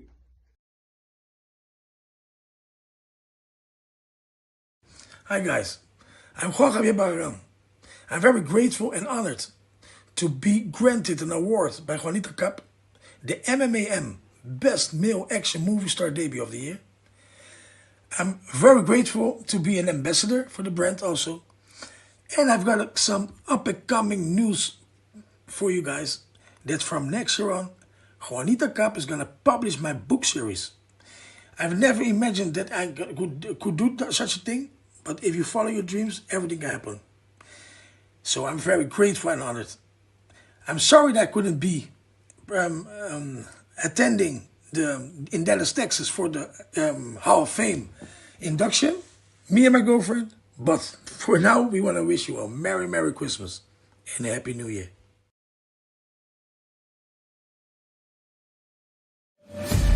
Hanshi Jorge Borjas for meticulous martial arts masterminds. I'm an ambassador for them, and I want to thank Juanita Kapp. I want to wish everyone a Merry Christmas and a Happy New Year. And don't forget to always support.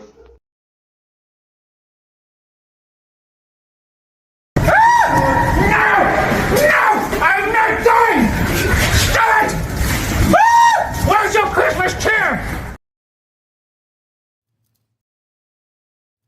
Hey, I want to wish everybody a Merry Christmas on behalf of Juanita and the team at MMAM. Let's remember what the holiday is all about, but of course, spend time with your friends and family, have a great time, but at its core, we know what it's all about. So I want to share my experience recently, a couple weeks ago, in Dallas at the first MMAM Hall of Fame. Juanita did such a fantastic job. The caliber of high-profile people she got there is amazing, but just tells you like her connections and her name in the martial arts world is very high, in the martial arts and the fight world. And the plan that she and the team and I have in 2025, it's going to be amazing, that work that we're going to do together. So my experience, I met up with a lot of people I already know, and it's always good to catch up, right? The martial arts family is a family, a lot of positive energy, and I met a lot of new people there. And that's what these events are all about. They're about networking. They're about catching up with your friends in the martial arts and fight world and the movie world, and then meeting new people, because you never know where that's going to go. You cannot do anything by yourself. So whether it's movie-related stuff, martial arts-related stuff, fight-related stuff, you got to get involved with the right people, and you guys can all elevate together and grow together. So that's what I love about the event. And it was the first one. There's going to be many more, and I look forward to going to all of them. So with that said, Merry Christmas to everybody on behalf of Juanita and the team at MMAM. Hey, how is everyone? Happy Christmas to you all at the MMAM martial arts team. I hope you're all having a wonderful time, spending it time with loved ones, all that type of stuff.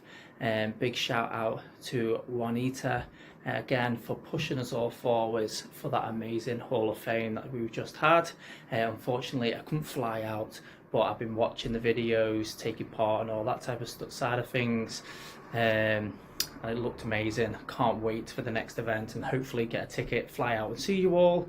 But again, Merry Christmas.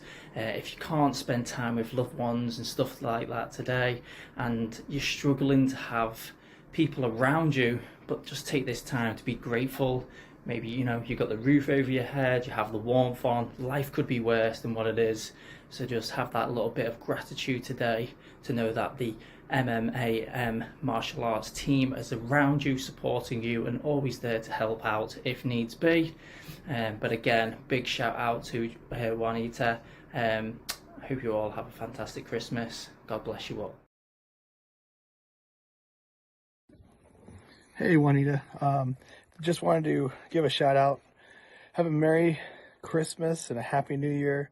You're one of my favorite people. I'm just so grateful and honored to be inducted into the MMAM Hall of Fame, and just want to just thank everyone and express my gratitude unto you and to all of our MMAM family, and just wish everyone a Merry Christmas and a Happy New Year. And blessings to everyone. Just so grateful. I know Jesus is smiling upon you, Juanita. Have a blessed day. Talk to you later. Thanks. Bye. Hello, I'm Stephen Blair. I'm with the Meticulous Mastermind Martial Arts. I've been inductee for this year of 2024. I want to wish everybody early, happy, and blessed Merry Christmas on behalf of my fellow inductees and myself, and for Juanita and everybody. I'm sending you much love, much God's blessings for everybody and the whole families. And take care, God bless, and thank you for the honor of being with my fellow inductees. Take care. Bye-bye. Hey, this is Nate Rand with MMAM Hall of Fame. As you can see, we do great things here. I got over like 120 something gifts for underprivileged children, and we're going to be passing them out. Thank you so much, and we're going to continue to do great things at MMAM Hall of Fame. Thank you very much. A blessed Christmas to everyone. Thank you so much, Gen Z Juanita Kapp, for induct me as one of the MMA ambassadors. At the same time, Life Achievement Award and Hall of Fame Award. God use you in so many ways and encourage other people to receive that award. To MMAM family, more power, a blessed Christmas, and God bless everyone. Thank you and have a blessed day.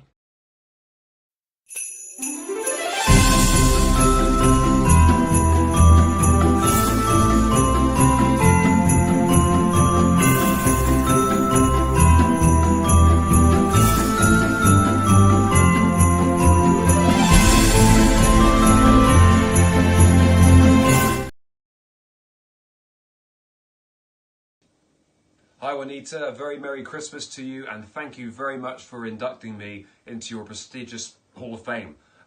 It's a real honor, and you've had a tremendous year of success growing your organization and bringing martial artists from all over the world together for a great cause and perpetuating the arts as a whole. So congratulations, and I'm sure you're going to have an awesome 2025. I wish you all the best, and look forward to seeing you then. Take care.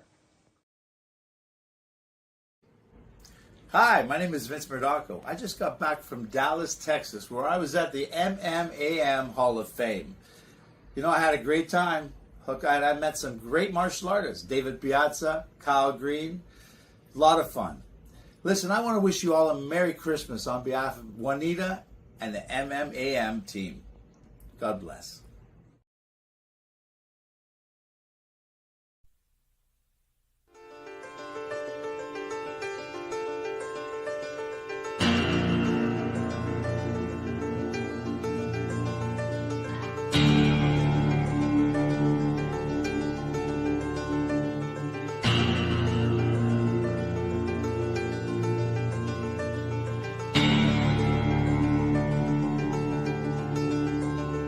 Like I said, all muscle, no brains.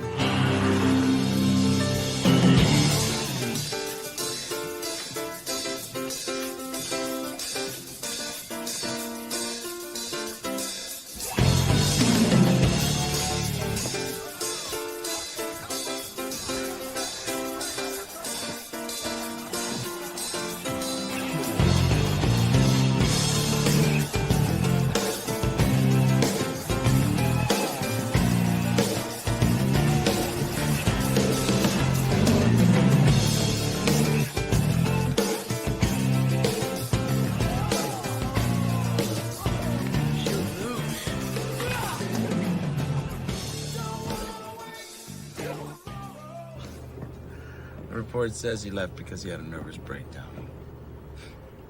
Imagine being lead assigned to the very case for crimes you yourself are committing. That's fucked up.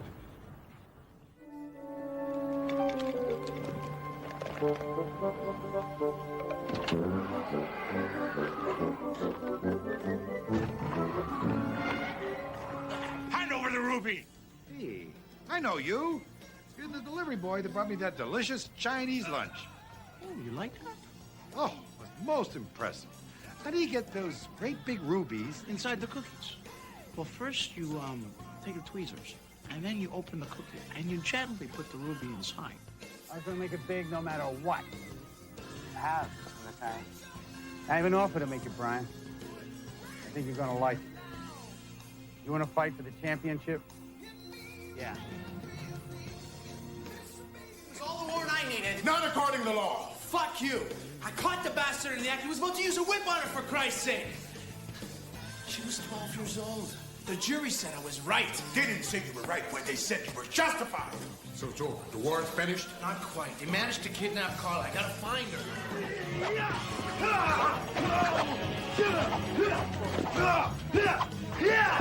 Oh, no. You've got it all wrong. You want to push out those elbows and swivel those hips. I don't think so. Let's do it. Hey! It's all tomorrow! Right now! Come on! It's everything! Right now! It's a magic moment! Do it right here and now! It means everything! Still alive!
What's your name? My name is Danny Z's. Are you ready, Danny? You know what? If you're not nervous, you shouldn't want to go down stage. Nerves just mean it matters. You got this. All right. Here we go. Go out there. This is super dangerous. If that thing falls, it'll pull his tongue out.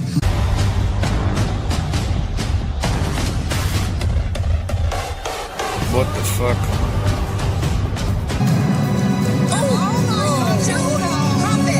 Snakes? Those are very alive and real.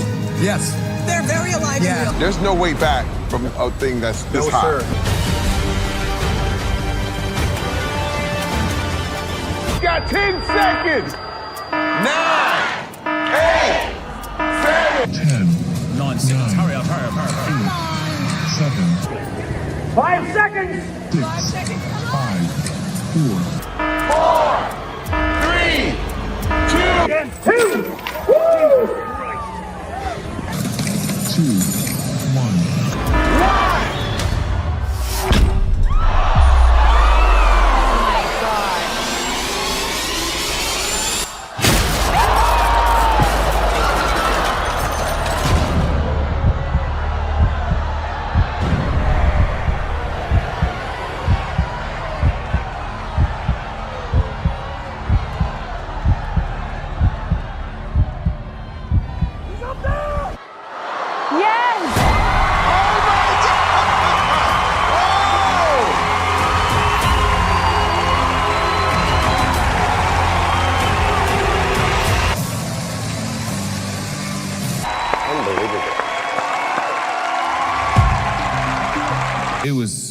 incredible drama up there.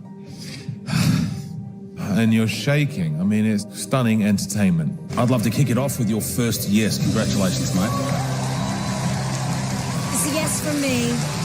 It's a yes for me. 4 yeses for you. And then I'm looking at how high this thing is. When it crashed, it was one of the scariest things, honestly, I've ever seen. So I would love to be able to say yes. Nikki? I am 100% a yes.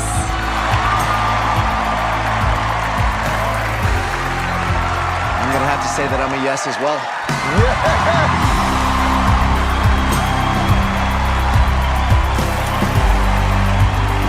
You just created the biggest viral moment on Canada's Got Talent history.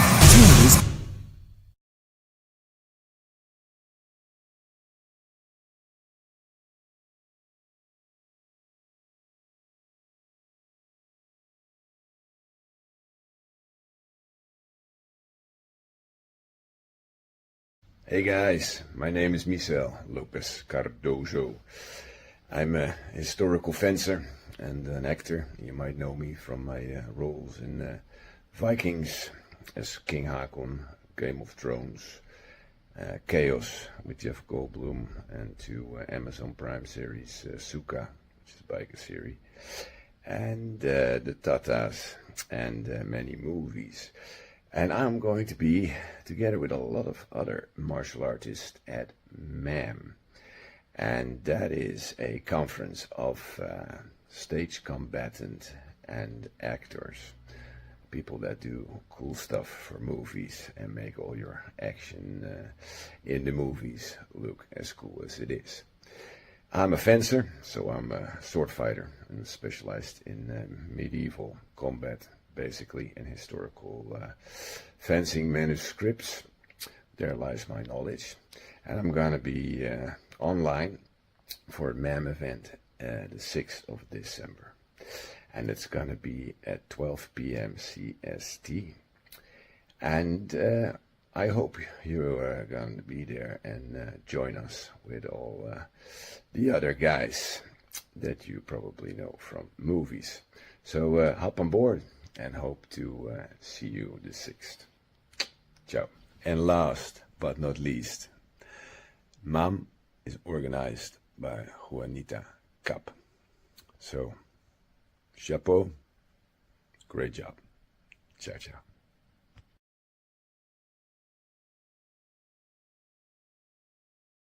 I was lightning before the thunder.